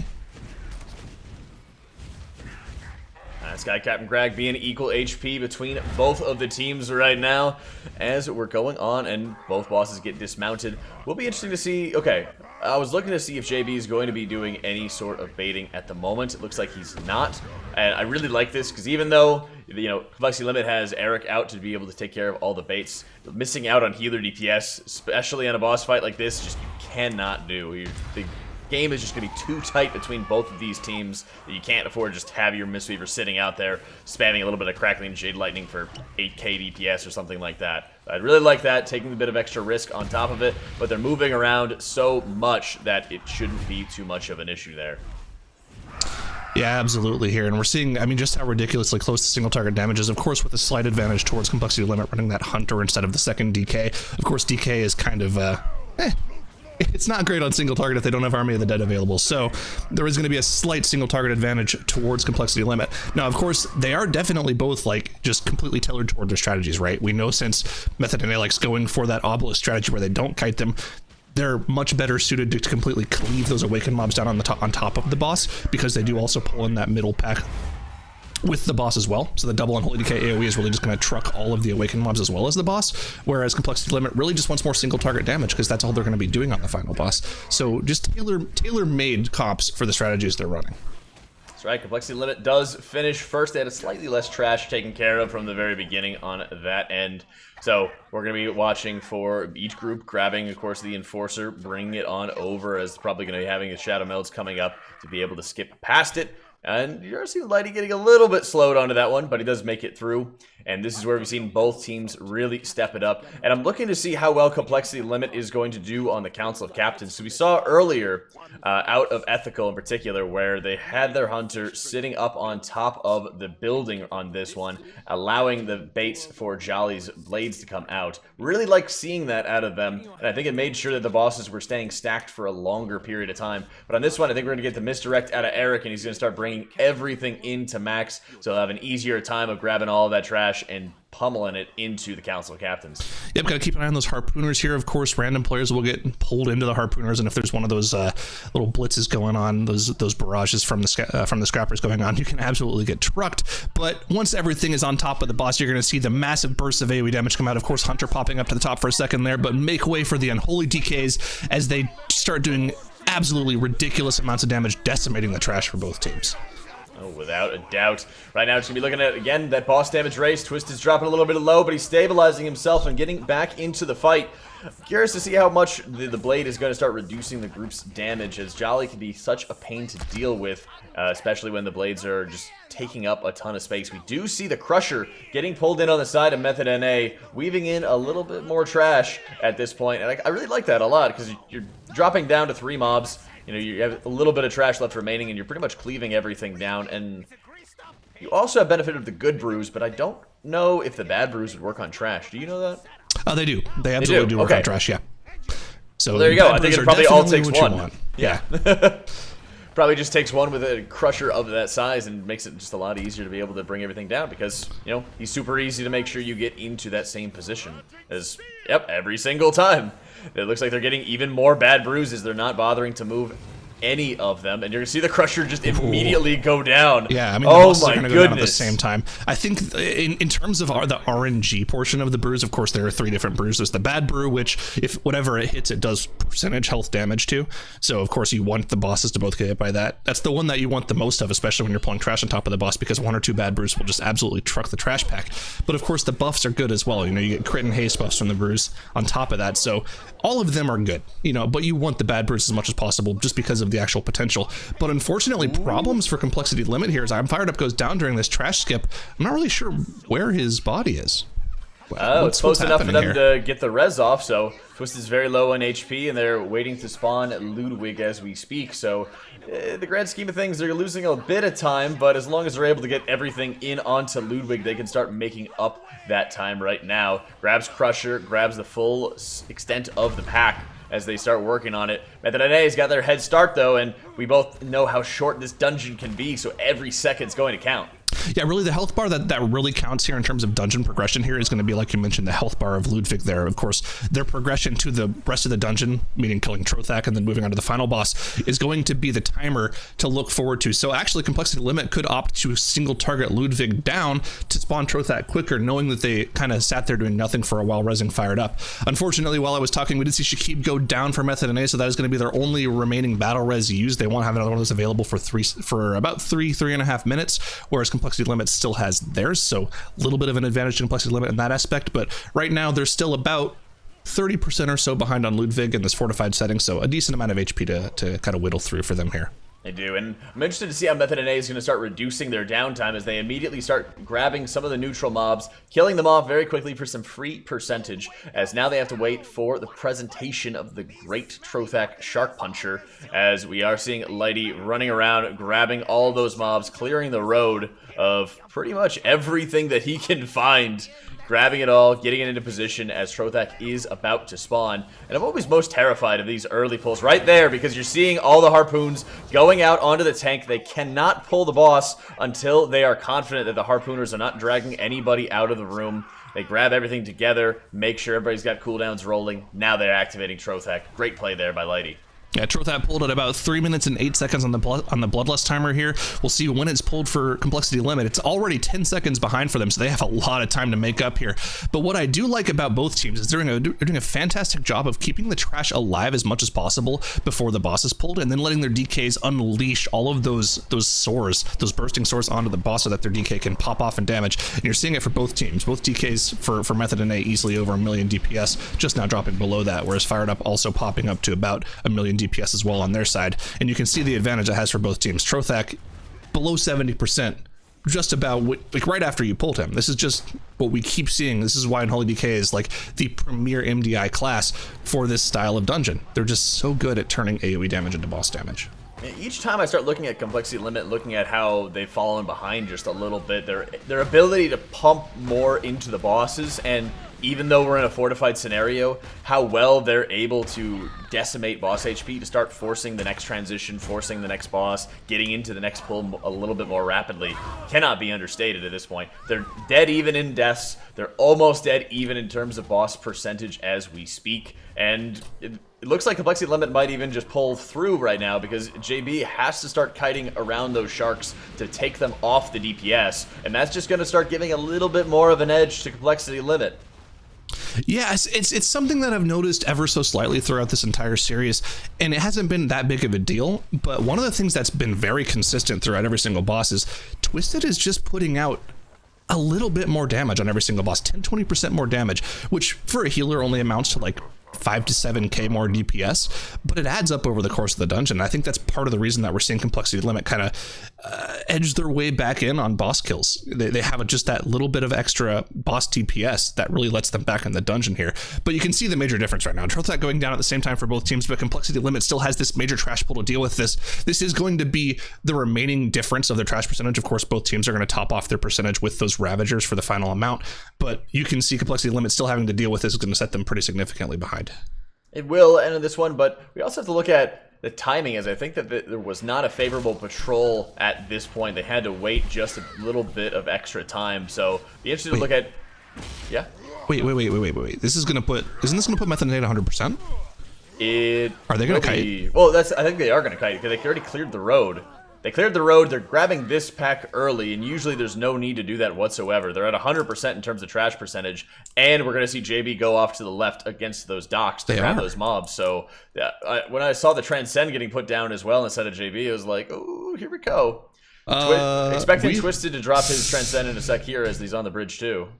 We haven't seen Method and A do this. I'm excited. I'm excited to see this. They have not pulled this out in tournament play yet. They have to have been saving it, right? They pulled this out early in the tournament against another team, so they've just been saving this in the back pocket for a team that they thought they really needed to use it against, pulling it out against Complexity Limit, and the Bloodlust is now popped for Method and A, as we can see JB pulling all those Awakened mobs off to the bridge, and he's off to the races. That's right. We're going to have all eyes on JB from their point of view. And same thing with Twisted. When he starts kiting right now, it's so important. All of the fight really is in their hands. And I want to be able to see how well they can handle it, because we've seen successes and failures of both sides. And I do want to see some of these healers taking a bit more damage to guarantee that they're going to be able to maintain healing threat, maintain healing aggro. Twisted going down. They do get the battle res out onto him, and he'll be able to res max, but more extra time burnt through. And right now, Twisted will not have his Transcend, so we really need to watch Twisted closely as he's going to work to pull this off. If he doesn't have his Transcend, and if he doesn't realize that he does not have it available, that could be a very big problem for him as he works to kite this. Yep, and of course the boss is now pulled for Complexity Limit, and they'll have to go off to the races for themselves. We'll see Twisted off screen pulling the rest of the Awakened mobs, but at this point it's just a pass-fail mechanic, right? Yeah. It's all on JB right now. If he is able to pull off this kiting, Method and A will secure the win. So it's all eyes on JB and on that monk on J.Chi. Can you pull it off? That's right. Twisted's very low. He wasn't able to get separation onto this one. We got to be able to see what's happening with Twisted to be able to get a better look at it. And that's what I was worried about when those extra casts start going off, when he's not able to get away as rapidly. Boss ends up resetting on the side of Complexity Limit. Well, that's unfortunate too, but I don't think it really changes much because if JB does somehow go down here, it will be a wipe for Method and A. So not much has changed. Method and A, it's still all on Method and A here. With Harlan Sweet now down below the 30% threshold, taking double damage, it is going to be the win for Method and A, and one of the closest series we've had the pleasure to cast, I think, in the past 4 weeks. But wow, I mean, pulling out that strategy at the last moment like this, keeping that in the back pocket, there's got to be some extra level of respect between these two teams here just to save that one. Without a doubt, that was one of the fastest 3-game series we've ever had at this point. Extremely great execution by these teams, and you know, unfortunate that Complexity Limit wasn't able to pull it off, but they've definitely shown they can. They've improved over their previous week, and they're really growing a lot in this tournament. They certainly are, and that's not the end for them. They are going to be dropping down to the lower finals, so they definitely have a chance to battle it out. The teams left down there, Ethical versus Goosy Bad, so I think they certainly have a chance. They're going to have to keep playing cleanly. But yeah, well done by Method NA, well done by JB as well. That's a really spoopy strat to pull off there. I mean, really, it took one wipe, and they would have lost that series, that game. I think it's the confidence as well that he's going to be able to get the job done. We've seen a number of times how people have kind of mapped out the different areas that they need to run through. We saw like 2 or 3 uses out of Transcendence from JB to make sure that he was keeping all of those mobs in together, taking a little bit of extra damage to make sure that he was maintaining threat, and did an excellent job kiting throughout that. And he's made some really good plays on his Monk throughout this series. I find it... Yeah, and Zyro kind of... Oh, sorry. Go ahead. You go. No, do you have a point? I was gonna say, I find it kind of wild that they have 2 strategies for multiple dungeons like that. Like, they had 2 strategies for Freehold and 2 strategies for King's Rest that we know of. So the fact that they're able to unveil both of them in one weekend is... I'm really insane. Surprised that they have enough time to be able to practice that many. Yeah. Well, it's just insane. I mean, I don't think that the strat changes super heavily with, okay, we're going to, bring 3 obelisk mobs in with the boss, but bringing in the kite strategy later on in the tournament is so cool to see. Well, in addition to that, dude, they played the biggest pack with Trothak I've ever seen. Yes. Like, I don't know how they got that much trash into that boss, but that was what saved them the most time, I think, is... Like, that is such a polarizing difference between the 2 strategies, I think, is how much trash you're playing with the Sir Shark Puncher. There you go. Also, just how quickly they completed that dungeon. We were talking about just barely below 13 minutes being super fast. 12:14? 45 seconds faster? Time? It was a 12:58 with the no kite strategy. Okay, so they...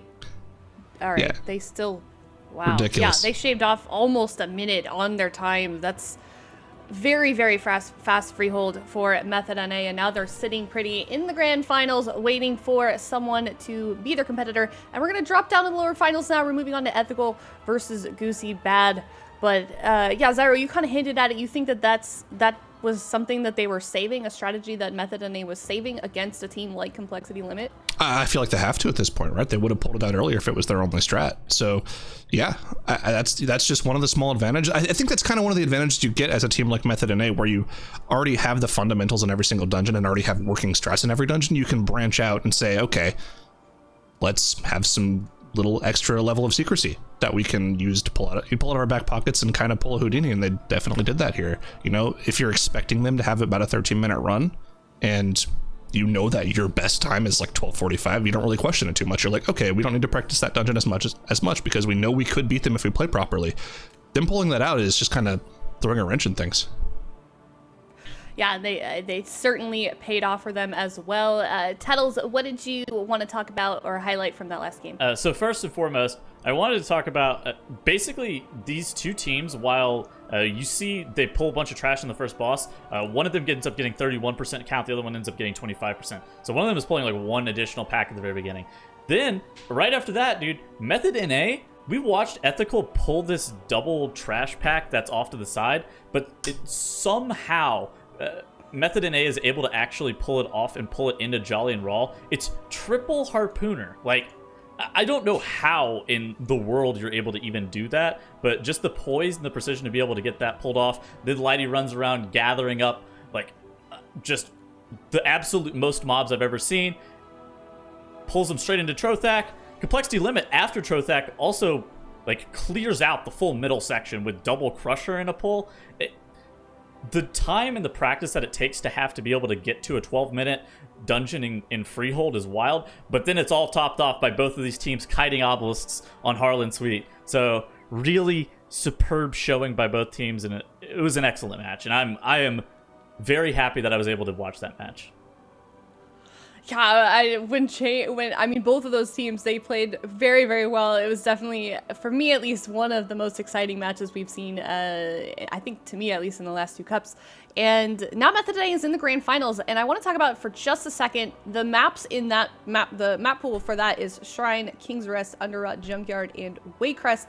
Given that we just saw them pull out this sort of not last minute strategy, but the strategy that we think was sort of in their pocket, do we think, Jack, that they're going to do that again? Is there some new strategy that we haven't seen yet from them in that map pool that we could potentially see coming out? I think in many cases, Method NA's got nice time to be able to practice anything they want for grand finals, and Complexity Limit's going to have to, sort of dust themselves off as they're waiting to see who's going to be winning between Goosy Bad and Ethical right now. So just the surprise as well, like Tettles was talking about before, of these teams being able to prepare multiple strategies or find good ways to scale down the difficulty of their strategy when they need to, really goes a long way to show the preparation that is being undertaken by the best of the best. Mm-hmm. Yeah, and on that note, we are going to now be moving to Ethical versus Goosy Bad. Goosy Bad has really stepped it up this tournament, and Ethical, they struggled a little bit yesterday. We did see them get sent down to the lower bracket by Complexity Limit. However, this is a reminder, guys, this team placed second for this region in the first cup. So definitely stick around for that. We're going to go to a quick break, but after that, we'll see Ethical face off against Goosy Bad.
Welcome back, everyone. Before that break, we saw that incredible series between Method NA versus Complexity Limit, but Complexity Limit got sent down to the lower bracket and ended up in a 2-1, but that is not the end of them. Hopefully they can battle it out through the lower bracket here.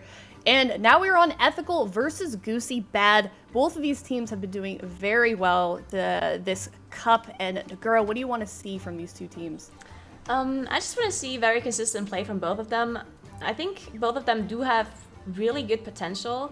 I mean, they're the top 4, right? We saw Complexity and Method NA have such a close series, and I think both Goosy Bad and Ethical can be close to Method NA and Complexity Limit as well. I think all 4 teams are very close to one another. So I think this series is also going to be very interesting to watch, just like the one before. Unfortunately, though, I would have liked to see Atal because we haven't seen it played so far. And turned out they bent that one. So guess we're just not going to see Atal this cup at all. Very unfortunate.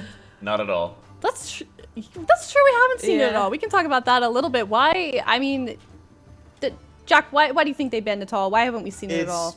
You go for rhymes? Was there a third one? We'll come back to you on that one. I think a lot of it just starts stemming from the fact that it's not a crazy high represented dungeon, and you'll already see very fleshed out strategies already for Workshop, which, if I'm not mistaken, it was one of the first weekends for NA or EU that we ended up seeing bolstering Workshop being on display. There's not a ton of variation in how you actually play that dungeon, so that's one you say, okay, checkbox. Toldagor and King's Rest, if I'm not mistaken as well, both time trials that have to be dealt with anyway, that should be practiced anyway. So Atal'Dazar is one of the dungeons that every so often you'll have to deal with it, and at that point it's more time efficient just to not practice it, plan to ban it, and then start working on other things more. Yeah, I think that since it's such a reliable dungeon as well, the teams have a pretty good idea of if they're up against a team who's better than them at all. Yeah. And so that's why all 6 times it's been in our brackets this weekend, it's been banned, which is incredible for one map to draw so many bans. It's very true. And Underrot has also been banned by Goosy Bad, so our first game will be Toldagor, and the game has started. It is game 1 of Ethical versus Goosy Bad. Alrighty, and Ethical's going for the redemption run throughout this one, Nagura. They really want to be able to show how strong that they can be in this dungeon once they get past Jez Hallis's room, which was bogging them down before. Yeah, I mean, outside of that Jez Hallis room, they had a very clean run, right? They did the cannon era very cleanly, had basically no sanguine problems at all. So they can definitely do have a clean run as long as they fix their problems that they had in Jez Hallis' room. We see Goosy Bad and Ethical doing a very similar pull as they pull almost all of this area here on top of the Sand Queen. Both of the teams also popping the Bloodlust. That's right, and not to discount Goosy Bad at all, as they have put forth a great performance in this tournament, and really the growth from these 3 teams chasing Method NA has been a sight to see throughout this weekend, and goes to show where these teams have been putting in a lot of practice time, and also how they've been working on a lot of their multi-classing and growing that and improving on that too. Yeah, I mean, it's very important specifically because in this MDI, we see lots of different class combinations depending on the dungeon. I mean, last MDI we saw double rogue being played almost every dungeon, no matter the affix combination, no matter the dungeon. But this time around, each player has to know how to play rogue, because sometimes you have has to know how to play hunter, because sometimes you play triple hunter, and then sometimes they need to know how to play DK, and then sometimes you have to pick a demon hunter or a rogue. So I think multi-classing is definitely very important, and also the tanks with the vengeance demon hunters, of course. Big time, and it's been so insanely important to have that extra bit of control with reduced shots from the cannons, extra pressure to make sure you get it done perfectly thanks to Sanguine.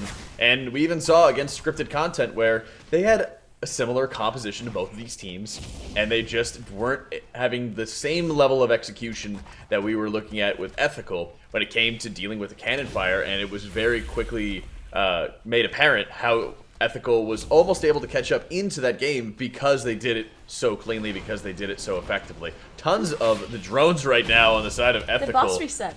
Goosy Bad's boss reset. Oh no. Okay, so this is a huge problem for them. They're gonna have to wait for the boss to respawn. This is gonna be a huge time loss. Fortunately they didn't have any deaths, but this boss reset is gonna put them back really far. Ethical, on the other hand, they got this last upheaval and they should be able to finish off the boss here before the next one. Yep, and we've seen some boss resets before, not too often in Toligor though. I'm not sure if there was just one spot that he was standing on that was just absolutely off limits or something along those lines, but that puts Ethical square in the driver's seat going forward throughout the tournament, or going throughout this series right now, as every little second's going to be counting throughout this. And I wouldn't say it's over yet, but Goosy Bad has had just a horrible string of luck throughout today.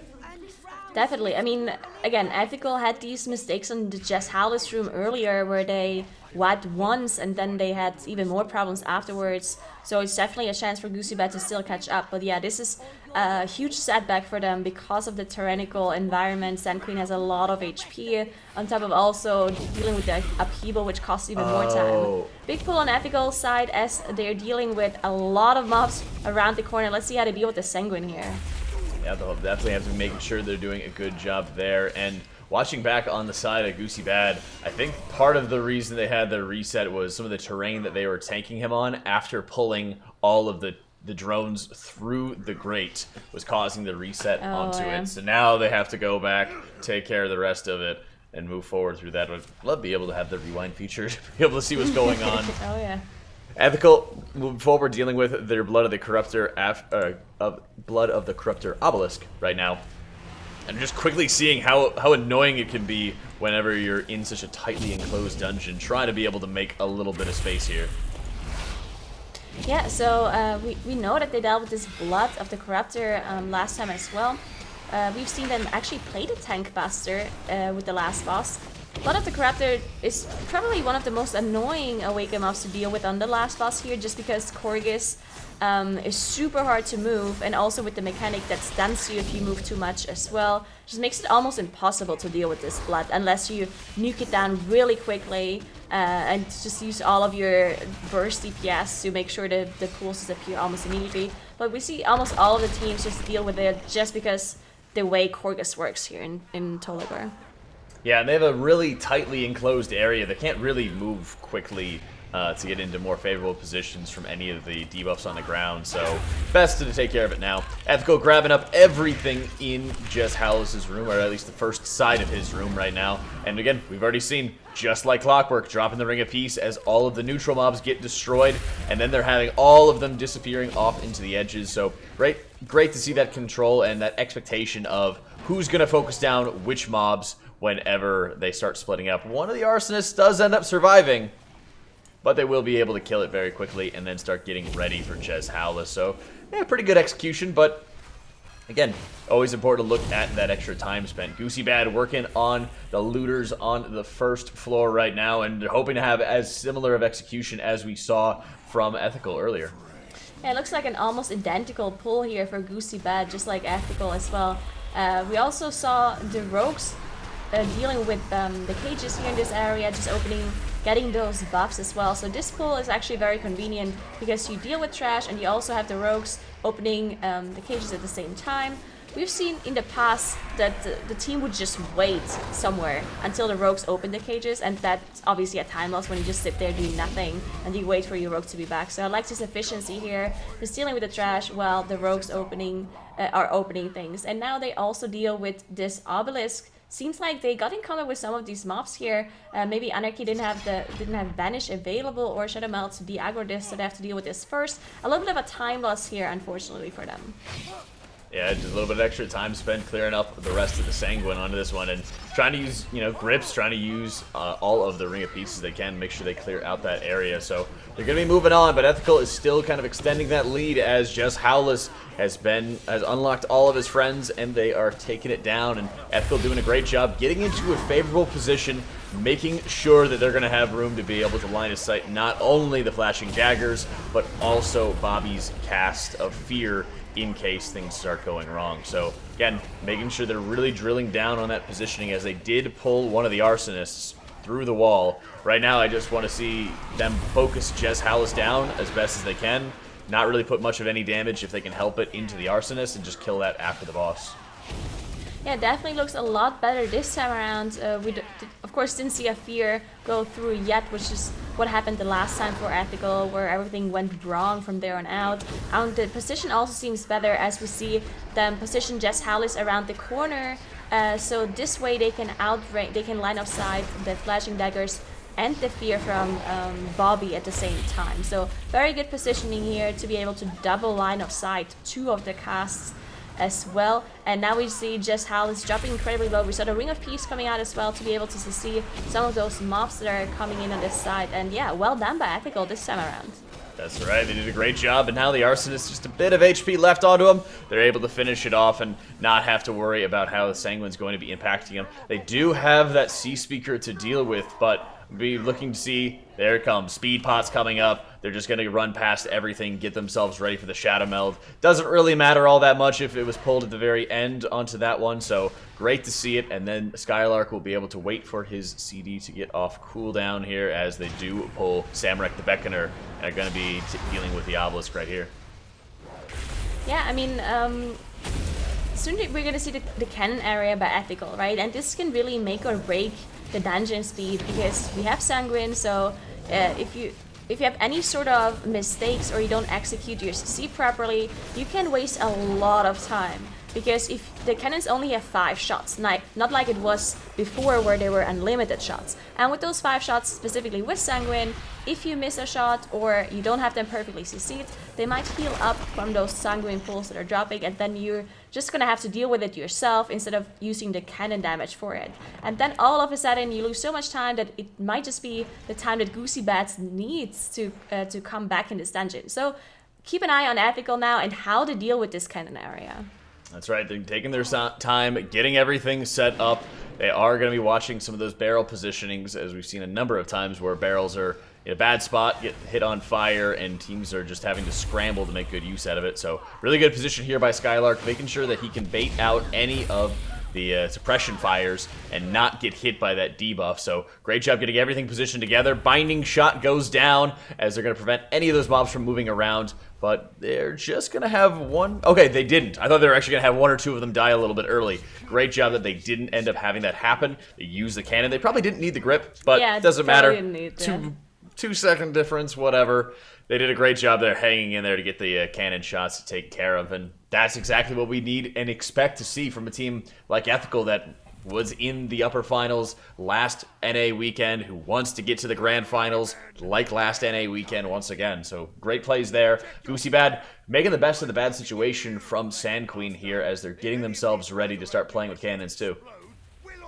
Yeah, I mean, what a clean run by Ethical so far. I mean, the control that they had on this first cannon pull, beautiful. Now let's see, as they're setting up the second pull, you see the grip coming in by the Vengeance Demon Hunter, and now we see the binding shots coming out. Now they did spread a little bit here. Yeah. Looks like one of the casters might not get hit. Oh, well done. That shot actually hit all of them as well. Yeah, okay. That is there you go with the Mariner.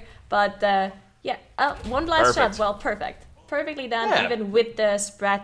So well done by them. They should nerf the shots to be only 4. I agree. Instead of 5. Or remove them.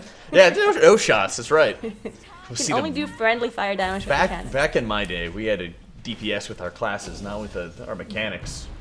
Unbelievable. And now we just DPS with corruption. I know, true. Woo. Anyway, back to this boss fight, Agura. Sorry, I had to. Anyway, now Captain Valyria is being pulled by Ethical. At this point, the last few trash percentage that they still need is going to come from the last cannon and the awakened mobs that they still have to deal with. So 2 awakened mobs there are going to play with the last boss. Goosy Bad, on the other hand, they just now starting out with that cannon area. And they are indeed, and they're getting some good traps, paralysis out onto those mobs, getting him into position. Yips looks very vulnerable onto this one. He does get hit by suppression fire. There's a couple more that could be coming out along the way. He does drop a big fear and the ring preemptively as they're not using the binding shot right now and just leaning on the fear plus ring of peace in order to deal with it. That next shot should be able to kill everything. And there's that one that they have left. They're just letting the cannon take care of it. Okay, that was pretty well played. I think the setup took some extra time there, but Rips did an excellent job hanging in there and making sure that he was able to survive. Yeah, that was beautiful for Goosy Bad as well. I mean, this would have been such a close game if only the reset didn't happen here in the first boss for Goosy Bad. Very unfortunate for them to, I mean, this is something that really can happen with those parasites that you pull, because the parasites are behind the gate. They're theoretically not reachable through body pulling, so you have to use an ability to get them through, and there's always things like that can happen, so very unfortunate for them. But it's very good to see that they keep the head in the game and can just keep on playing perfectly as they are, because some other teams, if something like that happens to them, they might just completely lose their motivation, play bad for the rest of the dungeon, and just make more and more mistakes. But Goosy Bad still 0 deaths. They have a perfect run even with this unfortunate reset on the Sand Queen. Yeah, and that's always one of the big travesties as well. When you start seeing boss resets, you start seeing a wipe in some situations, you just say, what might have been, and how close would these teams have been if they were playing it absolutely perfectly, right? And again, just on display is Goosy Bad's been doing a very good job. They've been performing just about the same level in terms of cannon performance, control with Sanguine when we saw in Jess Howless's room, and on the first floor with the looters as well. And that's what I want to see these games start coming down to, is just who's able to eke out a couple seconds here and there, because that was that Method NA Complexity Limit matchup that we just had previously. It was couple second difference, small differences in routing, making all of the impact on whether one team will win or not. Yeah, and now Ethical is engaging the last boss. They're pulling Corgus right to the obelisk where Void Weaver is spawning, because Void Weaver is notorious to not move very quickly because of all of the casts that she does. Now, we're gonna have to keep an eye on that Dark Fury as well, as everyone is just standing in it, using their defensives to be able to just take the damage off the Dark Fury, because of course, moving on this encounter is very bad, because there's a bar that fills up and it stuns you if you move too much. So they're just gonna use their defenses to be able to tank the Dark Fury, and it's already dead. Now they only have to deal with Void Weaver anymore, and then it's just Corgus, and a huge amount of healing that Chompy has to do. That's right, a lot of healing, but if they've done it right, they shouldn't have to worry about too many of the doubles. We saw, you know, out of scripted content, for example, they had a lot of doubles that they had to deal with, and in some respects, it's kind of similar to what you'll see from looking at like King Nazar in King's Rest. Extra damage people are taking, and not setting up to avoid doubles, for example. The body pulls are so important to make sure you're not running into any bad spell queuing on the boss. Makes it so that the healer can just start pumping more damage, and that's something that Chomp has been more than happy to do, especially with his huge Sunrise Technique, Secret Infusion setup. Yeah, now Goosy Bad, they also managed to down the third boss. They're on their way now to do this last cannon area. Yeah, and I just want to compliment both of the teams, because both of the teams just dealt with these cannons so perfectly, and it's so hard to do, specifically with Sanguine. So both of them did such an amazing job. The last cannon area for Goosy Bad, as Ethical only has to deal with Corgus at this point. You see the 100% trash is already done by them as well. And yeah, as well, I mean, even if they get a bunch of doubles, double explosive shots, as we can see right now, I think Chompy should be able to heal it. Unfortunately, we don't see the mana bar, because we see the energy, which is the bar that stuns you if it fills all the way. But he definitely should be fine on mana, as you see. He's pumping a lot of heals. He is indeed, and a lot of damage as well, keeping up with the tank. He does a great job having that presence of mind. I want to see that transcend right now, as he's going to get knocked back quite a bit. Thankfully not as much as I thought he would. His cannon's coming up right now, Chomp. Oh, there's the roll. Just in time to make sure that he gets away from that cannon fire and dodges well for the cross ignition. So maybe he just had his transcend already on cooldown and wasn't able to see it placed down. But getting knocked out into that area, you've always got to be very careful. And big credit to both of these teams. And like we said, despite the drone resetting, as the drone that they pulled through the sewer grate to be able to kill during the boss fight, getting put on bad terrain, evading, causing the reset on Sanguine, or on Sand Queen, excuse me. Goosy Bad's had a really tough break this week in particular, but I want to see how they can get back into the series like they have previously, as Ethical takes game one.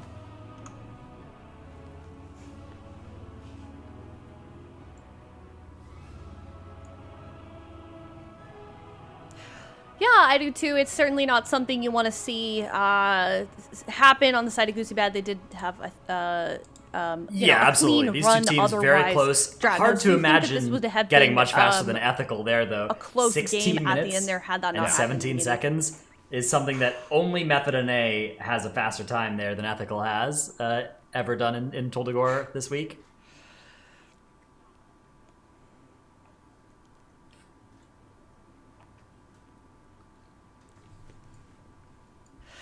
Yeah, a very competitive time from Ethical as well. So certainly a well-deserved win, even though, you know, that did happen. Hopefully they're going to be on Pretty the same unfortunate, level that they're but not moving going to be forward, worrying hopefully, about the yeah, you know? They Because- came back already. have You know, a- they had that fair- match earlier today not fair, where they had a but, disconnect in their first Not- map, and that, you know, they came back to That's win that what I'm trying to series. say. So Thank you this very is a team much. that is, I think, pretty good at putting that behind them and just going on to the next map. Sure, and And Ethical has similar experience with this in their previous the previous time that they They've ran had quite against a bit of, scripted unfortunate content. things happen They to them, ended up having to throughout deal this with tournament, another trash mob that got pulled through the wall. They had to deal with the Sanguine that came from it, and they were in a bad position to be able to dodge both Bobby's Fear and the blades that were coming out from Jess. So I think this time the same thing happened to them, and they were able to outplay it. I'm sure that there's some better way and like 100% consistent way to grab the drones through the sewer grate, put them in a favorable position so that it never whatsoever happens. But when you do it and 9 times out of 10 they have no problems, or 10 times out of 10 in practice you have no problems, and then it resets on broadcast, it's just heartbreaking for these guys.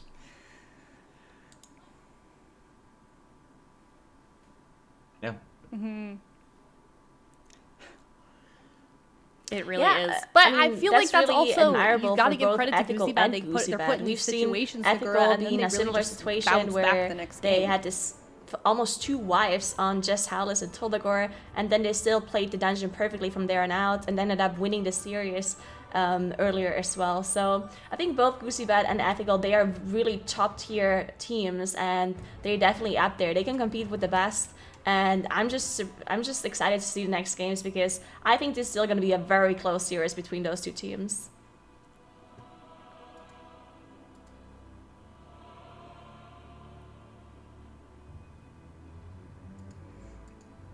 It really will, and whoever wins this goes up against Complexity Limit, and based on how we Absolutely, saw yeah. those These two teams both play, have shown disregarding times that and have reset, shown Dratnos, do you poise think that in these maps teams that could can be easily competitive with Complexity Limit? pose a real challenge to Complexity Limit. I mean, Ethical has already beaten Complexity Limit last weekend as well.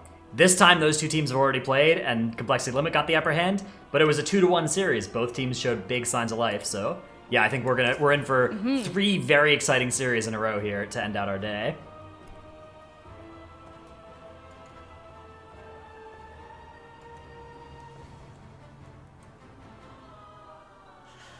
Yeah, and this map pool, we started off with Toldegor, and now we're going to be moving on to King's Rest. A lot to say about this map. It's going to Of come course, down it to is how well they necrotic can start and quaking executing this some of the week. setups. I mean, Jack, King's what Rest can we really comes expect down with to this next 3 map? or What 4 difficulties are really we big facing? pulls in order to survive and get through the dungeon with ease. And we've seen a number of times where it's almost cookie cutter type strategies from a lot of these teams, because there isn't a ton of room for variance. There's only so much efficiency that you're going to be able to put together throughout the series. So it's just pure execution onto this one, and no resets.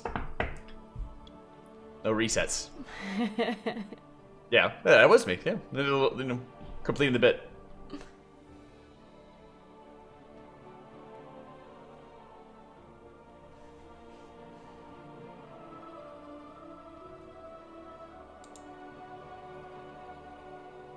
If there isn't really much variance in terms of for King's Rest, what do you do then to try and gain the edge over the competition? I think in Nagura? King's Rest because specifically, we've they need seen these teams to run similar play comps. 4 At that obelisks with the point, last boss. how do you We know get that Method a and faster Nate run? can do it, but in tournament play they chose to play 3 and not 4 instead, because 4 is very risky for sure. But I think specifically in a game where you play Ethical versus Goosy Bad, so it's literally going to be such a close matchup, I think you have to try and pull those 4 obelisks. And I think we also saw a very interesting strategy by Goosy Bad the last time they played this dungeon, where they tried to pull a bunch of trash on top of the 3rd boss.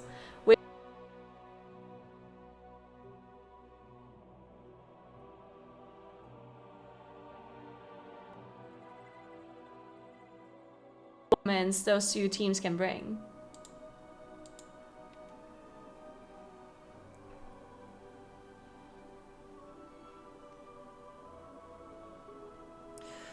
And you mentioned it a little bit. How? So yeah, how I think do they you should be they're running gonna do 4 obelisks with the Because last it's been boss, kind which of is similar. it's has it not? definitely doable. On the It's King's Roast very, we've seen very today, at least. risky, and in the time trials, as far as we are aware, it's only Method and A that did it. Ethical and Goosy Bad did have a slower time, and it seems like they were only playing 3 obelisks with the last boss. But when they're playing against each other in such a close matchup, I think maybe one of the teams just has to risk it and play all 4.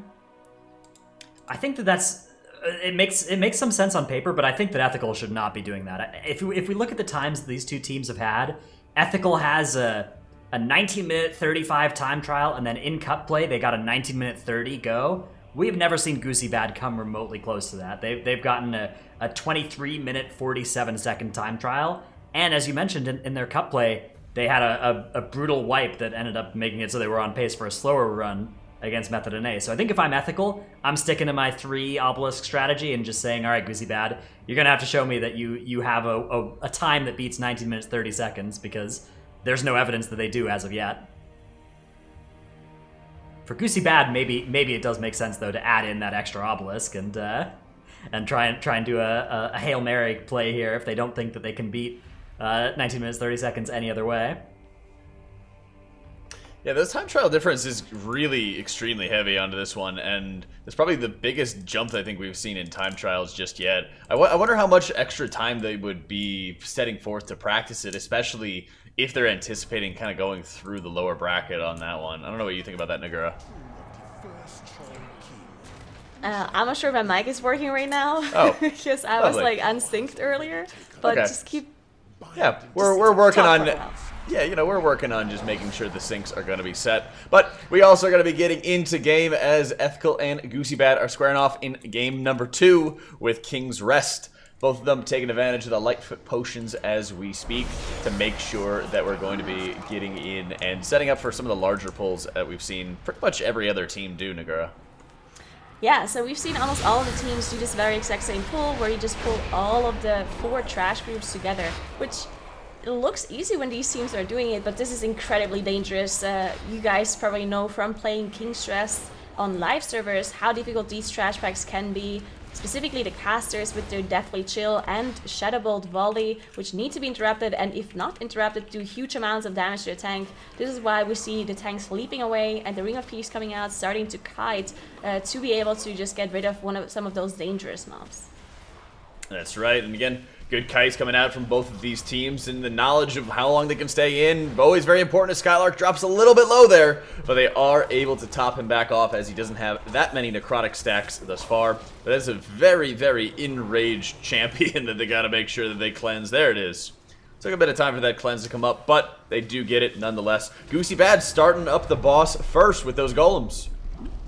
Yeah, Goosy Bad definitely cleaned up this trash pack a little bit faster than Ethical did.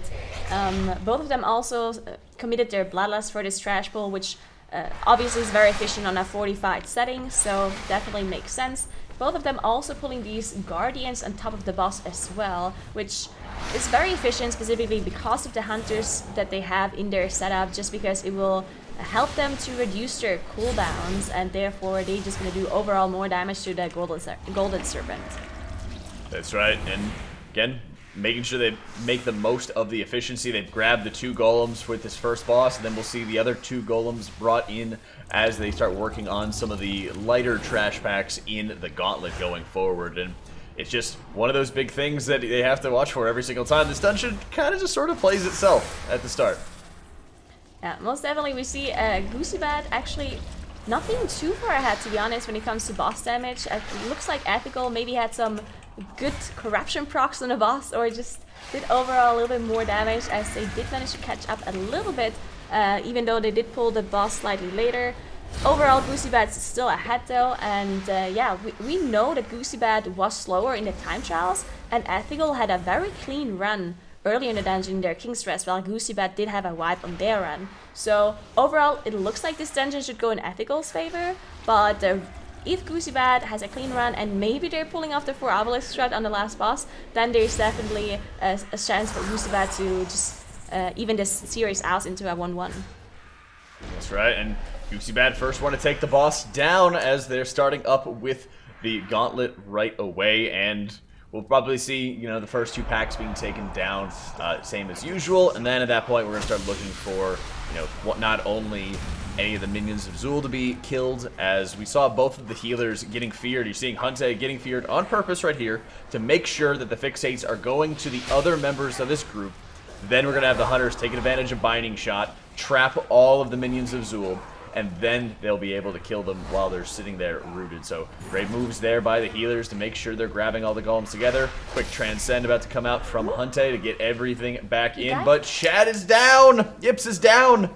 As this is a big problem for them, as they did have a battle res get him up immediately afterwards. We'll see if the rest of the group can recover, but Hunte is still not back with the group as he was pulling those guardians. Now he did manage to get back. Looks like everyone managed to survive, so that was a very quick recovery by Goosy Bad to be able to not have anyone else die, even though their tank went down. So well done.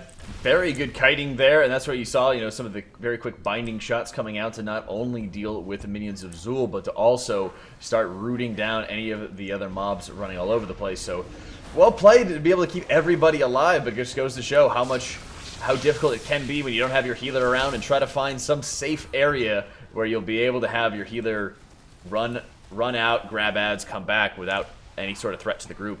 On the side of Ethical, they think it's this pack rather than the previous one that Goosy Bad utilized. So we'll be seeing how it's going to fare for both of them. Neither side really needs to put much damage into these golems. They can just leave them up and focus on DPSing the kings and queens of old, as it'll make it much more easy for them to deal with.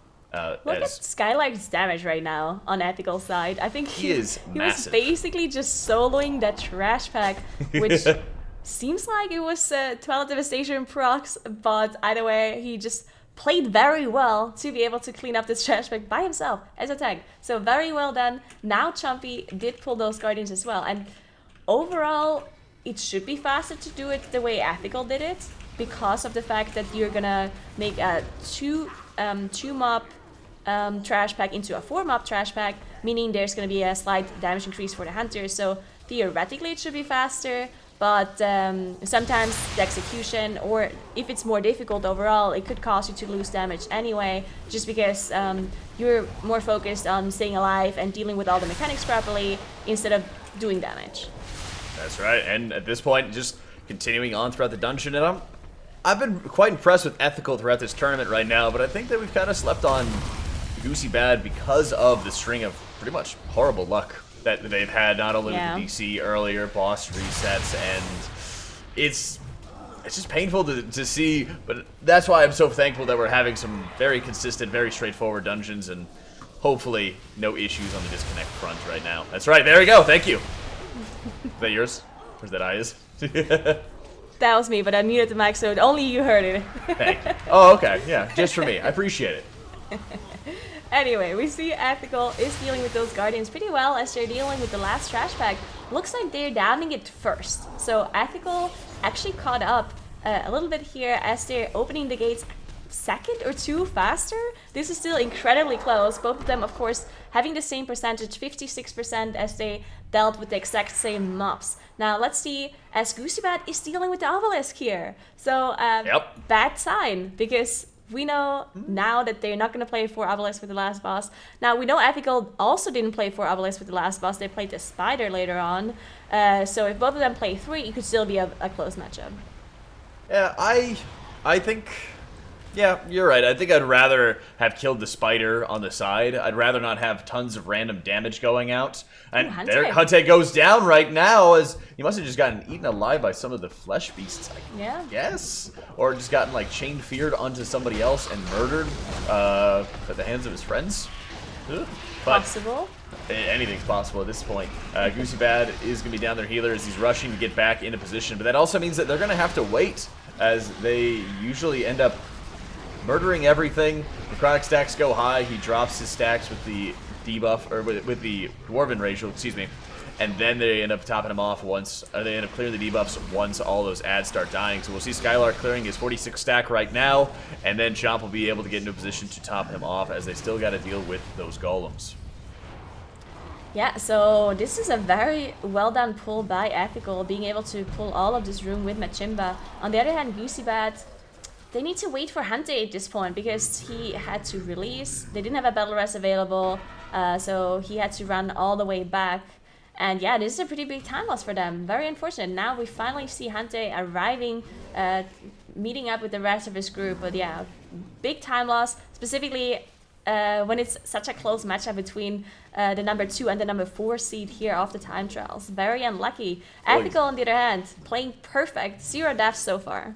That's right. I mean, especially since Goosy Bad had a very thin lead at the very beginning as they got the boss down, the trash pack down first, boss down first. A little bit of acceleration onto that one, and now it's just going in the favor of Ethical as they're more than halfway done with the boss, as Goosy Bad's just working to get all of the incubation fluids brought up together. I'm kind of confused as to why they dropped that binding shot in the middle of the room right now. Binding shot lasts a ridiculously long time, so they have to kind of kite into those mobs to grab all of them up together. Very weird on the side of Goosy Bad, but they are able to organize it together. Huge healing out of Hante through Way of the Crane. Ethical is just about to kill the Chimba, though.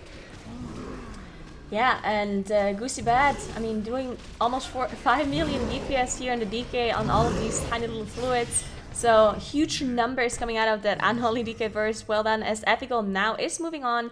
They are going to do a very dangerous pull here. Now, this is one of the most dangerous pulls in the whole dungeon. It looks easy whenever these MDI teams are doing it, but the amount of control you need here is pretty crazy, as you have 2 Berserkers, and you have 2 of these Hex Priests, which constantly cast Spectral Bolts, and also Unstable Hexes, which need to be interrupted. And then you have these Raptors jumping around, casting their frontal ability, and there's a Beastmaster as well, which is a Deadly Shot and a Poison Barrage. So, huge amount of control required for this pull. That's right, and I believe Skylark's running with the Conflict and Strife Major, so that he was getting huge roots out onto all of these mobs. So I love that play right there, because it makes it so that you're locking down a lot of those Raptors, especially, making sure that they can't start jumping out and getting all spread out. One of the big reasons we saw Method NA to play this pull so cleanly with such high efficiency was because they were able to grab everything together, keep it condensed for such a long period of time, and that's just going to lead Ethical onto an even stronger tear through this dungeon as they are moving on towards the Council of Tribes. Yeah, and we know that they know about this one snapping spot with the Void Weaver here, where Skylight will jump at the side of the stairs, and then the Void Weaver will snap to him. There we go, snapped the spider. Just a little bit of a damage increase again, just because the Void Weaver is so slow at moving. Even if you interrupt all of her casts, it still just takes a long time to move her from one spot to another. So good on them to find this slapping spot here just to make up some precious seconds that is very important in the MDI. Goosy Bad, on the other hand, now dying Machimba as well, and they're moving on to their trash pack. They are indeed, and looking to grab everything in together in a similar fashion. Same corner, mostly same strategies on that one, and they're spacing out a lot of their big stuns right now, as they got to make sure that they're able to get these down very quickly. Shield walls up on the side of Yips, as they do have the Healing Tide Totem and need to be able to take care of it very quickly. Hante uses his Revival to start clearing out any of the debuffs that are coming out. But Hante also has 2 stacks of the Bleed. He immediately pops Dampen Harm. A great play there. He needs to be able to sustain himself, as Chad Yips also had some big bleeds onto him. So great heads-up play there by Hante, making sure that he was able to stabilize the group. And hey, if there's anybody who's going to get hit by the Bleed, might as well have Dampen Harm up for it. Yeah, so it looks like they're using the Spider Obelisk to skip to the boss. I don't think they will actually kill the Void Weaver. They just use the Obelisk to skip ahead, because we see one of the Hunters is not actually with them right now. So the Hunter probably is outside in the normal realm, running all the way to the boss with maybe his cooldowns available and engaging it. There we go, everyone gets pulled out of the realm, and now they're dealing with the boss. So very well utilized Obelisk to do a skip here. That's right. I love seeing a little Obelisk Express right now, as Zanazal the Wise, the second of the Council, is at 50% as they deal with the totems, while Goosy Bad is opening up on the Butcher, bringing her down extremely swiftly. These Hunters are going off right now. Yeah, the amount of damage these Hunters are doing once in a while is crazy. This is why they are so so used in this MDI. I mean, almost every setup in every single dungeon has at least one hunter, except some dungeons where there's huge amounts of AoE to be done, where we see the double DK comms. But almost all other dungeons we see those hunters just because of the scaling that they have with the corruption specifically. The crit corruption just makes them scale so well, as they also get CDR on their cooldowns, and just so many things that work well with the crit corruption. So this is why we see the hunters. They also do just very consistent damage as well, and they're incredibly good at focusing certain targets. So they're also used in bolstering situations a lot as well. Yeah, it really goes to show how and why they're so well represented throughout the tournament that we've seen thus far. And Goosy Bad making some more progress on Zanazal, but Ethical still hanging in there with the lead, about a full council boss ahead of everybody else. Shape drop's pretty low on that one. Gonna have the debilitating backhand go out onto Skylark, as he does end up parrying it and will not have to end up kiting. So great there, as they're able to finish off the boss and keep on working on extending the lead there, as Ethical getting themselves set up for one last big trash pull before they're gonna deal with Shadow of Zul. Yeah, I mean, it's still close between those two. It looks like Goosy Bad actually caught up quite a bit. They're only a Kali behind, and it's a fortified setting, so it's not buffed. So these bosses actually don't have as much HP as we've seen in tyrannical environments. So not too big of a difference between those two teams, as Ethical now is dealing with a trashback, as you mentioned. Also, a huge trashback here with the triple Berserker as well. Very hard to deal with. This is why we see the tanks running those dwarf racials, not running Night Elf like we usually see, because of Necrotic and the bleeds that are being applied by these Berserkers and so many other bosses. Skylark jumping super low, did manage to recover though. He used his dwarf racial so last second. I was like, why is he not using it? Yeah, well, he used it and immediately got another bleed onto him. He was just doing whatever he could to make sure that he was going to get that bleed, but it was taking such a long time. Goosy Bad kills off the last of the council right now, as Ethical is getting themselves set up for Shadow of Zul. So Goosy Bad's in prime position to take advantage of any Ethical failure, but Ethical's been playing out of their minds this tournament. When they got knocked down to the lower bracket, I feel like that got to them personally. They have turned it up this today, without a doubt.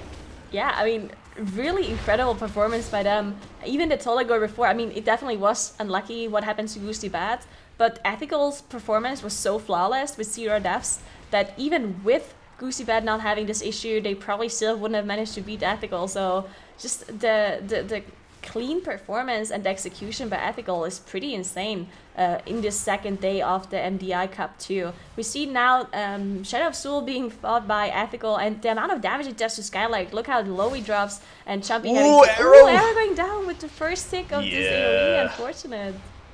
It really is on that one. God damn it. It is. Dag nabbit. It's my fault. Fine. Well, at least it wasn't Zyro again. True. That guy's actually, maybe it was Zyro. He probably thought about it. And that's true. He's probably, Thanks, in the other voice channel right now, chilling. Yeah. He's like, I wonder if someone's going to die to this. And just stabs the voodoo doll more deeply. Twists the knife. Thanks, Zyro. Well Thanks, done. Zyro. Elbow cough. Ethical brings down Shadow of Zul. They do have a couple detonations last second, but yeah, having any of those puddles not being soaked is always so frustrating right now, as you have an arrow dismissing his pet, getting ready to change it out for the Lust pet right now. Actually, I think it's Lust, and it's also a more tankier pet, so that way they'll be able to help the boss, or the tank right now, deal with the Tank Buster boss. Whew. Got through it. Well done. High five. Thank you so much. High five. I did it. Did you do it? I definitely did. Okay, thank you. Alright, so Ethical did pop their Bloodlust as they deal with these Awaken mobs now. And yeah, as Jack mentioned, just huge amounts of control to be done here specifically. Did Yips go down, or did he just drop low? Yips went down and got right back up. I mean, you're never going to keep him down. Yeah, so I had to commit another battle rest here, but still, I mean, it's so close. They're also now just engaging the last boss. There's still things that can go wrong for Ethical. They have one battle rest in case something happens, but if it's Shape, for example, then it's going to be hard for them to rest and back up because they need to use the engineering rest. But so far, it looks clean by them. It looks like they are managing all of these Awaken mobs pretty cleanly. They still have Zamorak alive, which does apply the fear. No more revival available for Chumpy, so only the single target dispel. We still see a turtle available by arrow though, and if one fear goes off specifically on Hunter, it usually does not cause any huge issues. Skylark, He's out please of brush your defensives, shiny actually. teeth. He is dead out of defenses as he is running for his life right now. Huge jump there by the boss. Skylark just running, and I think he ended up out line of sight at his healer. Shape's going to get the res off, but you got to deal with Raban and King Dazar as we speak. They got to be able to drop, like, they do have Ring of Peace if they're not able to get the boss in, but I think he might have gotten that quick reset onto his taunt. Got to make sure they stabilize him now. Chomp is drained on mana as it's just super tight on resources. None of the DPS right now can afford to take extra damage. They can't afford to get these fears. They can't afford to be hit by their things from beyond right now. Chomp can do this, but they need to be able to kill Zala now before the next one. He gets a great channel mana pop, but it gets interrupted. They were 1% away, and Shape dies as a result of this. That drink, oh, that's... I understand the decision on that, but that was the reason why Shape ended up dying instead of using the instant mana pot and trying to pace yourself a little bit more. Oh, that is so frustrating. Foreman this fight now, and Goosy Bad. Look how close they are. They're just now dealing with Zella, and both teams now are on 15 seconds death timers because of the 3 deaths. So this can very well go Goosy Bad's way here, just because they have an extra damage dealer to deal with. But it is fortified, so the boss does not have as much HP. So it's dropping pretty quickly for Ethical, even with the 2 Hunters alive. I mean, DKs are the least amount of damage, right, when they're out of cooldown. So Hunters can still put up a great amount of single target damage. Yeah, I think it's going to come down to, the next round of DPS cooldowns, and if, Hunte, Cryptics together are going to be able to outweigh, Chomp and the dead Shape at this point. They get the battle res ready for him now, but 10% left, and it gets interrupted. Just go for the boss, Chompy. Stabilize Skylark. You have plenty of mana at your disposal at this point. The regen is there. Ethical taking down the boss, and with... very high stakes end boss on that one, but they do take the 2-0 over Goosy Bad. Did they even need to go for the battle res at the end there? Or were they just I showing know off? why they want to. I know why they want to, but I'd the boss only go for HP it just if he had tanks. cooldowns up, right? Yeah. Because DK without cooldowns, not great. Yeah. Well, anyways, good job. I think that's the first 2-0 we've seen today. But yeah, definitely unfortunate on the side of Goosy Bad. They did very, very well this weekend, though, and it's definitely a team that I hope we would all want to see come back for the next cup. We saw massive improvements for them throughout the course of the weekend, but definitely well done by Ethical as well. They got a 1935 in their time trials for King's Rest, but yeah, pretty solid run for them, Dratnos. Yeah, this was not the cleanest we've ever seen out of Ethical, but a lot of things went slightly wrong for them, and they did a really good job of not letting any of those things go very wrong for them. They had 3 kind of moments that could have been full wipe size mistakes potentially, and they managed to hold them all down to 20-second mistakes instead, which is a great place to be in this kind of live competition. Especially when you have just... To me, it seems like there's just small moments that you could clean it up and really, really have a super clean time, which I think is definitely a good sign for them, especially now that they're going up against Complexity Limit in the lower finals. So excited to see that one. However, Dratnos, what did you want to talk about from that last series? Yeah, so let's take a look at what was a very costly death, which was Goosy Bad's Hunte death during the Samrak Back in Her of Chaos fight. That was really unfortunate there because he had to run back as nobody was going to res him, and that ended up costing Goosy Bad a huge amount of time. Ethical, really good strategy on Kula the Butcher. They had somebody with the bleed who used Feign Death between Kula and the next boss activating, and what's really cool there is that moment when there's no active boss, you can actually drop combat, and when you drop combat, you drop that debuff, so they were able to remove the bleed halfway through using that Feign Death there, so heads up play from Ethical. Few deaths from them at the end of the run that turned it from a really fast time to a slightly slower time, but again, they did a good job here of none of these deaths actually costing them a huge wipe or anything, or requiring more than a battle res, or just finishing off King Dazar in the case of their final death, which it's always a good place to be when you can recover from something like that happening, when it's not all just hanging by a thread. For sure. Lots to unpack from that last one, but overall, very well played by both teams.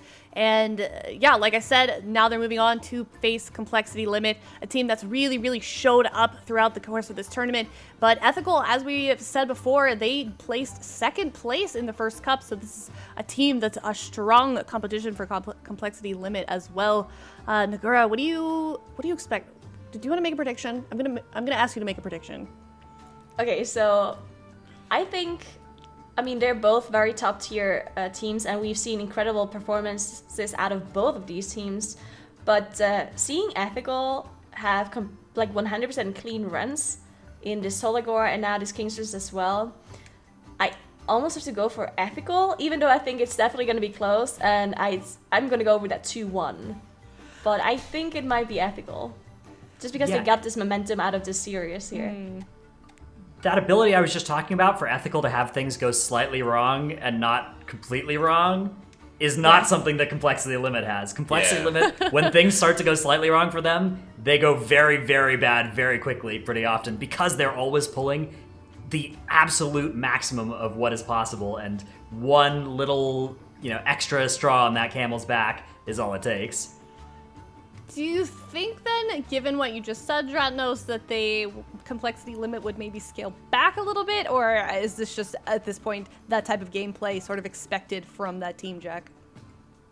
I think that they're not going to be any sort of scaling back at this point. This is where you pull out all of the stops to be able to put forth those super strategies, and like Dratnos was saying, when Complexity Limit goes big, they look like absolute heroes, but if anything goes wrong, that's when it's just catastrophic, just all the dominoes start falling. We've seen a number of times where Ethicals does a really good job of bringing it back from any sort of failure, or bringing it back from any sort of mistakes. That's a quality we've seen out of Method EU, for example, in a number of different tournaments, a number of different cup play, and I'm curious to see how Complexity Limit can maintain their level of play as they get deeper into the tournament, and Ethical just continue to do what they do best, really.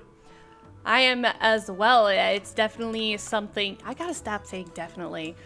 I think it's been the word of the day. Certainly been something that we like to see from these top teams. That mental fortitude to sort of stay strong together as a team and keep their composure even after, those rough sort of moments that we've seen a few times today. But yes, we're going to go to a break. Coming after that, we're going to see Ethical face off against Complexity Limits. Stick around for that. We'll be right back.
Earlier, we saw Ethical 2-0 Goosy Bad, and now Ethical has moved on to the lower finals to face Complexity Limit, and I think this is definitely gonna be a good match. And Zyro, you have the inside scoop for us.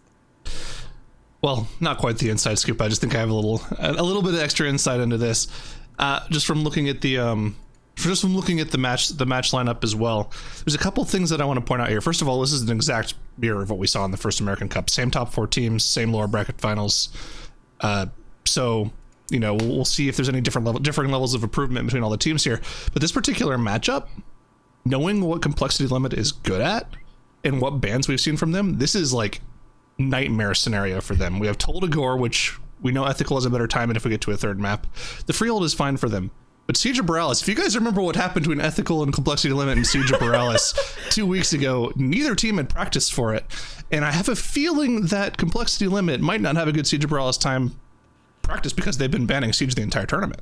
So we could see, once again, I think that it's definitely in favor of Ethical here just based off of the map bans that we've seen alone. And sorry to the graphics guys for jumping the gun on the map bans, but this is an interesting matchup based off of the map bans. I agree. I think whoever wins Siege of Borealis probably will end up taking the series. Yeah, 100%.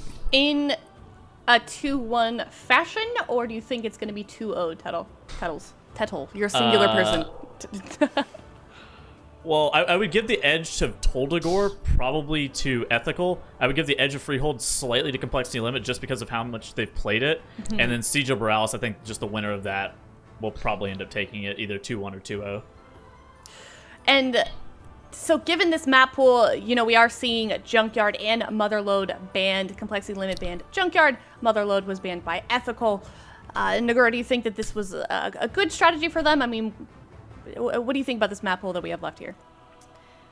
I mean, obviously, if Complexity Limit ended up not practicing Yard and Siege, then there's obviously something wrong with their practicing, because this is a map pool that includes both Yard and Siege. So they can't ban both of them, right? So obviously, if they really ended up not practicing Siege at all, that will be a flaw in their map practicing in general. But if Ethical hasn't practiced it either, then in the end, it is true what Tyler said, that TD probably is going to go to Ethical just because Toldagor seemed a very well-practiced dungeon by them. They got the number 2 seed in time trials, and they also had a really quick run earlier in the game against Goosy Bad.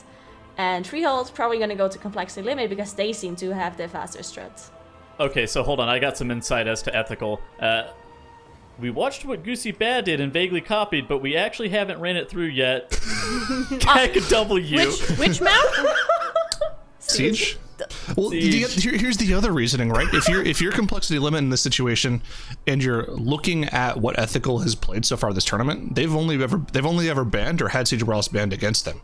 It's true. So, from a practice standpoint, you're like, okay, well they're probably going to ban Siege then, so you probably practice the other dungeons, maybe Motherlode instead. So, it wouldn't surprise me if that's what actually ended up happening, and we could have very interesting Siege of Borealis between these two teams yet again.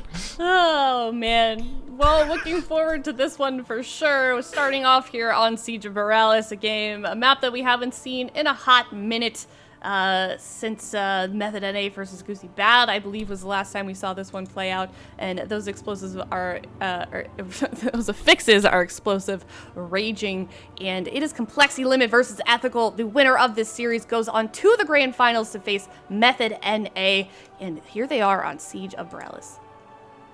All right, so we see a mirror comp actually for both of the teams running double Hunter plus Rogue. We see both of them also running Alliance, so they'll have this Alliance starting point and also have the Alliance mobs to deal with in this dungeon. Yeah, for sure. And I think something that we've talked about when it comes to Siege of Borealis, and this is something we've been talking about for a year and a half at this point. The general strat to this dungeon is to deal with the spotters, but already trouble for Complexity Limit here as them fired up goes down during this trash skip. They don't have to use a battle rest since they all dropped combat, but already on the board, they've had to halt their trash skip 5 seconds because of the death timer, and they're just late into getting into this last boss room. Fortunately for them, the strat hadn't been popped yet, so it could have been a lot worse than it actually ended up being. But yeah, just small mistakes right off the bat there for them. Yeah, Ethical on their side did do a huge trash pull. Did not ended up pulling the boss on top though, which is, I believe, what we have seen from Goosy Bad. They're dealing with the trash itself also, used that Bloodlust as I said. Complexity limit on the other hand, having Twisted going down on their trash pool. They do have a battle rest available, but it needs to be an engineering rest as they don't have any battle rest class. So they'll have to use the engineering rest anyway, because even if they finish off this trash without him, they don't have a class that can out of combat rest, so need to commit that battle rest. Yeah, they absolutely have to use it there, and I wonder what he actually ended up going down to. Could it have possibly been a frontal from the Vanguard there, but also Max now going down to the trash as well, and it, I mean, is this going to be a full team wipe from them? I don't think there's any way they can kite this out. I mean, it's possible, but even if they can't rest, so the other people have to release no matter what is happening here. So either way, this is going to be a huge disaster for Complexity Limit. Huge time loss coming in on the very first pull already. Very unfortunate. Everyone needs to release now. Because they did a skip at the very start, they're going to have to either wait for the Shadow Melt to come back up before they do the skip again, or they need to use Invis Potions to be able to do the same skip again. Ethical, on the other hand, they are fighting the first boss here, already are on 57%. Yeah, I mean, they're just go ahead and cleaning right through this boss, already down below 25% on Chopper Red Hook there. Never mind, absolutely murdering the boss. Yeah, we're Horde players. We don't actually know what this boss's name is for Alliance guilds, so it's, yeah, I would have messed it up too, I think, giving it a glance like that. But yeah, of course, this is actually a differing dungeon. The boss names are different in this first section of the dungeon based off of whether or not you're Alliance or Horde, on top of actually all of the other trash mobs being different as well. Also interesting to note is that for Alliance, these ads that spawn during the initial encounter spawn a lot faster for Alliance, and on top of that, they continue spawning even if you've CC'd and haven't killed the first set of trash mobs, which is completely different for Horde. For Horde, if you otherwise CC or don't deal with the first couple of trash mobs, they just won't respawn. So there are different advantages to going a Horde and Alliance in this dungeon as well, and you know, we're kind of just seeing, you know, these teams are choosing Alliance just because it allows you to complete the first section of the dungeon faster. Yeah, and I mean, we've talked to the teams and they said that Alliance is more difficult overall, but because it's all about that dungeon speed, and they have the execution, and they trust themselves to be able to do the more difficult route to get a little bit of extra time in a dungeon, and that is what they're doing, and therefore they are choosing Alliance even here in Siege. And yeah, Ethical is moving on, dealing with the trash wreck here in front of the obelisk. Complexity Limit now managed, it looks like they managed to do the skip again all the way back to this obelisk, choosing to do the obelisk now instead of dealing with the trash. So just adapting their route because of the wipe that they had.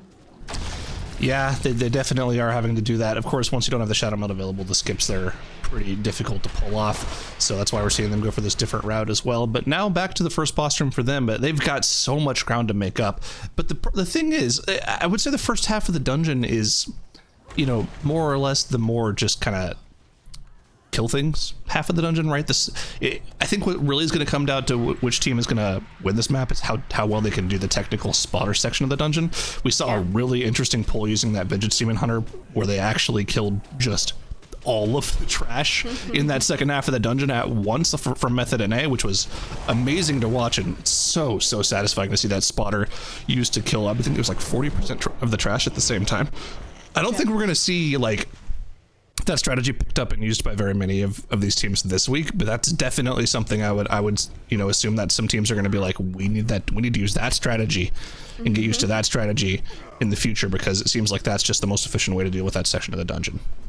I still think that the Goosy Bad strategy was really fast too, and that there was not a huge difference in time, just because obviously they did a lot of trash all at once in Method NA, but it did take quite a bit of time to set it up, and therefore it looked like Goosy Bad strategy just going a little bit slower, having more pulls, just ended up being almost the same time. But maybe if you refine the strategy that Method NA did and maybe pull even more on top of it, it definitely can end up being the strat to go for. Maybe even the EU teams are going to pick it up next time around as they have the third cup next weekend. But Complexity Limit now finally back on the first boss.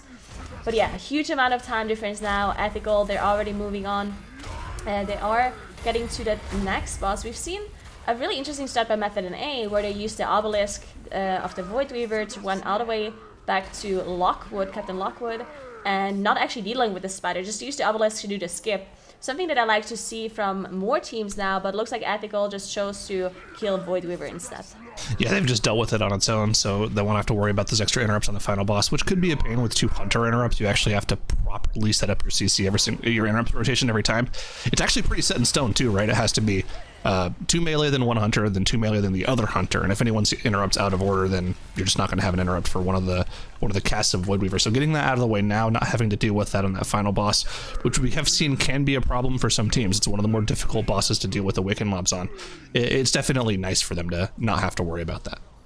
100% sure, especially because on the last boss, in Siege specifically, it's just a hard time dealing with those obelisks, with these awakened mobs. We've seen how hard it was for some of the teams dealing with the awakened mobs, specifically the Tank Buster and Samrak, just because the boss itself already requires the healer to use the interrupt on the boss mechanic, because it does so much damage if it's not dispelled. So they have a hard time dispelling the fear as well. And then the tentacles just being immobile and needing to be tanked makes it really hard for all of these area of denials that these awakened mobs cast. But yeah, looks like Ethical is dealing with this trash back here with the spotter. So definitely going a little bit slower than we've seen other teams do in this area.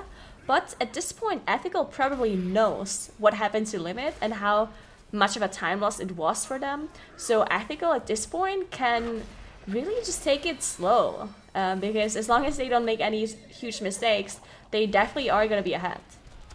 Yeah, and the question is, how much slower are you comfortable going at this point in the dungeon, right? Because after this, you're using the spotter to deal with most of, if not all of the trash. And because of that raging affix, the spotter is even easier to use if you use it properly, right? It's going to kill things twice as fast for you. So I don't really know what you would slow down on. Maybe you would pull less of Haddle's room at once, right? You could opt to not pull all of it at once, or maybe go a little bit slower in that Buccaneer section of the dungeon. But they definitely do know, like you said, that they have a pretty sizable lead at this point. So I'm interested to see, like you, what that's going to actually mean for them. Yeah, specifically if they haven't practiced this dungeon too much. Apparently they said they are trying to do Goosy Bad strategy, but they haven't really practiced it that well. So definitely some things that you can adapt and go easier on. But Complexity Limits definitely is a chance to catch up if they're doing any of those bigger pulls. And if Ethical is going too slow from here on out, then definitely a chance for Limit to catch up. So we see Lockwood actually getting another intermission phase, which is unfortunate, jumping away at 10% HP. And these intermission phases take quite a while because you have to kill off the Cannoneer to get the gun to shoot her back. And while Lockwood is away, she can't actually die. Even if she's on 1% HP and there's dots on her, she will just not die. You need to kill off the Cannoneer. Yeah, so that's just one small thing that, you know, if Complexity Limit is able to deal with Dread Captain Lockwood into one intermission phase instead of the 2 that we're seeing from Ethical, that's probably a solid 40-45 second time save. These are things that you can't really, you know, overlook here. Now, of course, Complexity Limit is going to now deal with that Blood of the Corruptor as well, like we saw from Ethical, and they'll go ahead and, well, actually, no, Ethical dealt with the Void Weaver, didn't they? So yeah, Complexity Limit will be dealing with the second Awakened mob, so they'll probably only have 2 on the final boss, which is actually, you know, they might even, no, Maybe they're not going to deal. They're not going to. They have Shroud, right? They don't have to deal with that third one if they don't want to. True. And I think that they know that they're behind, so they might opt to go for the more risky play in order to come back. So I'd be surprised to see them actually pull more Awakened mobs for the rest of the dungeon here. It's actually very interesting to see them choose this mob over Zamorak, because this obelisk here, you can't really skip much with it, and I'm not sure how difficult it is to deal with the droplet in the last boss, but it seems easier than Zamorak. To me at least. I'm not really sure, maybe they figured they just can't deal with the fears properly because of the dispel that I mentioned earlier, where you need to dispel the boss's debuff as well on top of the fear. Maybe that's why they, I don't know, figured it's easier to deal with that one. But Complexity Limit now also on Lockwood as Ethical. They dealt with Samrak now, so they have 2 obelisks left. They very likely are going to deal with those 2 on the last boss, and now we're going to see how they deal with this spotter. It also, just spitballing here, you know, I think another possibility is that in their minds, the only way that you're going to end up winning this matchup is if Ethical makes some massive mistake. So what you should then do, even if it's a little bit slower, is give yourself the best chance of winning by not making any mistakes yourself and going for the safest strategy, which would be the fewest amount of awakened mobs possible. So that could potentially also be what it is. Maybe, But yeah. maybe we'll be able to ask the teams afterwards. I'm sure they'll say something about it. Maybe on Twitter, or maybe in the MDI Discord, or maybe just in the Guild Discord afterwards. It'll be interesting to see what their thoughts are on it. But Complexity Limit now also on Dread Captain Lockwood. We'll see if they're able to go for that one phase. But with the boss at 85% health, I think it's a pretty far cry to be able to do that much damage in one phase. Yeah, it looked like they also... Twisted going down, unfortunately, to this artillery here. They have a battle rest available. Needs to be an engineering rest, though. It'll take quite a while to get him back up. It looked like they were pulling a bunch of trash on top of Captain Lockwood here with the spotter as well. So this is why they didn't have as much frost damage, probably because they also had to deal with the trash. They also had to deal with the spotter's friendly fire here on top of it. Now, raging the efficacy specifically in Siege is actually in their favor because they can get their spotter to below 30%, get the 100% damage increase, and then the friendly fire will also have the damage increase from that raging. So it actually helps you in the siege. Yeah, for sure. And I'm kind of surprised to see. Okay, they are using the spotter, but they're just going about it in a lot more careful, slow way. Like we're not seeing the massive pull-ins that we saw from Method and A.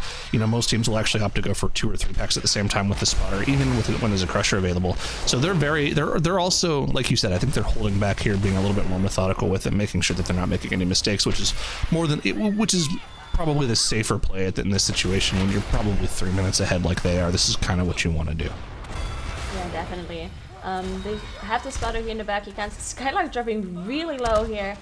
Did pop that last stand to stay alive. We also see the turtle coming out of one of the hunters to be able to go into melee range. Those bananas definitely very annoying, specifically if you want to put the spotter's friendly fire into melee range and there's just a bunch of bananas being thrown at you. So definitely nice to have that turtle to be used to make sure that it's placed properly and you get most of the damage onto the mobs. Now they finish it off. They're in 78%, and it looks like they're only going to have to deal with some of the trash bags here in Hadal's room.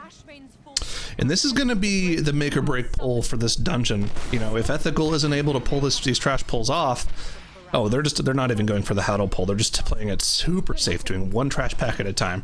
Now, of course, that commander in the middle of the trash pack cannot get hit by the spotter AoE, so they're going to have to actually single target focus that down. But the spotter will take care of everything else for them, so just a little bit of single target damage on the hunters will be nice and easy for them. Yeah, it looks like Complexity Limit is also dealing with Samurai here, so they'll end up only having 1 Awaken Mob on the last boss. They also have battle rests on their side, so they gotta be very careful from here on out to not have any more deaths. Looks like Eric is moving forward and maybe pulling the boss, or getting in position to... No, it looks like they're just gonna get out here. Someone is gonna reset the boss. Atrocity is there, pull them out so they can deal with these spotter here. So well done using that skip mechanic to just get out of this realm here without having to use anything else. Yep, you like to see it. It's just, I mean, they do have good, they have good knowledge of the Awaken Obelisk use, and they probably have seen what people do in this dungeon, but I think it's pretty clear from the way they're playing that they haven't been very well practiced in this dungeon, so it's just kind of difficult.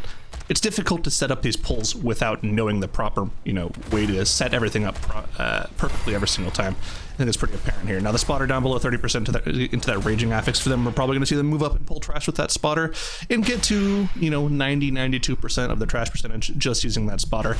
But here we go. They're going for the full Haddle pull here, and we've seen some trouble on the side of Ethical, actually. A lot of deaths on the board here. Chompy went down for one of their spotter pulls, and it just kind of has turned into several player deaths for them. I think this was a huge mistake by Chompy to actually release, because he went down and they could have battle rested him. They have 2 battle rests, so an engineering rest could have been used. But Chompy released, and then we just had more deaths coming up. I mean, he did manage to get back now, but this could have been a disaster if Skylight would have went down here because of the missing healer. So good on them to be able to recover here, but yeah, that release could have cost them.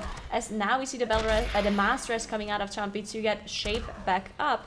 And Complexity Limit looked like this pull worked well for them so far. And there goes Chastity going down, unfortunately. It hasn't been the cleanest from them. They had a tough time grouping everything up, and there were 2 of those snipers in the back of the room just pelting everyone with damage. You can see how much actually extra damage is going on in the group as those go into that raging affix now, and they're having a tough time cleaning up these mobs. You see everyone dropping low. Eric also going down, and Twisted and Fired Up almost going down as well. There's just so much extra damage going out. They didn't really have the proper CC chain set up right ahead, And just the amount of damage their group is taking is not really working out for them. Somehow they're able to stabilize, but you can see there's very little mana left over for Twisted, and I'm not exactly sure. Do they still have the spotter alive, or did it die somewhere? Because I haven't seen any spotter shots in a long time. I think they might have died, and the snipers just took so long to die, and the snipers just do so much group damage. They randomly target players and shoot them, and then on top of that they also have raging, right? So if you don't have a sleuth ready for the hunters and you see those raging snipers just cast shoot on random players, this is probably why we saw so many deaths come out for them. But they managed to actually recover, finish off the whole trash pack, and that went better than it looked like in the middle of that poll. They did manage to recover. Now they are going to engage Hadel. They still need quite a lot of trash that they will have to deal with after this boss, and I'm not really sure if they have a spotter left. I'm not sure if they maybe Shadow melted the aggro from it. I'm not sure. If they killed off the spotter, then it's going to take them quite a while to do all of this trash system. Yep, I completely agree with you as well. It's kind of surprising to see how much they've been able to catch up, but really I think it's more to the point of how Ethical has been pulling the dungeon more slowly and more methodically, just making sure they're not making any mistakes. And then of course they've made, that 3-death mistake on top of that. It's kind of let Limit back into the dungeon a little bit, but because of the massive, the gravity of the mistake they made earlier in the dungeon, they're still just a solid 2.5 minutes behind, and it's going to require some sort of major wipe from Ethical on this final boss to let them even have a chance of coming back in the dungeon. Yeah, it's definitely all on Ethical now. Keep in mind they have to deal with 2 Awaken mobs, and 2 might not seem like a lot for MDI standards, but this boss in particular is very hard to deal with Awaken mobs just because the Demolisher tentacles need to be tanked and they are stationary, and if no one is in range they will cast AoE in the whole group, which does a huge amount of damage.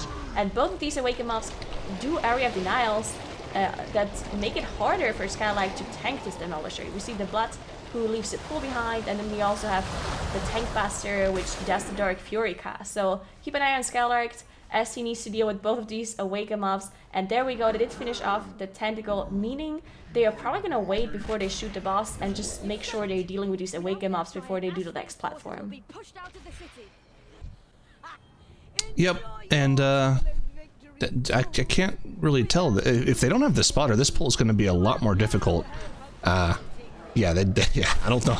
They don't have the spotter for this pull, so it's just going to be AoE as much as possible and hope you don't go down. But Eric already going down, and this is going to be rough for them at this point. I think they're just going to hope that they can play well enough in the next 2 matches to have a chance of taking the series. But Ethical is already on the final boss of Vikoth. They've dealt with the first platform, and they're now just finishing off these 2 final Awaken mobs. And once that Blood of the Corruptor goes down, once the Fear mob goes down, they'll be in safe. But what's actually happened here? Skylark got knocked into the air, which snapped the Blood of the Corruptor on top of this tree. Is it evade bug? Tell me it's not evade bugging up there. I think they might be able to kill it. If they're able to hit it, then it should be fine. But they're able to hit it. that is ridiculous. But it's what is going on? Just wanted to look at the tree, like it's a nice tree. Just wanted to climb up there, see what's going on. There we go. It did die now. They reset the boss? Oh, did they reset the boss? No, they're still in combat. They're still in combat. Yeah. Okay, they're good. First cannon shot goes up. Boss. Yeah, okay. What? That was ridiculous. On to the second platform. They're moving on.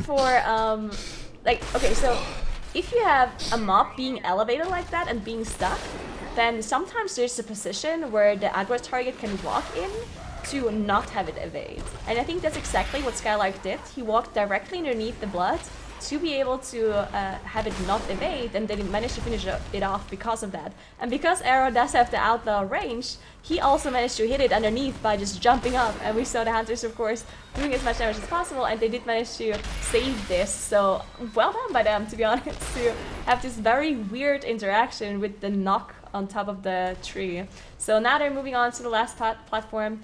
They probably are going to just focus the Gripping Tentacle, or they can also just play it safe. Yeah, it looks like they're playing it safe, finishing off the Demolisher first, just so they have more time to dealing with the Gripping. Yeah, once again, making sure you're playing the safe strategy in order to just secure the dungeon win. It's not about how you do it, it's just making sure you get the win. Ethical definitely making the smart play here. You got to play to your opponent, not to the dungeon. They're doing a fantastic job of doing that here, and it's going to net them the 1-0 lead in this series. With, like we mentioned earlier, I think we're all of the same opinion that whoever wins this first map has a much better chance of winning the series, and unless there's any major mistakes made from Ethical, which can't happen at this point, and looking forward in the series, their total score time is pretty decently faster than what we saw from Complexity Limit. So even if Limit ends up taking the freehold, that Toldagor is going to be scary for sure. Yeah, it will indeed, but that is going to put Ethical up 1-0 against Complexity Limit on that first map. And Tattles, we're kind of, I don't know. Do you think that's kind of how we expected it to go? We had quite a bit of struggle on the side of Limit. Couple of moments here and there that we saw with Ethical. They ended with 3 deaths. Is that sort of how we felt like that was going to go for that round? You know what? I'm not. That's about what I expected. Yeah, 21-minute. Siege of Borealis is not breaking any land records here.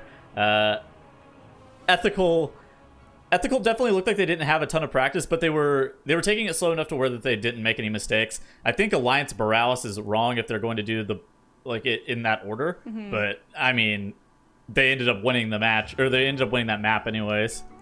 What was Limit doing differently then? Because if they both didn't have really that much practice on Siege of Borealis, Nagura, why was it that we saw so many more deaths come from the side of Complexity Limit? I think it was just, the biggest problem was that they just wiped on their first pull. They committed all of their cooldowns, they committed Bloodlust, and because they're running a comp where you don't have any out of combat rests, except on the healer, if your healer goes down, you're in big trouble because you do a skip at the very start of the dungeon with the Shadow Melt, with the Shroud. So if your hero dies and you can't get them back up because you don't have any out of combat rests and no in combat rests, then all of a sudden he needs to release and has no way of coming back unless you wait for your Shadow Melts. And then everything just fell apart from there. And the amount of time it cost them to get back at that point was just a huge time loss. I think sometimes you have a wipe in a certain part of the dungeon and it costs you only 30 seconds. And sometimes you have a wipe in a dungeon and it costs you 3 minutes. And this was just one of those bad wipes that they had. Yeah. Yeah, I can really... Go ahead. The only other type of wipe that could cost 2.5, 3 minutes is going to be committing your Bloodlust to the Awaken pull on the final boss and then somehow wiping after that point. Which is why throughout the dungeon, even though Limit was still 2.5, 3 minutes behind, if somehow Ethical did make that mistake of using their Bloodlust on the Awaken mobs and then wiping, which actually almost happened with the Blood of the Corruptor potentially resetting the boss, that could have let Limit back into the match. But Ethical had the wherewithal and the knowledge of mobs, of what would happen when mobs do evade and bug out like that, that if their aggro target knows how to stand next to them and keep it in combat, they could actually kill it and move on with the boss. So yeah, Ethical definitely, saved a potential game-losing mistake there and was able to close out that map. Yep, Sir, I'm gonna have to ask you to come out of that tree.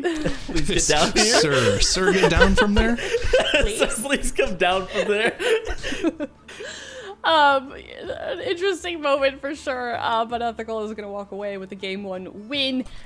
Tuddles, what did you want to talk about from that game? So at the very beginning, looked like Complexity Limit and Ethical were playing very similar approach of how they got to the first boss area. And then Complexity Limit came into discovering what the most powerful mobs inside of any dungeon in BFA are, the Black Tar Bomber and the Iron Tide Raider. And once enraged, they were able to immediately kill Max almost 100-0. Those mobs are not something to mess around with, and if you do not have the liberty of playing Alliance side Siege of Borealis, I'd like to congratulate you because they are very tough to deal with. Basically, those mobs just do terrible casts, and they kill Max. That full wipe propels Complexity Limit into being 5 minutes behind with the first boss split or something just ridiculously long.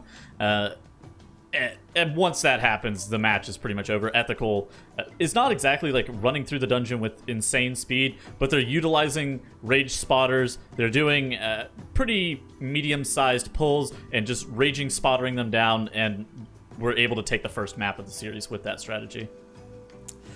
And now we're going to move on to Freehold, and something that we've talked about quite a bit today is teams being able to snap back from moments like we just saw from Complexity Limit.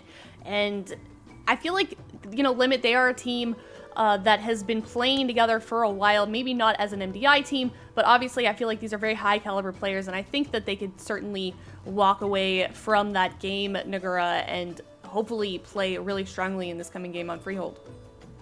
I think so. I don't think this is gonna bother them too much because, as we know, they didn't practice the siege a lot at all, right? So if you lose a dungeon that you didn't put a lot of practice time into, I think they're not gonna be too unhappy with it, and they're probably gonna be able to forget about it and just move on. And we know that they have a very strong freehold strategy where they had a 13 minutes 16 time with 0 deaths against Ethical, I believe.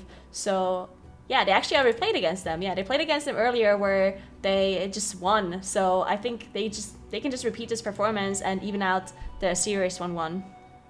I think it's important though to mention this, and this goes for both teams. What you have to think about at this point is the mental situations for both teams. I have confirmed, by the way, that for some reason Complexity Limit thought that Ethical was going to be banning out Motherload and not Siege because they banned out Siege in a previous match in the tournament, so they were practicing for Motherload. Oh no! Hate to see it. It's a shame. Maybe Ethical was big brain. They're like, we're going to ban Siege so that we can then ban Motherload later, which would be big brain from them. But knowing that and knowing how that Siege went, and then also knowing that Ethical has a better Toll to Gore time, this particular map is going to be a big mental test for Limit, because there's got to be some level of tilt thinking that it was going to go a certain way and then having it not go that way, right? On the same note, this is going to be a big mental test for Ethical as well, because based off of the previous matchup, we know that Limit does have a better freehold, and for them to be able to overcome that would be it'd take a large amount of mental fortitude too. So just for both of these teams, I think this particular map is going to show how far these teams have come in terms of where they are, how they play as a team, and how they'll be able to play moving forward. And the other question becomes, if they are, tilted, like you said, that is something that could be affecting them potentially on this freehold. We saw them try and pull off that kiting strategy earlier with freehold, and the question then becomes, do you think they're going to be able to pull it off for this next one, Tuttle? Oh, I absolutely believe that they can pull it off. I think the match versus Method NA, it's definitely a higher pressure situation. I feel like for the Complexity Limit guys, I feel like they'd rather hold themselves to a higher standard because they're playing against 3 of their guildmates as well. I think, and it is Method NA, so they maybe are feeling the nerves a little bit more in that regard. As for this freehold, I still think I have to give the advantage to Complexity Limit just because they've played it so much this weekend. It just allows them to have more live on-broadcast strategy, feel a little bit better about their on-broadcast performance in freehold. But I still have to give them the edge on it. Did we get to see them even try it on the last time we saw Limit on freehold? Yeah, they reset the boss on accident. I don't really know how. Yeah, but they reset the boss, but then I think Method NA had already won by the time we got to see them pull again, right? They started their pull again, and it was looking okay, but like the match was literally over as soon as the boss got reset. Yeah, but I mean, that is a good point. This is a map that they've had to play quite a bit, so they may be better practice, but Ethical is also a very strong contender as well, and they're up 1-0. That means they're only 1 win away from moving on to the grand finals, and this is their last chance. It is 1-0 Ethical versus Complexity Limit. All right, so we are in freehold. We see a mirror comp again, exactly same comp for both of the teams. Also, of course, running alliance again, which is not really a question, I guess, which is almost everywhere except Siege sometimes. Now, we see both of them also doing a very similar pull. Only Limit is using their Bloodlust here, while Ethical is still holding it. Yep, we've seen the strategy now. This is now the 3rd time that we're going to be seeing this from Limit. They like to pull 25% of the dungeon's trash here. Looks like we're seeing a little bit less of the trash pulled for Ethical here once again. Actually, we've seen this exact matchup in this dungeon before, so we know what the teams are planning to do. Down at this point, it's down to execution, and this really is kind of a wheelhouse dungeon for Limit. They showed the kiting strategy. They were the only NA team to pull out the kiting strategy in this dungeon 2 weekends ago. So we know that they're comfortable on it. At this point, it's going to be the mental challenge of knowing you can win, but just having to play better. Whereas Ethical, they as well, they have a good strategy in this dungeon, and we also know they like to go for the kite strategy, so we'll see which team really can pull out that execution, pull out all the stops here in this freehold. Yeah, so Ethical now using their Bloodlust on the boss. This is why the boss is going down faster for Ethical, but they are behind in percentage because their first pull was just smaller. So they're 12% behind in trash. I think as far as I remember, they're actually pulling a little bit of trash on top of Sky Captain Crag at the very end of the fight. But we also see the Hunters, the Rogues leave early to be able to start that RP event on the Ring of Booty. So having the trash being pulled on top, a little bit less efficient just because you're two-manning it. That's got to be on purpose, because this is the second time we've seen this. Arrow likes to leave Sky Captain Crag at like 30% HP. It seems ridiculously early, right? But you can also see that he's not really committing any... Well, not that Rogues have major cooldowns to use anyways, but he's not really doing that much single target damage, so he's just leaving early, and he actually rejoins the group at Council Captain right as they pull it, whereas Atrocity isn't going to leave until Sky Captain Crag's probably below 10% HP, maybe even at 5% HP. So because of that, he actually ends up joining the group probably 5 to 10 seconds after they pull the Council of Captains. So Sky Captain Crag does go down for complexity limit first, even though Ethical used their Bloodlust on it.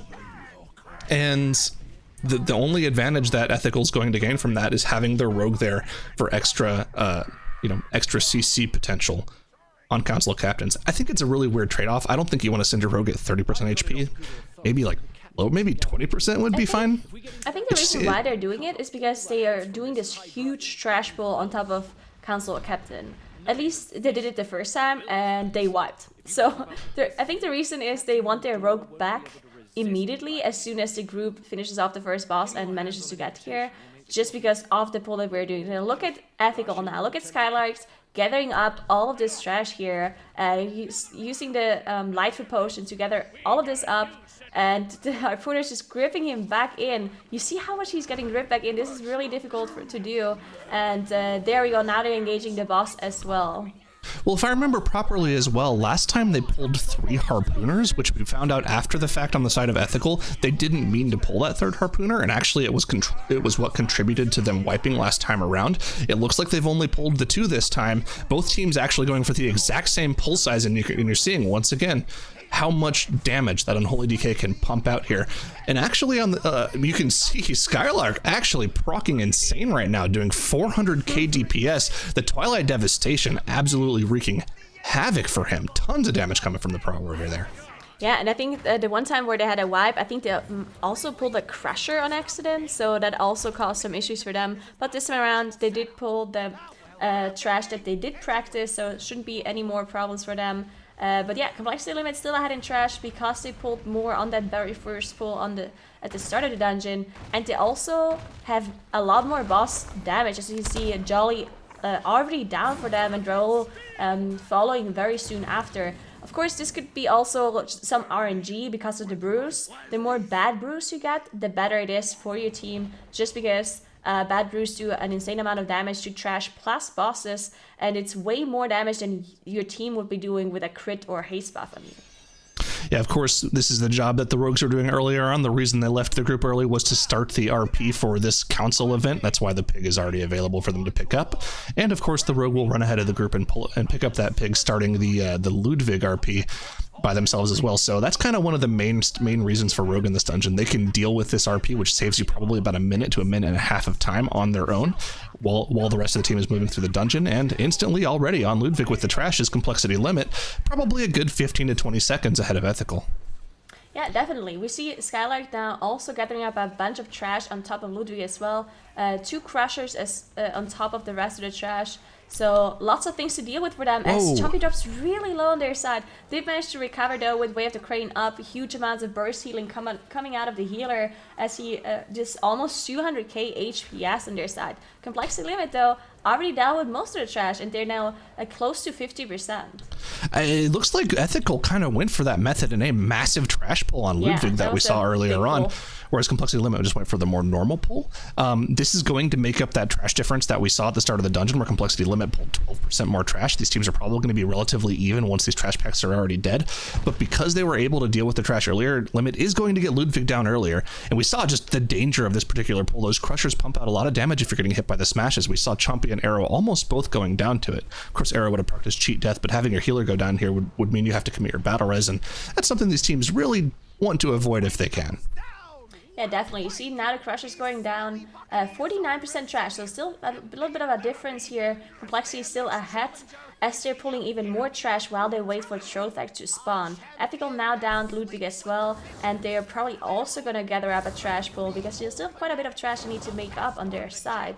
And actually it looks like they're just waiting around. Oh no, there we go. They waited for the Sky Step / Lightfoot Potion on Skylark so he can gather up the rest of the trash.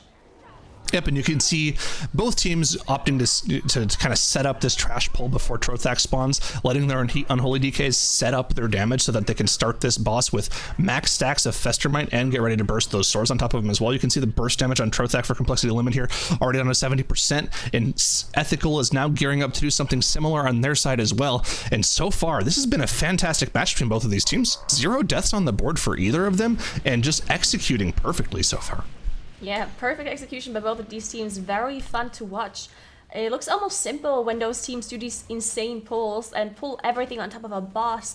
But it's crazy amounts of execution you need to do here, making sure you play perfectly. Can't miss a CC, can't miss an interrupt, can't miss a defensive cooldown to be able to stay alive. You see the hunters kiting the sharks, which is another advantage of having a hunter here. You can have your healer be in melee range and actually deal damage, while the hunter is not losing any sort of damage while kiting, because of course they don't lose any damage while moving. So having the extra damage on the healer really helps. You see Chompy doing 70k DPS here actually on Trothak. Yeah, I mean, the healer actually pumping out crazy damage. Might have also been some AoE. I don't think Mistweavers can actually do 70k single target, but still, it's extra damage that cannot be disregarded completely. Now, of course, Complexity Limit is very far ahead on Trothak. 25% of the boss's HP is still a lot even on Fortified, but really what this dungeon is going to come down to, even with this small lead that Complexity Limit has, it's going to come down to the healer kiting. If we know both teams are going to be going for it, it's just going to come down to which healer can pull it off, right? Because even with the lead that Complexity Limit has, if Twisted manages to snap a mob back to the group, trips over a rock, or loses aggro to them somehow, it's going to be a full team wipe for Complexity Limit, and Ethical will be able to capitalize on that based off how far behind they are. So it's really going to come down to which healer pulls it off cleanly. Of course, you know, if both healers pull it off cleanly, Complexity Limit will get the win based off of how far ahead they are right now, but it's not a guaranteed thing at this point.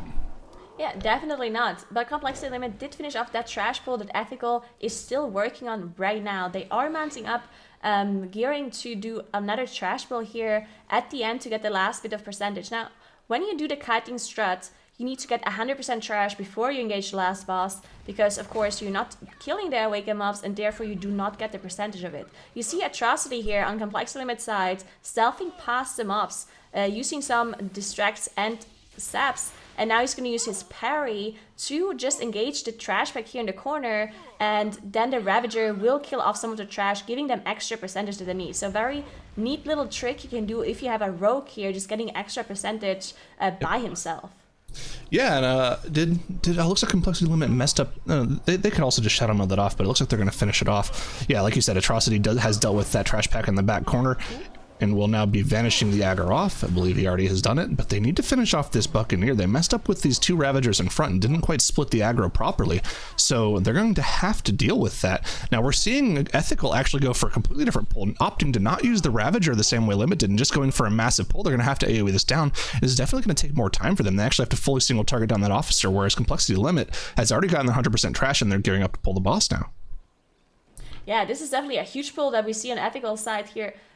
Just because they did a huge pull doesn't mean it's more efficient though, because they're not making as much use of the Ravagers as we saw Complexity Limit doing. Now of course they also didn't do it perfectly and had to finish off this one mob, but they're already on Harlan Suite now, and now you keep an eye on Twisted as he is transcending down to the bridge, and now all of the mobs need to follow Twisted. If Twisted makes a mistake here, one of the mobs are gonna snap back, or someone else gets healing aggro, or he dies. This is going to be over for them. So just watch Twisted here as he's kiting those awakened mobs.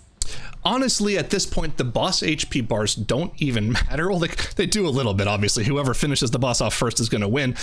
But with the lead that Complexity Limit has at 25% on the boss, it's just about whether or not Twisted can stay alive. So all eyes are on both of these healers now as they run their racetrack routes around. Of course, they will be able to dispel themselves every single time of that fear debuff. It's just going to be about whether or not they can dodge enough damage and not get meleeed by these mobs. Of course, the most dangerous sections are going to be when they have to turn around, which first one coming up for Twisted right here is going to have to double roll around.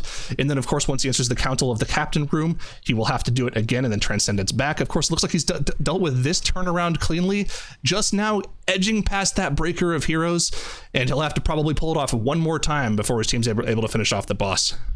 Yeah, this is an incredible POV here, seeing both Mystery versus Kiting. You see the percentage of the boss as well, but as Syra mentioned, Complexity Limit just at 8% ahead in boss DPS. So as long as Twisted does not make a mistake, this definitely should go to Complexity Limit, unless one of their damage dealers dies. They do have a battle rest, but the 5 seconds difference will matter. As Ethical is now catching up a little bit on boss DPS, they actually had a little bit more boss damage, but now the boss is below 30%, and he does get the damage increase, so this is going to take no time for Complexity Limit to finish this off, and they did it. They won this game against Ethical, Wow. and it's going to be a 1-1 evening out the series. I mean, you can see how planned it is, right? The Transcendence, the double roll into the Transcendence for that turnaround definitely is the only thing that's kept him alive there.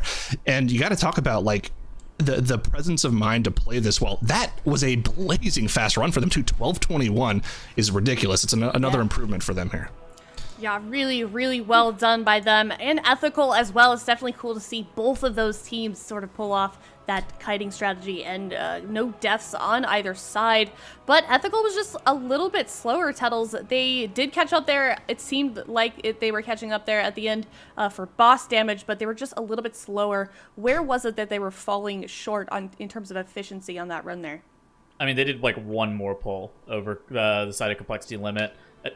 Where they did actually make up a lot of time was at the very end. They pulled that officer with all of the Ravager stuff. That was a way that they absolutely made up a ton of their time. But Complexity Limit started the first pull at like 25% count and just kind of used that to carry them all the way through, where Ethical started the first pull, and whenever they were on Crag, they were at 13%. So it's just like, it was the difference of one pull over the course of the whole entire dungeon, and that's where the very slight advantage of Complexity Limit came through. Could the 12 seconds of extra time on the board just been the rogue leaving the first boss at 30%?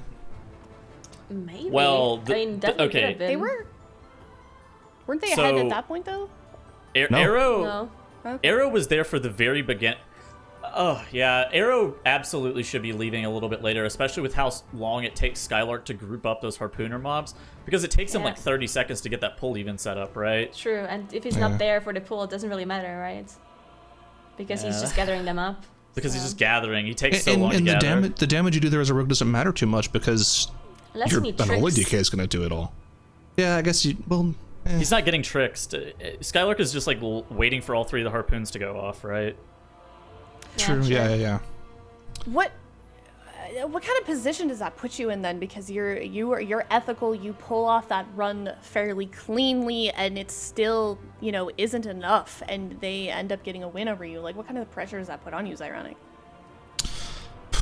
I mean, they're still in the driver's seat, are ethical. Mm-hmm. Looking at our time trial times, they still have a pretty decent advantage in this Toll de Gore by about 4 minutes in terms of overall time trial times. Now, we talked about this a little bit yesterday. We know Complexity Limit's theoretical max is higher than that, but still, 4 minutes is a lot to make up. Mm-hmm. So you just saw Complexity Limit pull it off. We knew that this was kind of their home dungeon. We knew that they had a better overall time in this dungeon.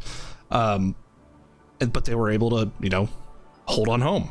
And now the ball's in Ethical's court. They have to do it now. So, yeah, the pressure's definitely still on. But they should feel comfortable on this map because they have a pretty solid strategy already lined up. Yep, they do have a pretty solid strategy lined up. As you said, we are going to be moving on to Toll de Gore. But before we get into that, Tettles, what did you want to talk about from that last game? Oh, yeah. So basically where we start off is that 25% initial pull that Complexity Limit does. It's ever so slightly bigger than Ethical's. I believe it involves like maybe 1 or 2 more trash packs. And then, so they Bloodlust on that pack, where Ethical ends up Bloodlusting on the boss. Yet the boss split was the exact same. It was like a dead heat. While Ethical Bloodlusted the boss and was behind trash count. That set them behind really far. Skylark's pull into the second boss with the triple harpooner was magnificent. It just the way that they were able to set up that pull and the patience that they had to be able to do that, spectacular. Beyond that, Complexity Limit does this enormous pull into Trothak, and then somehow even follows it up with an even bigger pull after Trothak. I mean, once that happens, they're one full pull ahead of Ethical. Ethical tries to catch back up by doing that officer pull right where near the Ravagers are in Harlan Sweet's room. Almost is able to catch back up with that. But Complexity Limit, able to kite their obelisk successfully, does take down that match in a 12-21 fashion. Important to note that Ethical actually did finish Freehold in 12:33, so they were just 12 seconds behind. So I don't think either team could be really mad, right? No, I don't think so either. I think they definitely left sort of everything on the board there. They definitely played their best. It seemed like very clean, like we were saying, from both teams, and they were able to pull off that kiting strategy, which we've seen go very wrongly in some of those freehold maps. But we are going to move on to Toldagor, and we heard Zyro's opinion on this, but Nagura, I want to ask you, we've seen kind of really good management on that Sanguine, which we've talked about a lot today, something that's super important on this map, but these two teams, they're so neck and neck. What is it going to come down to on this next map? I think this is all going to be about Ethical, to be honest, because Ethical has an incredible fast time that they did pull off earlier when they played against Goosy Bad.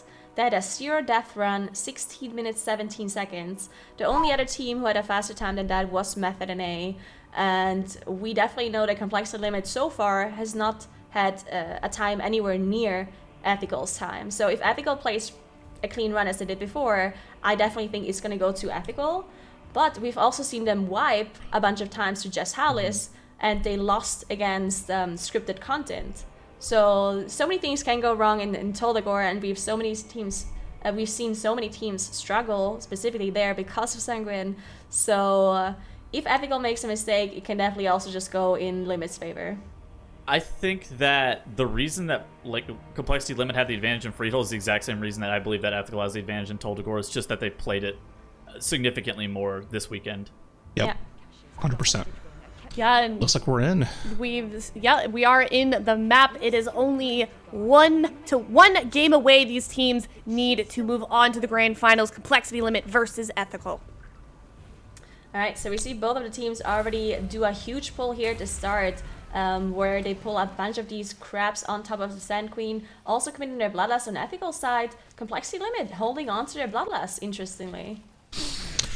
That's interesting. Nope, popped it anyway. Okay, there it is. Okay. I was like, yeah, no, that doesn't seem right to not use your Bloodlust here. This is a 2 Bloodlust dungeon, so I don't know where else you would use it for your first Bloodlust. You could maybe use it like 2 minutes later, but with the massive AoE, you want to let your Unholy DK properly pop off. Saving it there would be a little bit weird. So, yep, seeing both teams use the Bloodlust. Now, the thing is, because they used it late, they're going to be sitting unable to hit anything for a solid 10 seconds here while the Sand Queen is doing its upheaval.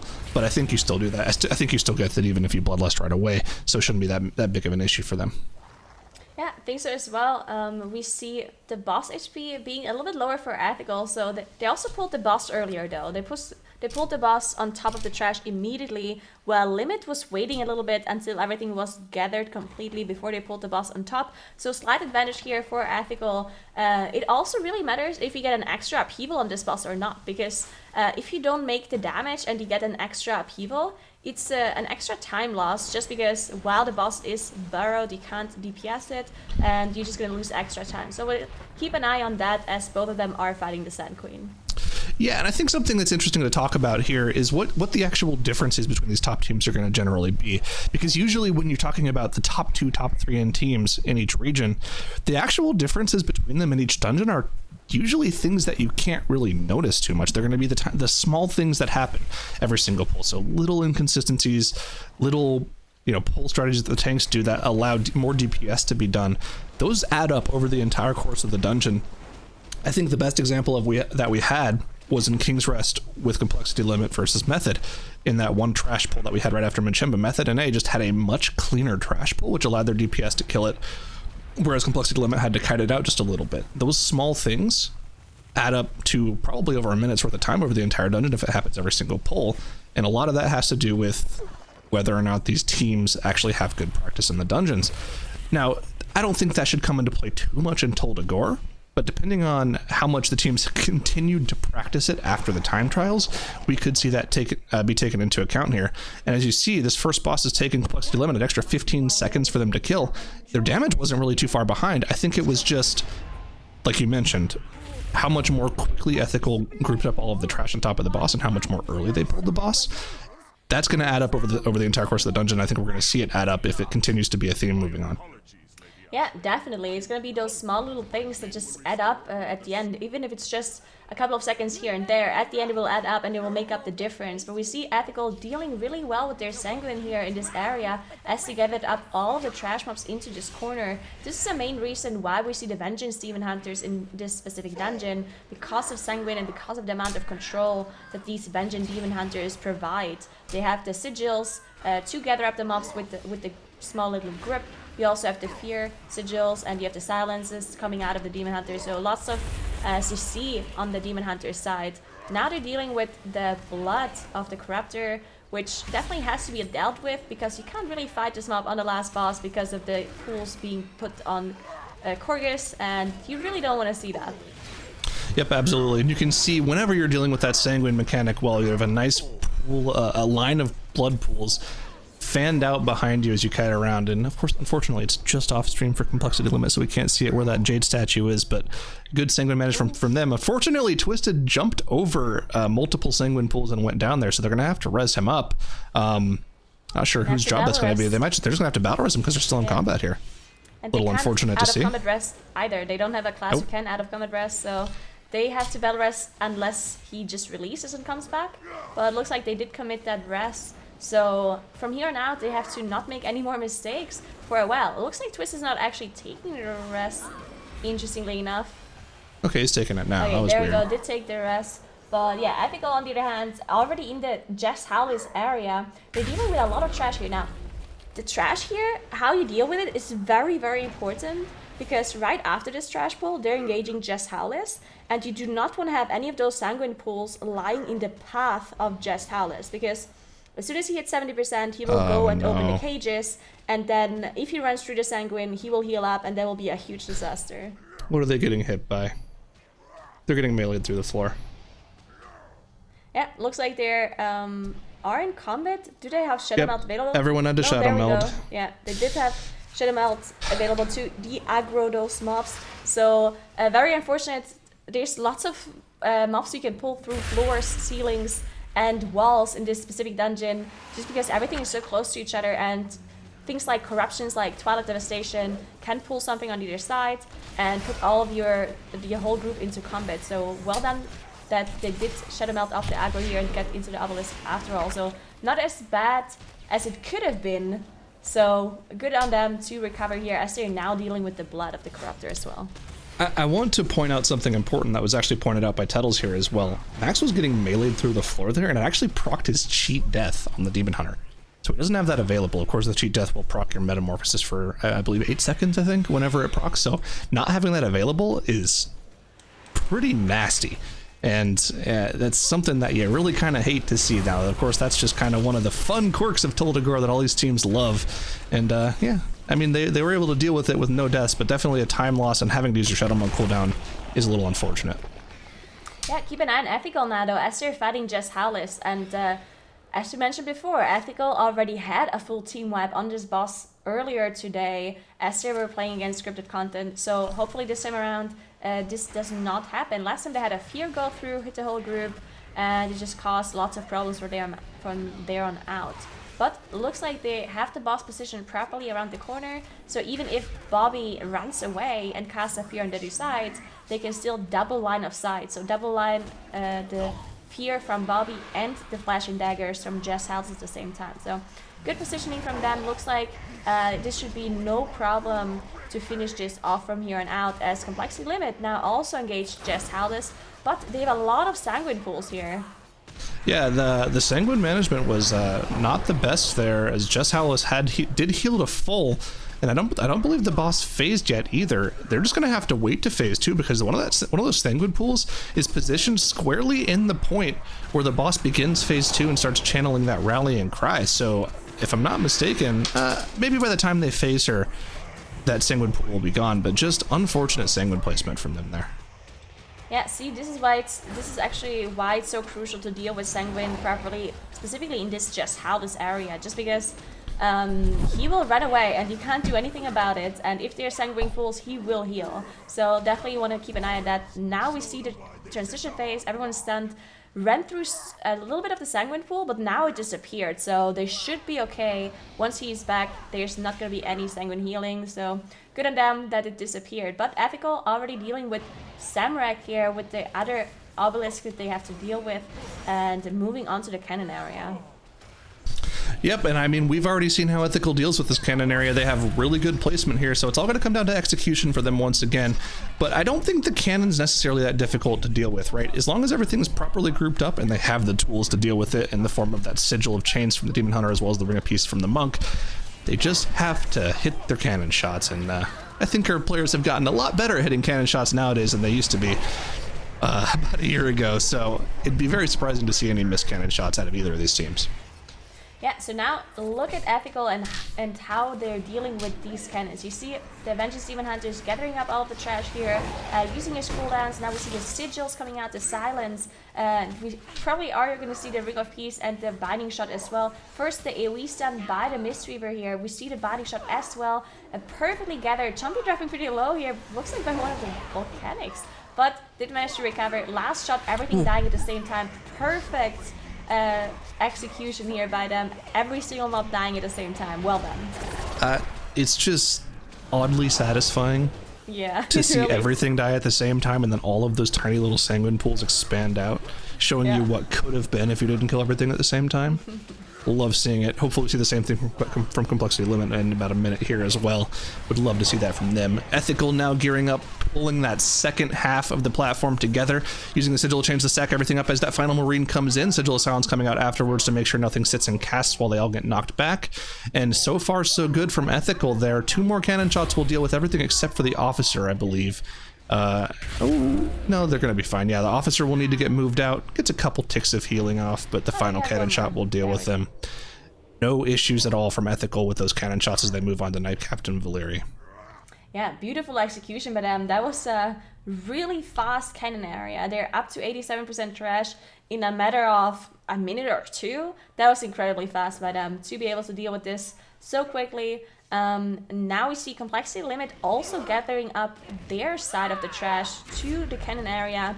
And now let's keep an eye on Complexity Limit just to see if they can pull it off as perfectly as Ethical just did. Yep, here we go. Of course, they've already gathered everything up. It's going to be about how well they can stack it here as well. Let's keep an eye on it. Sigil's coming out from Max. He's probably going to use that Silence Sigil first into the chains, and then a Ring of Peace as well for extra measure. Let's see it come out here. There's the Silence into the eventual chains. Of course, he has line of sighting now, so they're going to have to wait a little bit extra time. Ring of Peace to knock everything back as well. Keep everything stacked. And the chains to stack everything up into the cannon shots. Yep, perfect execution from them. Everything will go down nice and easily now. And then they have the Binding Shot for a little bit of extra. Ooh, Twisted even getting in with the leg sweep as well. And ooh, those are going to be out of Sanguine, right? Oh no. That is not what you like to see. The Riot Shield cast actually ruining their day there, unfortunately. Now, the question is, do you just deal with these 3 mobs on their own at this point, or do you try to group them up with the next pull? I think you almost have to deal with them just because it's going to be super hard to get them to the other side just because these are ranged casters, so you have to line of sight all the way on the other side, but you also have to line of sight the mobs that are there already, so it's going to be too hard to gather them all up, I think. So they'll have to deal with them, and yeah, this is how much of a time loss this is if you don't get all of the cannon shots 100% proper on the mobs. And it was so close too. I thought the cannon shot would hit all of them, the last one. It looked like it, but it was just barely not enough. The last shot just not hitting those 3 mobs in the back. So unfortunate for them. Pretty huge time loss again on their side. Now, Ethical already downed Valeri as they're getting up for their last cannon pool. This pool can also be pretty dangerous just because you have these priests that constantly cast. They need to be interrupted, otherwise they will put a stacking healing effect on everyone, which heals for a lot. It will even out-heal the cannon damage, so definitely don't want to have any of those casts go off. Yep, absolutely. Keep an eye on it from them. But so far, the cannon play from Ethical has been about as good as it can possibly get. Of course, a couple mobs on the second cannon shots had to take one more shot, but in the grand scheme of things, that's a lot nicer than your mobs getting healed.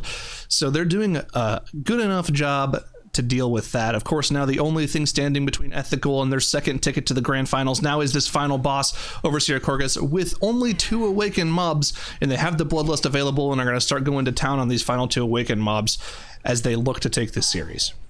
Yeah, Bloodlust being popped. Let's see how fast they can deal with these awakened mobs. You see the Dark Fury coming out, the huge AoE cast by the Tank Buster, but those teams are just using their defensives to stay in it, because of course on Korgus, the more you move, the faster this bar will fill that you can see underneath the players at the top on the rate frames, and if it fills all the way up, you will get stunned. Looks like Chompy was really close to getting stunned there actually, as he was walking around, getting knocked. And a lot of damage coming in the whole group, as you see some of those double bursting shots coming out. Now, the double cast, it's a little bit of an RNG factor in this boss. Sometimes, depending on his usage of abilities, he can have a double explosive burst, which just means that in fast succession there will be 2 explosive bursts. That's a huge amount of damage to your group, and this is why the more you get of those, the harder it's going to be for the healer to keep the group alive. Yep, 100% agree with you as well. Those doubles have been notorious. Now we are in the tyrannical setting too, so any mismanagement of that healing could result in a wipe, and we've seen many teams wipe in this situation on this particular boss in this particular corner. And of course, they've got a bunch of seagulls spectating them as well, which will probably do nothing if they wipe too, so I don't really know why I mentioned them. I just like the seagulls in this section of the dungeon. But yeah, down to 40% now for Ethical with I don't think there's any chance that they wipe at this point, and you really kind of have to hand it to Ethical. I think the way that they play, while it might not necessarily like blow you away with some of the strategies they pull off, I think they're just so consistent in every single dungeon that they're just a formidable team. Look at their time. They're gonna do a 15 well, this total minutes. gore is definitely insane. That is a pretty insane strategy if I've ever seen one from Ethical here in the Soul Gore for sure. I mean, we haven't seen the Method and A strat yet, which seems to be even crazier, but definitely just some really cool strats coming out of Ethical for sure. Well, when I say doesn't blow you away, I mean some of the things that we see from like Method EU or Perplexed when they pull out those insane strategies. Yeah. That, you know what? I'll take it back completely. They have blown us away with some strats. They did the freehold kiting strategy.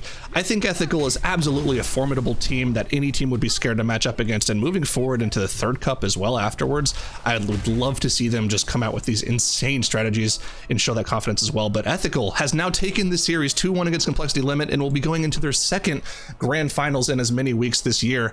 Overall, impressive performance from them. Yeah, very, very impressive performance with them. And especially considering that they got dropped down to the lower bracket by Complexity Limit. They battled it out in the lower bracket all day, and then they faced Complexity Limited again, and they have won this series, and now they are up against Method NA in the grand finals. And tell us, this is definitely a performance I think that they should be very proud of themselves for, with Complexity Limit as well. I mean, I think both teams should be absolutely super proud of their performances here today. I think that the maps just favored Ethical in the lower bracket finals. The maps were slightly more favored to Complexity Limit, and whenever they played one another earlier, it's just how the pendulum swings, and Ethical was able to capitalize on it. That Toldagore Sanguine management by them, whew, was good. Yeah, you can tell that the difference in time trial times between now and then was more than likely just the Sanguine management. I didn't even realize how fast they were going because the dungeon just looked so clean, right? I'm like, oh, this dungeon being clean? That's just probably how it was in time trials. But no, I mean, over a minute faster for them here. It's pretty nutty. Well, just about a minute faster. Yeah.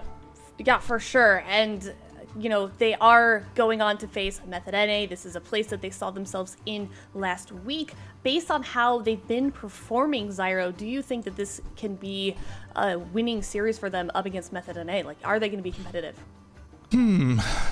Looking at the maps for that series, so we've got Shrine, King's Rest, Underrot, Junkyard, Waycrest Manor. I think Junkyard gets banned out right away, unless Method NA's been practicing it and wants to leave it open.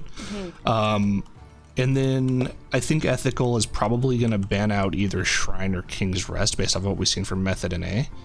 So Underrot and Waycrest, I think those are very competitive maps in general. I think it slightly favors Method in A, though. I think that think? you just hope that Ethical has practiced Shrine of the Storm, because I think they need to ban out the King's Rest. I think that you're spot on with that. And then I think the Junkyard probably gets... Yeah, I think the Junkyard probably gets banned, right? Mm-hmm. Yeah. Well, we will discuss those map picks soon enough, but before we get into this next match, Tuttles, what did you want to talk about from that last game? Oh, why people are playing Vengeance Demon Hunter and Toldagor for Sanguine. Thank you for asking, Aya. So You're welcome. I felt like Ethical and Skylark's performance with the Sanguine management in this dungeon was exceptional. They took all of the trash into the Sand Queen. That is that is such a feat to be able to even pull off. They kite the Sanguine in a straight line away from the Sand Queen, constantly moving the mob. Really good job there. Then they go into the jail. They start like with this rat pull with the thug, and they kill all the rats at like perfectly even, and then they drag the thug out, not letting that thug heal at all, and then they just have the most beautifully exceptional cannon pull of all time, utilizing Sigil of Chains and Sigil of Misery, Ring of Peace, Binding Shot. They do it twice to be able to have absolutely zero Sanguine healing on any of the mobs.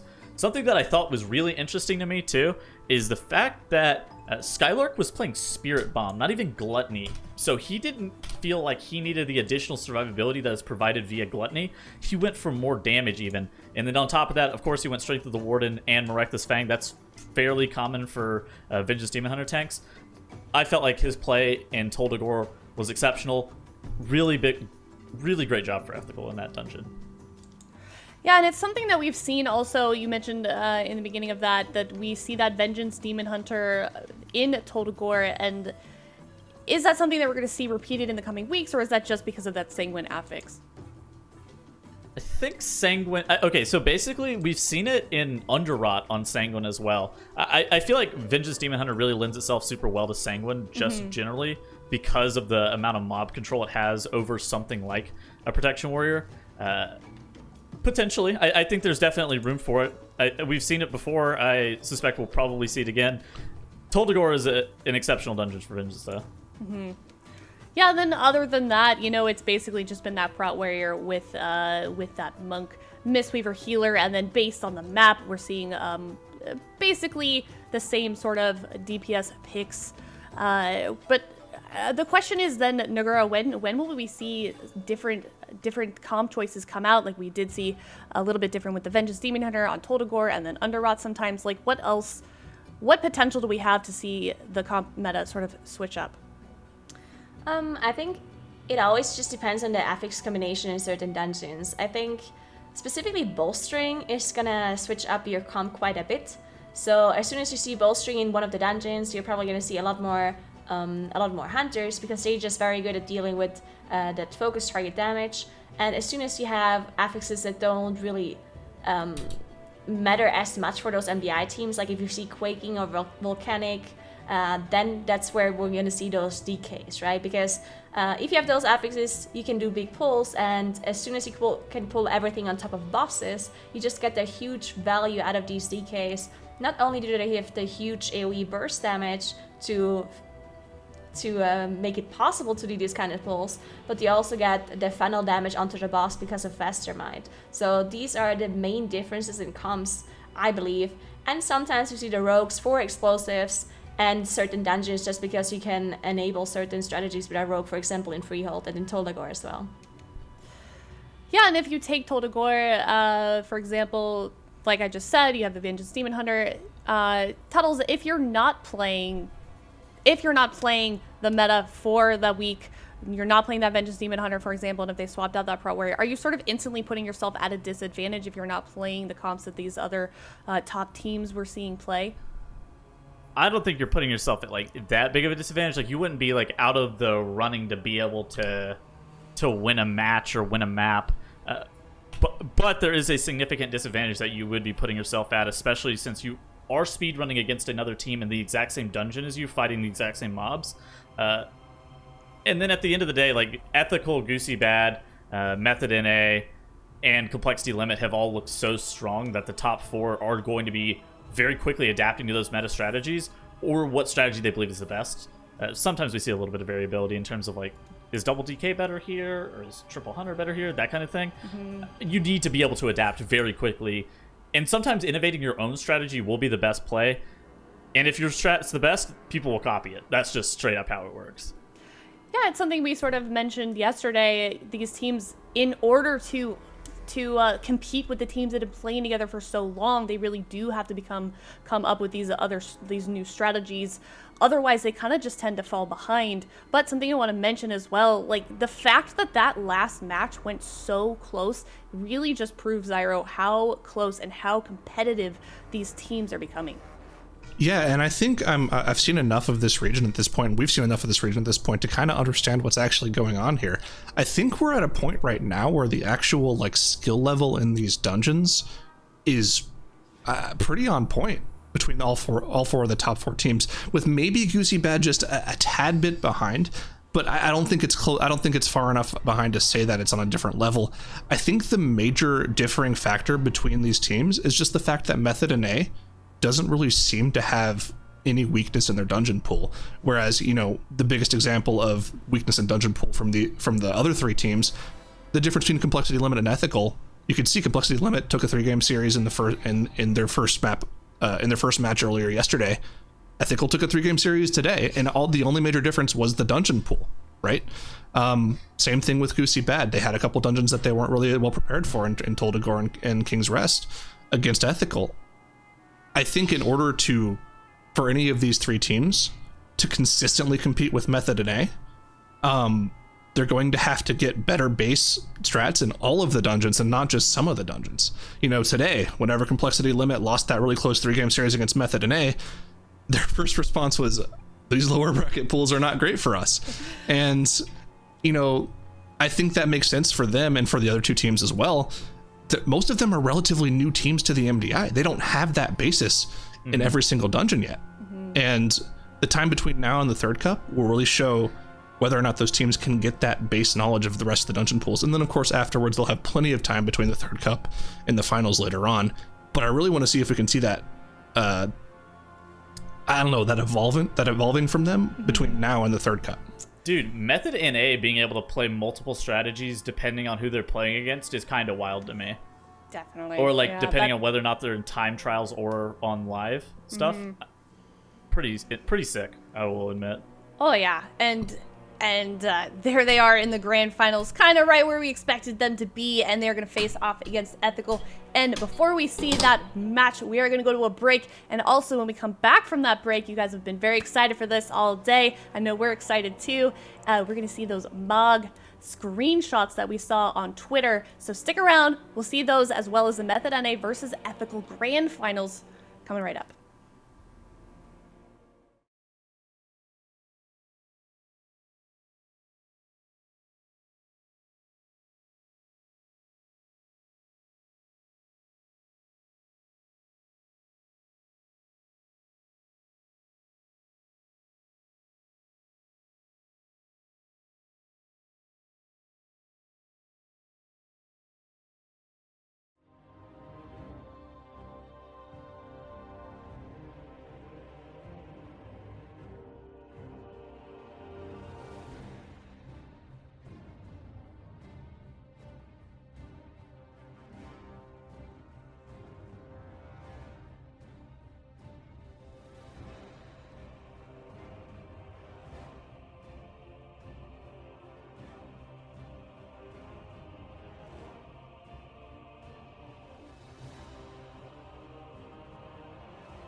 We started off with 8 teams, and now there are only 2 remaining. We are in our grand finals. It is Method NA versus Ethical. We saw Ethical battle it out in the lower finals, send Complexity home with that 2-1 victory on Told Gore as that last map, and now they're facing off against Method NA. Once again, a place that they found themselves in for the first cup of this region, but based on how they've been playing Dratnos, I feel like this is something that they could pull off. Yeah, I think that Ethical definitely has some runs in them that are competitive with Method NAs, so this is going to be a really exciting match to watch for sure. Yeah, exciting indeed. But before we get into that, let's talk about these transmogs. You guys have been sending in your transmogs using that MDI screenshot hashtag. And here's the first one from Nox Shade Void on Twitter. What do we think about this one, guys? I like the wings. I like the weapon.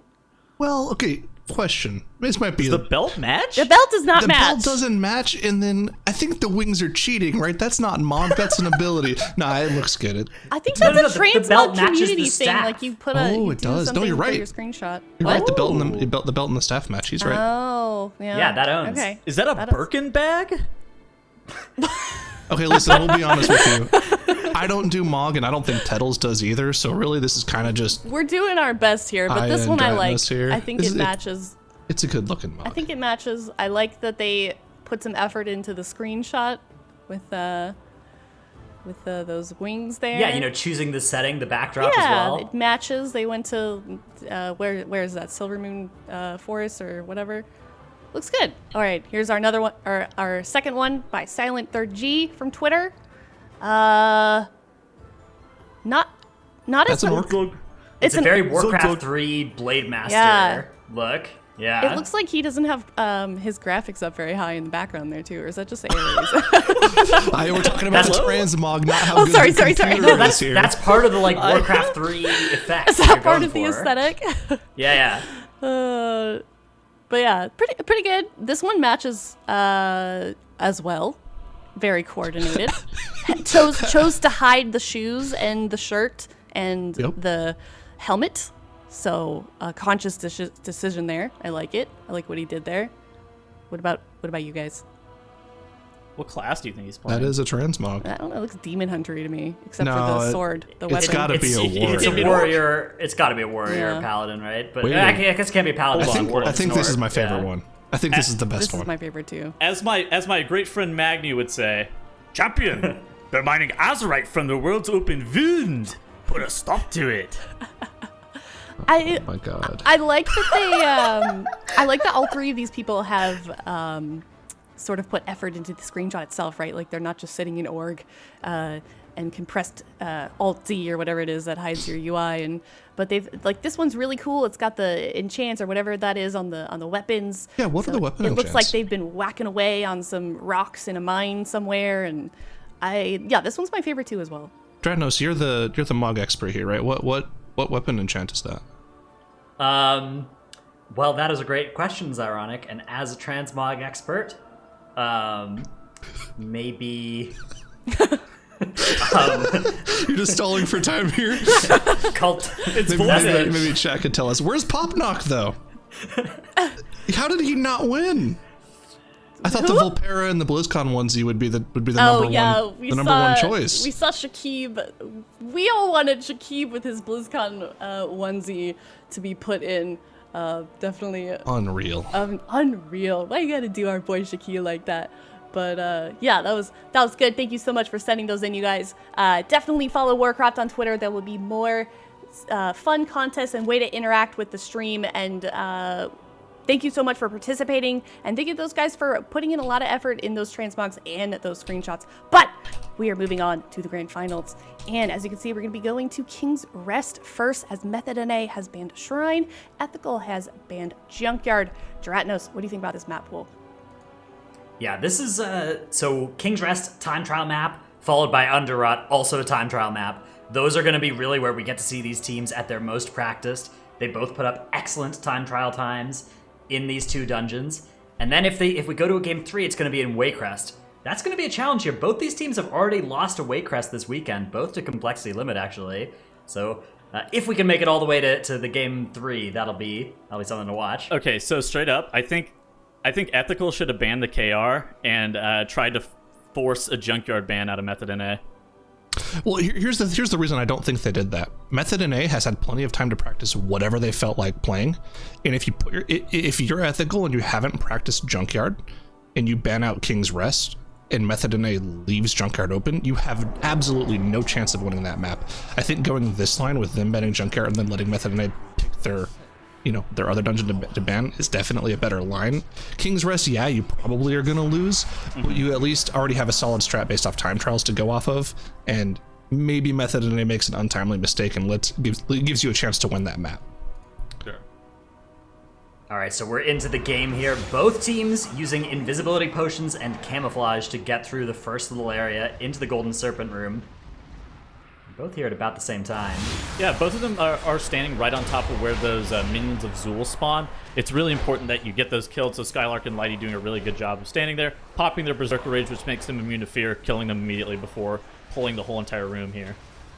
Yeah, now we've got one Death Knight on each team. Their Death Knight is going to be a big part of this pull, whether or not they are able to do that massive damage the spec is known for in this kind of big AoE. Shakib able to do it on the side of Method NA. Ethical side, things are looking a little bit more balanced.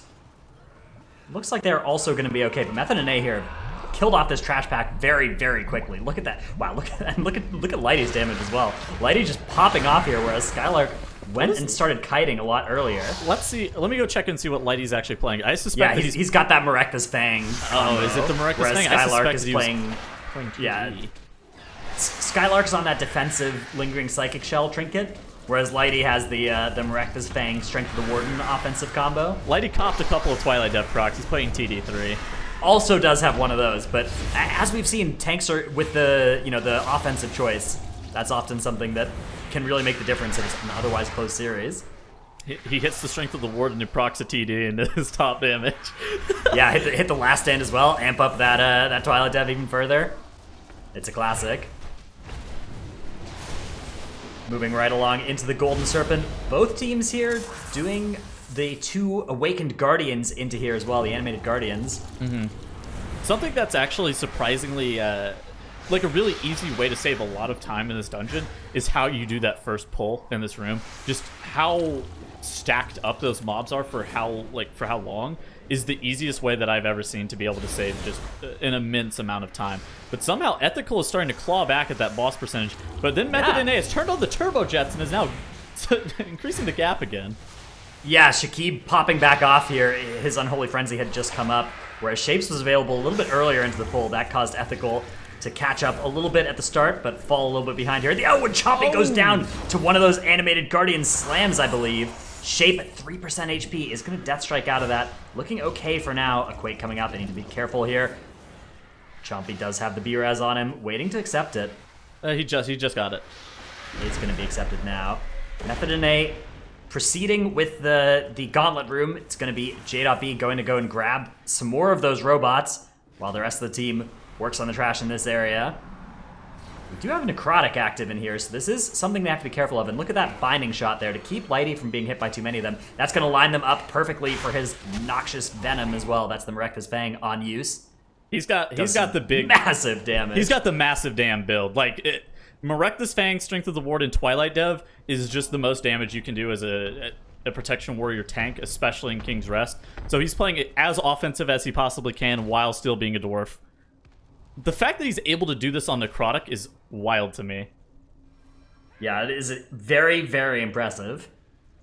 On the side of Ethical, they are going to be saving those later two Animated Guardians for the second half of this Gauntlet room. That is going to make it a little bit easier for them to deal with Necrotic on these larger pulls at the start, and it's going to give them more targets for their rapid reload later, but it's going to incur a little bit more backtracking for Chompy. So, very interestingly enough, Skylark is playing Conflict and Strife Major. He's also playing a Twilight Dev 3 and has some Gushing Wound on his character. But he doesn't have that Mareka's Fang. It comes with those Thunderclap roots, and exactly. It can be a really useful thing against Necrotic. But one problem with it in King's Rest is that a lot of these enemies are immune to those sorts of crowd control effects. So, all the remaining enemies in this Gauntlet room will be completely ignoring that effect. Yeah, but Well, Actually, not completely. There's two of the 3 ones in this pack will be susceptible to it, but aside from that, the main elites in here will not be. I suspect that it's for it gives us immense amount of DR if the mobs are able to be rooted, and in a necrotic environment, you can get that versatility basically whenever you want. So on their big pulls, like the pull after Machemba with all 3 packs together, or the pack in Machemba's room with all the embalming fluids, he's able to have that permanent versatility uptime. So there's big damage reduction just via that versatility. Yeah, whereas Lighty playing that Strength of the Warden, a little bit more offense rather than defense. Charm goes out on the side of Method and A. Lip gets mind controlled there. Yoda gonna have to cleanse him with that Spirit Beast Purge. Once again, we see Lighty using that Mareka's Fang and shooting up here on the damage meters. Yeah, I think Ethical is about the exact same point behind as they were at the very end of the Golden Serpent. I don't think that their time has increased or decreased here. I think that it's remaining the same. Well, they do have 2 animated Guardians, I think, that are still going to be coming in right about now, though, right?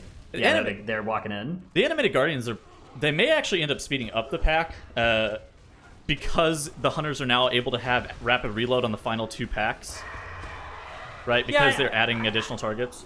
I think you still wouldn't choose to bring them in if it didn't give you count. Like, I don't think they're speeding it up in that way. Okay, you absolutely would not do that. Okay, yes, you're absolutely correct about that. You wouldn't do it if it didn't give you count.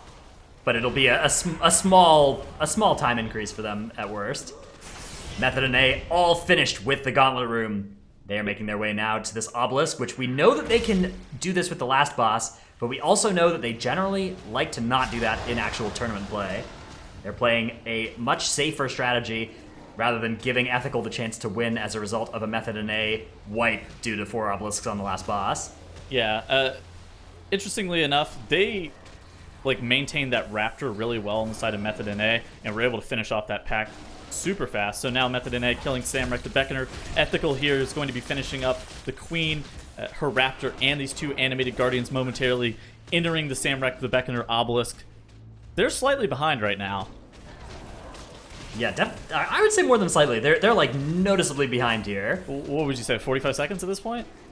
Yeah, something like 45 seconds. But they are skipping Samrek obelisk here. Yes, this is I think something that we've seen them do before. I think that they are going to do Samrek and 2 other awakened enemies with the last boss. They do Malthier. Yeah. No, they snap Malthier. You remember that? They snap her on the bridge. I totally forgot what 3 obelisks they played. You're absolutely right.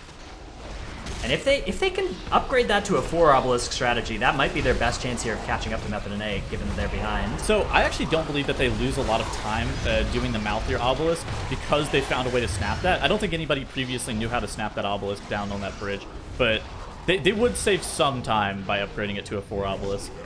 You're right. I mean, it might be a similar situation to the Workshop Malthier, where it's like, we could skip this, but it's not really saving us much time. Well, Skylark has to go in that realm regardless because he's a dwarf, so he has to get pulled out by a Hunter that's using camo if they're using it otherwise. It's, I don't know, weird.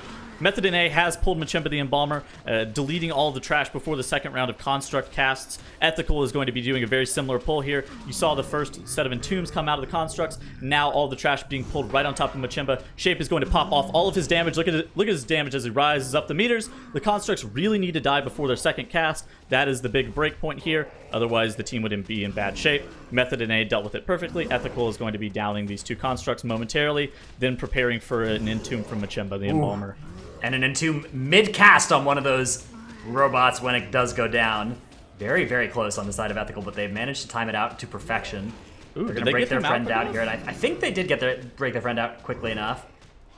Okay, so we'll know momentarily. Machemba would probably be casting something right about now. Okay, Ethical has also done this strategy. Basically, if you get your friends out of the tomb quick enough, it would probably require you to be standing next to them. You're able to make him to where he does no longer do abilities for the remainder of the fight. This is noticeably dangerous for your tank, especially on a necrotic environment.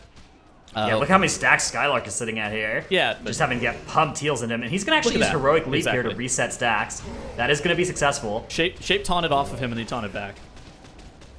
So, Machemba the Embalmer, he probably melees the hardest out of any boss in Mythic Plus.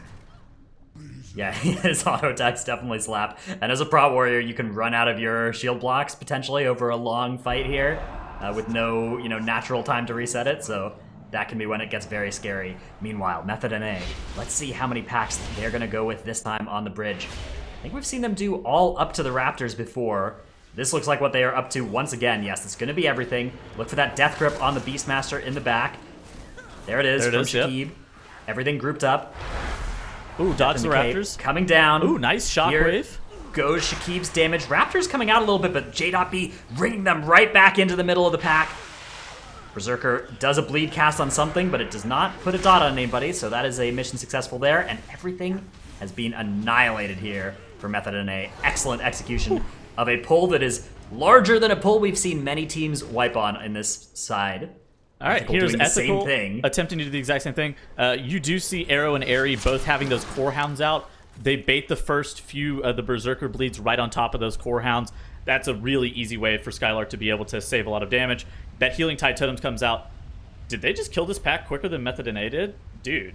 They've certainly killed it in a comparable way to how Method NA did it, yes. Yeah. Revival was claimed from both healers there against the Poison Barrage.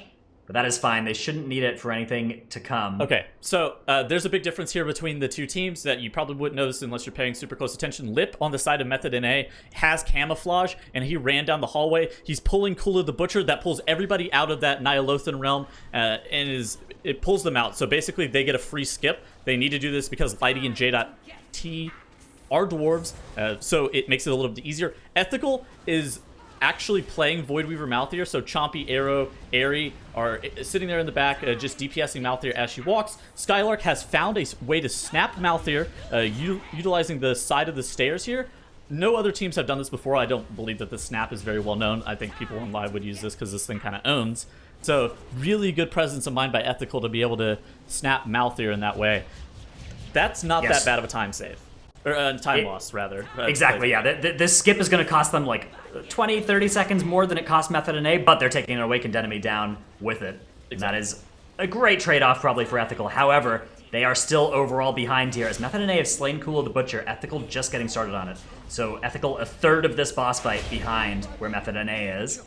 And I don't know how they're going to be able to accelerate here. I think that something might need to go wrong on the side of Method NA for Ethical to take this one. Well, okay, with how King's Rest goes, one or two deaths, especially on King Dazar with a bunch of obelisks, could turn the tide fairly quickly. I've seen a lot of different things that have happened in this dungeon over the years that it absolutely can happen. But yes, I agree. Method NA is firmly in the driver's seat right now.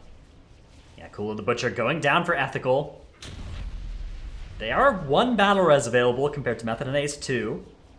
So it is going to need quite a bit to go wrong for Method NA. I guess if Shakib is the person who things go wrong for first, they won't have that instant cast battle res that he otherwise would have. They do a good job there of beating the next totem cast, and they're going to go and clean up those totems while they're waiting for Akali the Conqueror to spawn. That's a smart move, allowing the Torrent totem and the Thundering totem to just stay up. Basically, it doesn't cost your hunters any damage to be able to like move or not cast, I guess, because they're hunters. But so they don't waste any DPS going into that because it doesn't really cost them anything. It's just JB, don't get locked out kind of thing. Yeah, there is, the Torrent Totem can cause a little bit of a problem. That's why they killed it over the Thundering Crash when they had the opportunity. Yes. Especially when lining up for soaking those charges from Akali. Especially with Quaking Active. Yeah. Yeah. With Quaking Active, that can be a very rough overlap. We saw Method NA doing a good job there. They're having this nice strategy of the players are always making a nice long line to be soaked in so that if Quaking does overlap, it's not going to be the end of the world. Yeah. Right now, it looks like Ethical are one whole Akali behind. I don't know what metric of measurement that is, but it is one that I'm currently about to use. Method NA will be moving on to pulling that double Berserker pack with the 5-pack.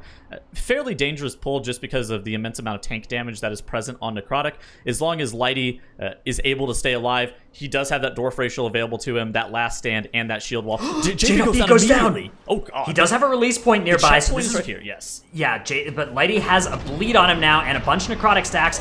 Pops his shield wall at 10% Dwarf HP. Racial? Okay. Gets the Life Cocoon after the Dwarf Racial. The Ring of Peace right into the Healing Tide Totem. Okay, the hunters turn on that Healing Tide Totem, immediately killing it. Lighty gets shot down, though, by those Spectral Bolts. They're going to get him back up. Most of these enemies are dead. This is going to be Don't even use a battle res on him. No. He runs back in, immediately gets hit by another bleed. But the danger in this pack is over. However, Method and A have certainly lost some time there, and they have lost 10 additional seconds as a penalty for those deaths. Yeah, that's definitely something that Ethical needed to go in their favor to be able to deal with this. Lighty and JB using a invisibility potion here, whereas I believe Shakib's probably just Shakib also used an invisibility potion, so Yoda and Lip just end up using camo to walk through though. Yeah, teams have decided here that the fastest way through that pack, rather than trying to do some fancy feign death, combat drop, is just to run through with that. Well, they would only get like 2 more potions spot in the dungeon, right? So it's not as costly as you would otherwise suspect. Potions are really not, like, group wide. Potions do save the team some time. On like group use average, it saves about 1.5 to 2 seconds per potion usage though. So you can take that as you will. That's why they elect to use invisibility potion, because it saves them more than what would effectively be 5 seconds. Lighty now fighting Shadow of Zul here. This is a very, very, very scary mini-boss on Fortified. They're doing a good job, though, of keeping him up. J.B doing almost 100k HPS directly to Lighty. Yeah, I mean, Lighty is playing a very offensive build here. And he did use all of his cooldowns on that trash pack. He looks like he's going to be fine, though. He's going to go ahead and leap out of here. There's going to be another Shadow Barrage, though, that's going to connect with him. He's going to intervene back now. Intervenes again.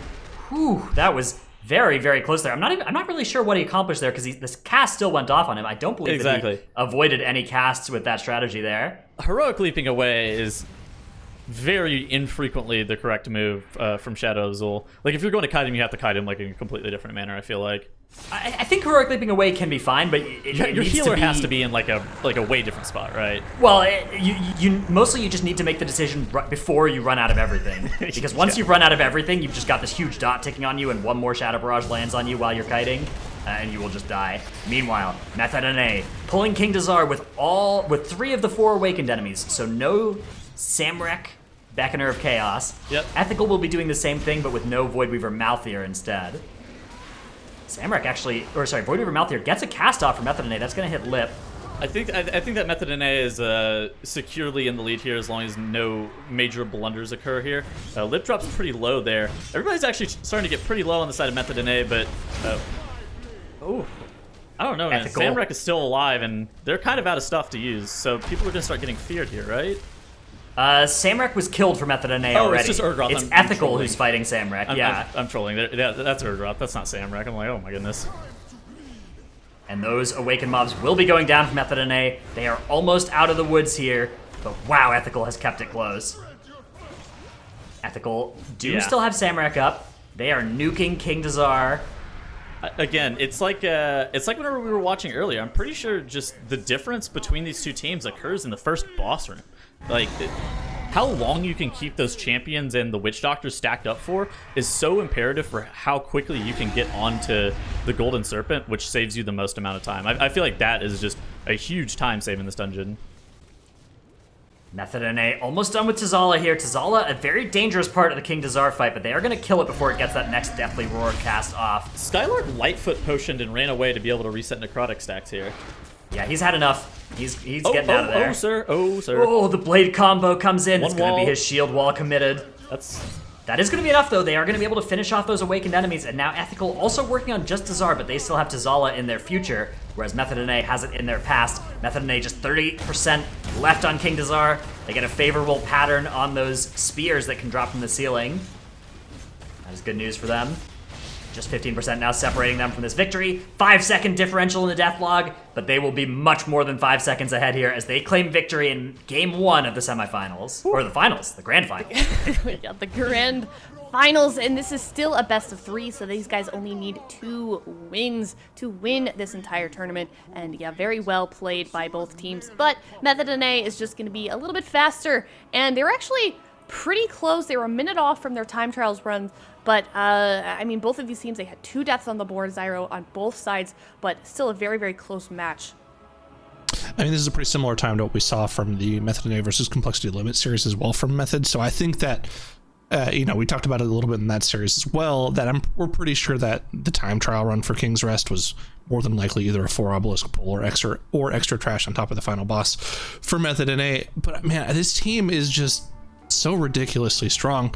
And one of the things we always mention during broadcasts is, the one thing that teams can do to have a chance of coming back whenever they're behind is just stay within, snapping range as well of the other team. Because if they do make a mistake, you can capitalize on that. But Method and A, number one, they make so few mistakes. And the mistakes that they do make, they're so good at not letting them turn into catastrophic wipes. I mean, the one mistake they made this dungeon after the council boss, JB went down, the Laddie went down, but they didn't even full team wipe. They just leaped right back in and had no issues. Like, these guys are so good at correcting the mistakes they made.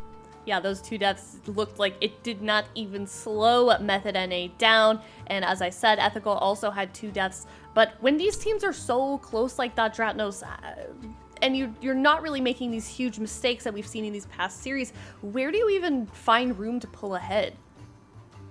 Yeah, I mean, it's like Tuttles was saying, it's the execution of the same pulls against each other. These two teams had pretty close to the same strategy, with the exception of an Awakened Obelisk choice difference.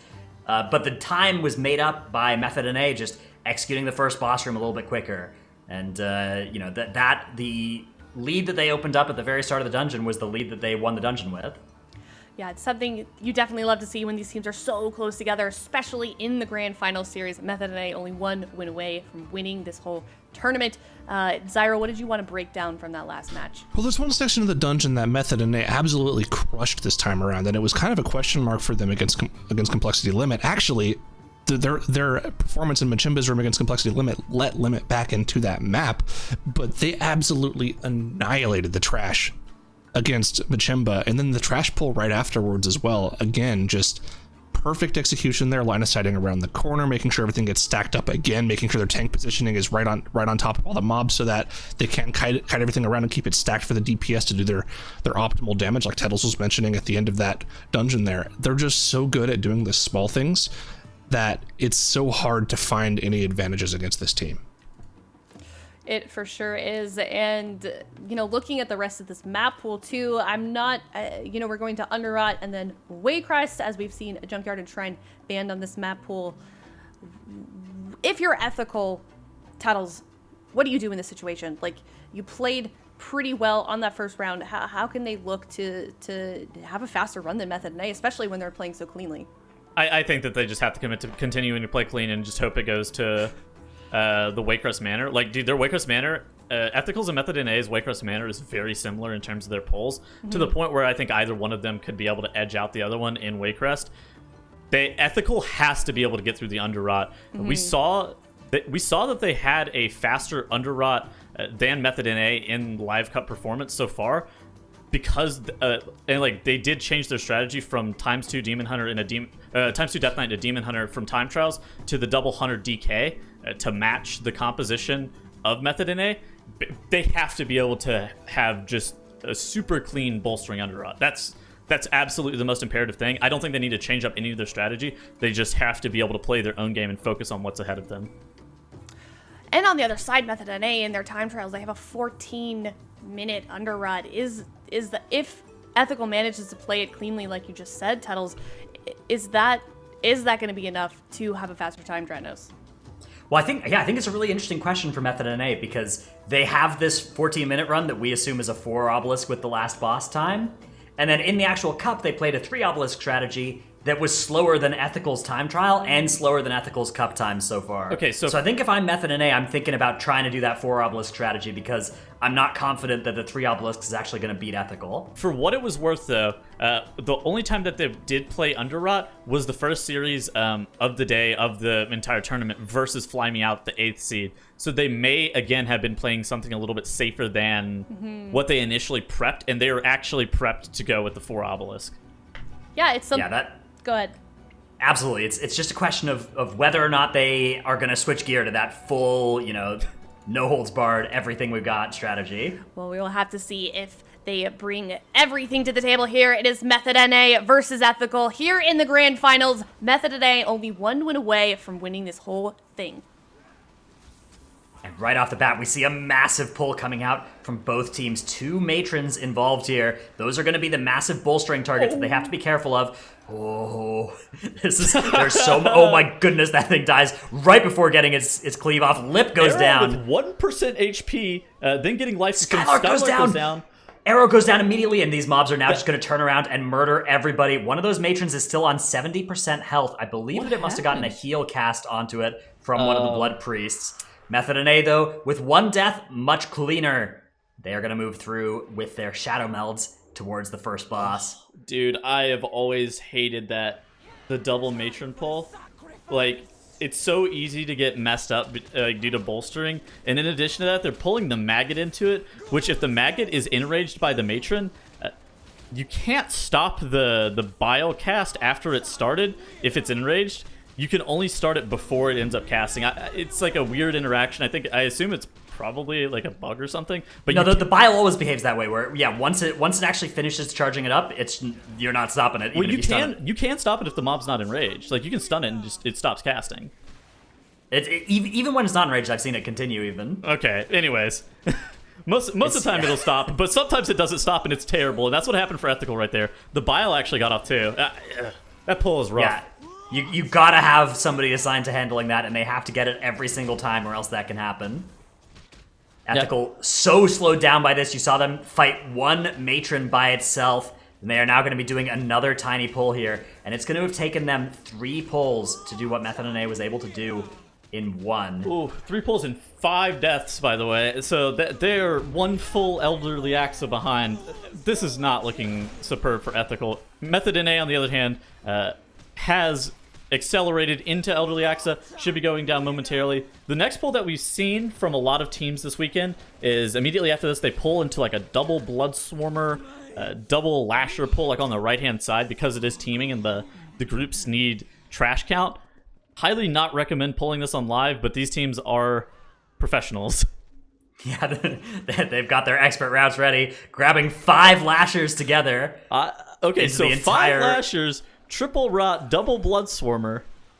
Yep, triple maggot. Okay. The thing that these players have is they have the ability to note if they are being targeted by lashers, and they can use something like Turtle or AMS to prevent the stun from going through. J.B also has a Dispel and a Revival to remove extra casts, and they really only need to handle 1 cast from each lasher before it will all be dead. Oh. As you can see here. Wow, that is a large bat. That bat is chasing Lip down. Lip doing a great job of dead zoning it. Is that Cahoon?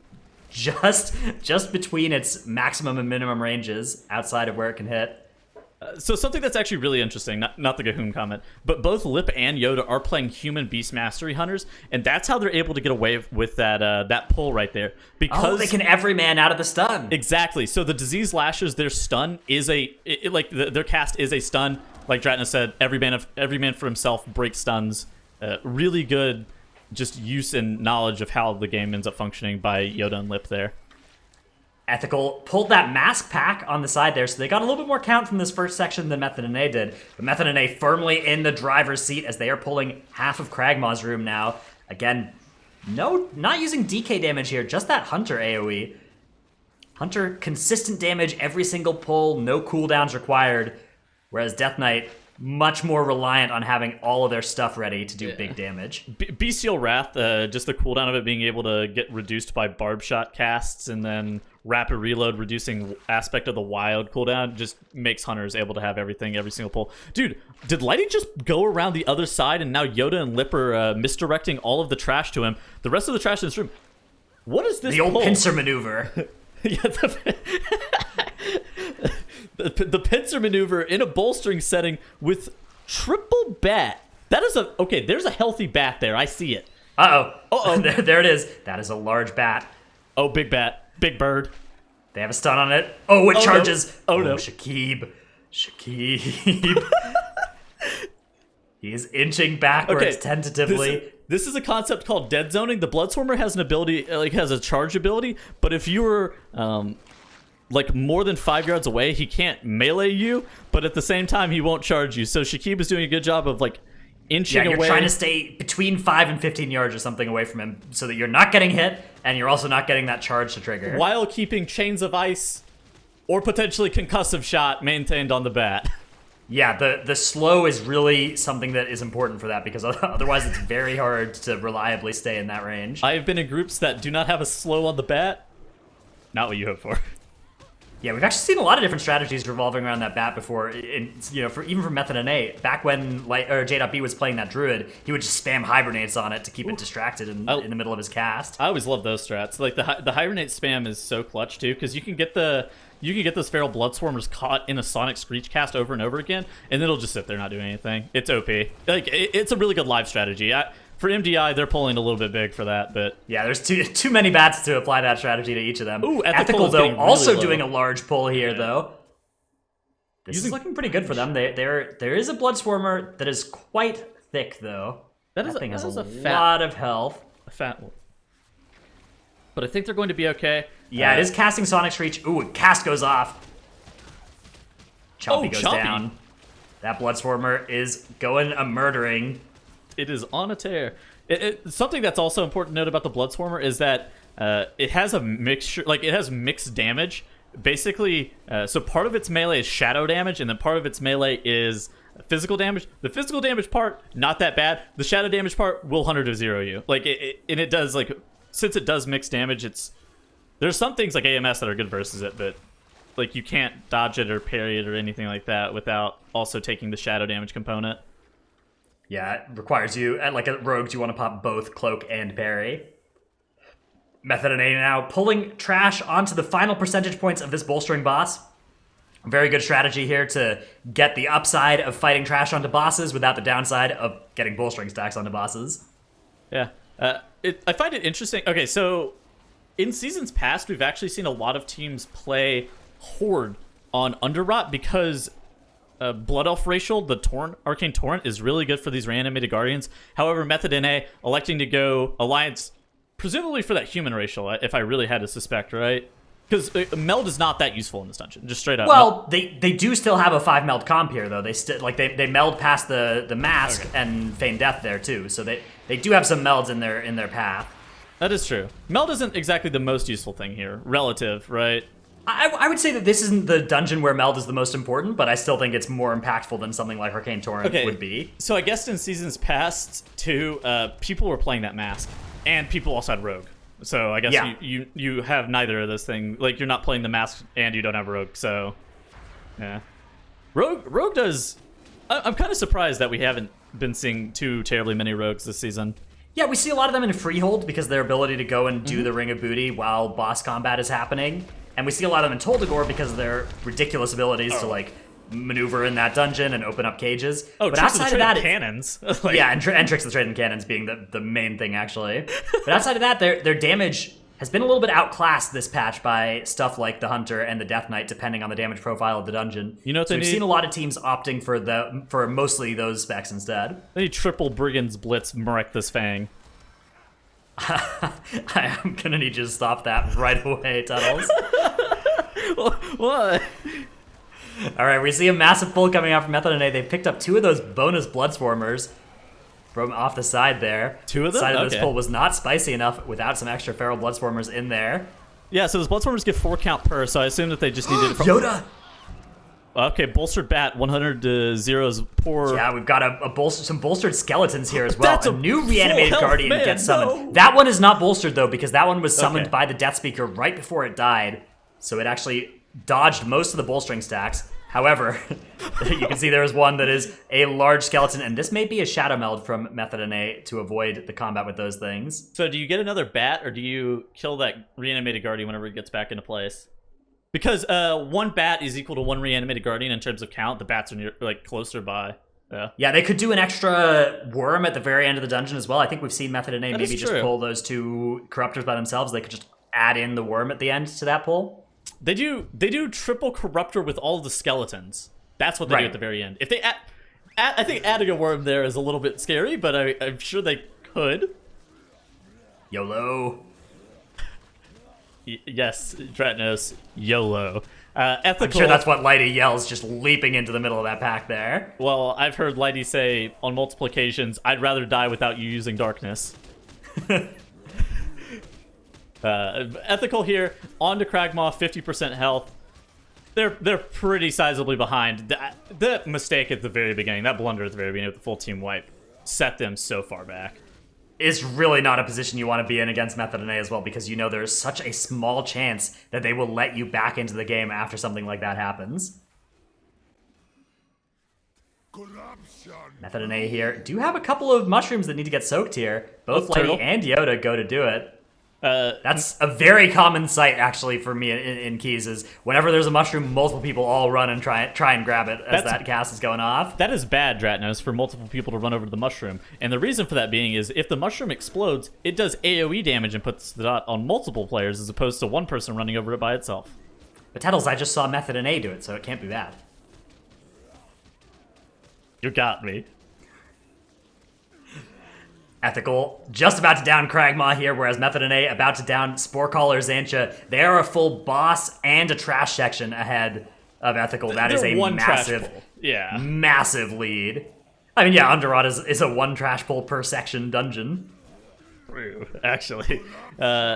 Do you think they're going to grab one of the Faceless Corruptors with the final 20-some-odd% of Sporecaller Xantia? I think we've seen a bunch of teams doing that in order to be able to grab a little bit of count because that Faceless Corruptor stands Yeah, off do you right see there. Yoda kind of Look at running that. off down there, and he is maybe getting set to do that? Nope, he's changed his mind. Looks like they're just going to finish off this boss without adding any extra enemies at the end of it. I think that is because they do have that Corruptor maybe even as part of their next big pull.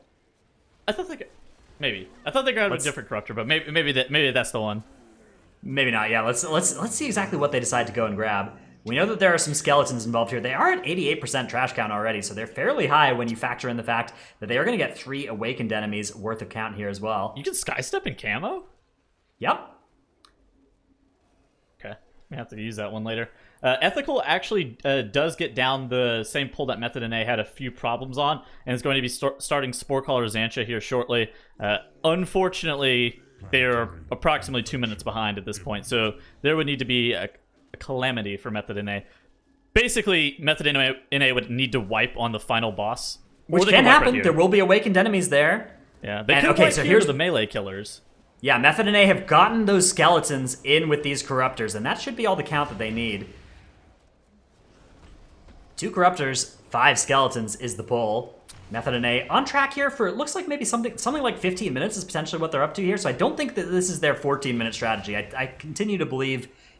Actually, wait, yeah, I continue to believe that the 14-minute must have been a 4 obelisk run, whereas this time we have seen them do that obelisk before.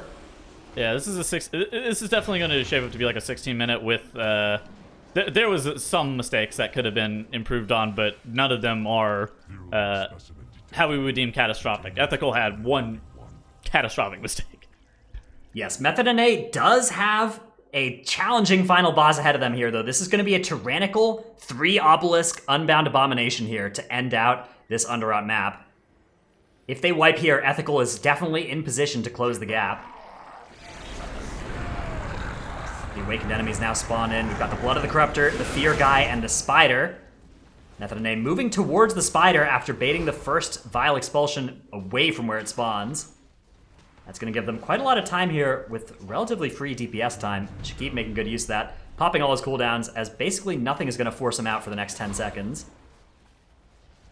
Yeah, spikes up to the first place in the damage meter. Yeah. Unbound Abomination is actually one of the easier bosses to be able to deal with just generally, but whenever you match it up with triple obelisks, basically anything can occur. They are really, really tightly packed into the wall right here. Yeah, that's something they got to be really careful of, because when the boss aims too much at the wall, it will bounce off the wall in a more unpredictable way than if he's actually aimed towards the middle of the room. Yeah. That can cause surprising spore placements that have caught teams off guard in the past. Yes, so there is a theory that the bounce off the wall of the Vile Expulsion is the cause of the, quote, JB spore, which is whenever you get hit by an invisible spore. It is very unknown how those spores occur, but occasionally you'll get an invisible spore that'll hit your whole entire group and wipe you. It's terrible. Yeah, that is part of why teams like to generally aim the Unbound Abomination a little bit more of an angle towards the middle of the room. I like positioning towards the middle of the room, but towards the middle of the room with the Fear Guy is really bad because you can just get hit by those fixated spores as is. Method and A have taken down those awakened enemies. All that stands between them and a victory in this series to close out the entire tournament is the last phase of this boss fight. So something that Lip and Yoda that are doing that is really smart is they're actually multi-shotting those spores to be able to get their rapid reload to try to get their aspect of the wild cooldown up a little bit quicker. But they don't have like their pet abilities macroed into that specific multi-shot macro. And with that usage, they are able to just purely get aspect of the wild cooldown as opposed to sending their pets off into the middle of the spores. Yeah, that's not where you want your pets to be. It also does a good job of just managing the spores, making sure that none of them get ahead of where your group is, because that can be when you start to have problems from them. Really just one multi-shot cast there can take care of almost all the spores. So Ethical is going to be pulling Unbound Abomination here momentarily, but Titan Keeper Herzl is going to be zapping down the last few mobs for Method NA, allowing Method NA to be able to take this series 2-0. Wow.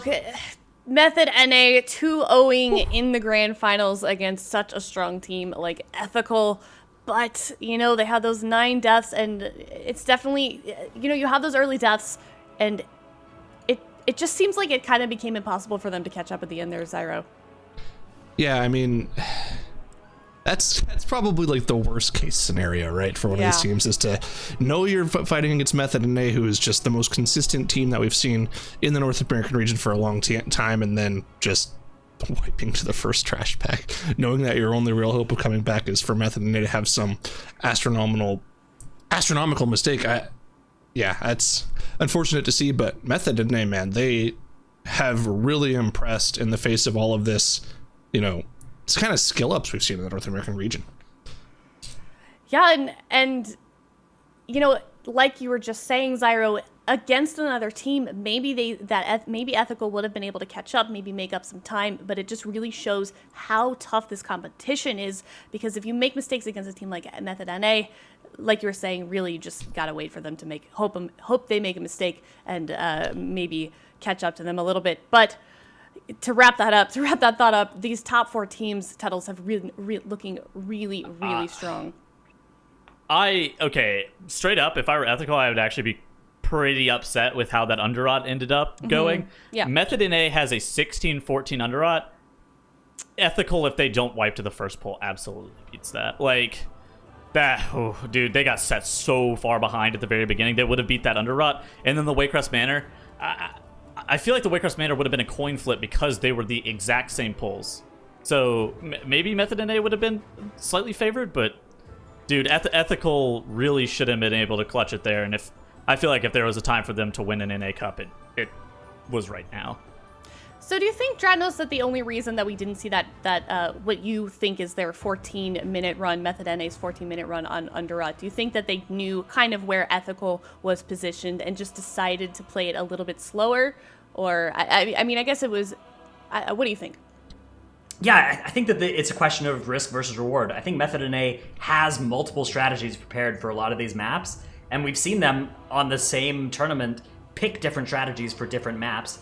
For the Underrot, I'm not sure if it was a decision of whether or not they thought that a certain run was more likely to beat Ethical than, you know, other teams, versus maybe just the fact that they weren't confident that their 14-minute one was reliable enough to, you know, to be able to beat themselves when playing. So I think that that's part of the reason we saw them leave it leave it for now and just go with the more reliable 3 obelisk strategy. And it ended up working out because Ethical did have that mistake. But like Tettle said, their time there was slower than what Ethical's time trial and Ethical's previous Underrot match in this tournament was. So had Ethical not had that big mishap, I think we would have been very likely to see that game 3 here. I would have given the Underrot in favor to Ethical had I known that Method NA was going to play that strategy. I like Ethical could have and probably should have won that. Well, you can talk about what could have or should have happened all day, but Method NA, in the face of adversity, I mean, these guys, they're it's going to be so difficult, I feel like, between now and the third cup, for any of these North American teams to really come up with some strategies in every single dungeon to compete. We know that they can compete in some of the dungeons with them, like for instance Complexity Limit had a very good shot in that upper bracket series to take that series, but I think in order to actually like beat Method NA in a tournament, you really only got one shot, and I don't think even if you manage to take them out before the grand finals, you then have to beat them again in favorable maps in the lower bracket. And they've just somehow shown how strong they are across all of the maps, that just having that happen twice in a tournament, I don't really see how it could happen at this point. These guys are just so good. Their peak consistency for sure. I agree with that. Yeah. You know, like you were saying, these teams, a lot of these teams, they have these really good maps and these really awesome strategies, but really at the end of the day, it's Method NA and their consistent execution on every single map is what really won it in the end. But if we take a look at our point breakdown, currently we've got Method NA up at the top there with 420 points and Ethical at 300, Complexity Limit closely followed at 240. So definitely some top dogs coming up here in this tournament. And looking at the bracket, the games that we've seen played out today, any takeaways, Dratnos, any highlights that you want to mention? Yeah, I think that the bracket and the games we saw really do solidify our top 4 teams. You know, Goosy Bad, Complexity Limit, Ethical, and Method NA, they are in position, if they continue playing like this, to make it to our season finals tournament. And I think that all 4 of them, you know, should be focused on that long road, the strategy of whatever they need to do to put themselves in the best position to try and win that tournament, because that is going to be a really exciting one coming up later this summer. How do you even develop consistency in your practice? I mean, obviously you can practice again and again and again all day, but there's got to be more to it than that. Like, what do you think, Tuttles? How do you develop consistency as a team? Is it synergy? Where does it come from? Well, okay, so one, it comes from synergy, which the Ethical guys, they're a mixture of like formerly Gulch Trotters and Free Marcy people, so they have like a long-standing history of like synergy. And then in addition to that, it is just playing together and practicing together a lot and making sure that everybody's goals are aligned, making sure that you guys are fairly friendly with one another, but while also maintaining like a pseudo business relationship, because at the end of the day, you have to have like mutual respect for one another. So those are all very important things. I think Ethical takes a really good approach to these dungeons because they're actually not high key pushers. So they're more likely than not to kind of come up with very outside the box things that we just don't see very frequently. So I think that plays into their favor a little bit, where some of the other people maybe end up being like, oh, we can't do that, this is too hard kind of thing, and limiting themselves by that. Yeah, but, you know, if you really look over the course of the last couple of days, I think we've talked about it quite a bit. Zyro, these teams are really improving from the last cup we've seen them in, and the today's cup and yesterday's games as well. So it's super exciting to see how these teams are sort of, like we've said before, creating their baseline strategies, getting that synergy, and really something else we've mentioned is how it takes, there's 5 players on every team. You have to find 5 players that are going to be dedicated to that practice every day. They're going to be showing up with super confident attitudes as well, Zyro, and the commitment from these teams is also a huge testament to these guys. Well, I mean, that's the thing about it is that's like an idealistic sense of it, right? Realistically, you're not going to find a team that's always going to be happy to show up 5, 6, 7 days a week practicing, you know, up to 8 to 10 hours a day in these dungeons.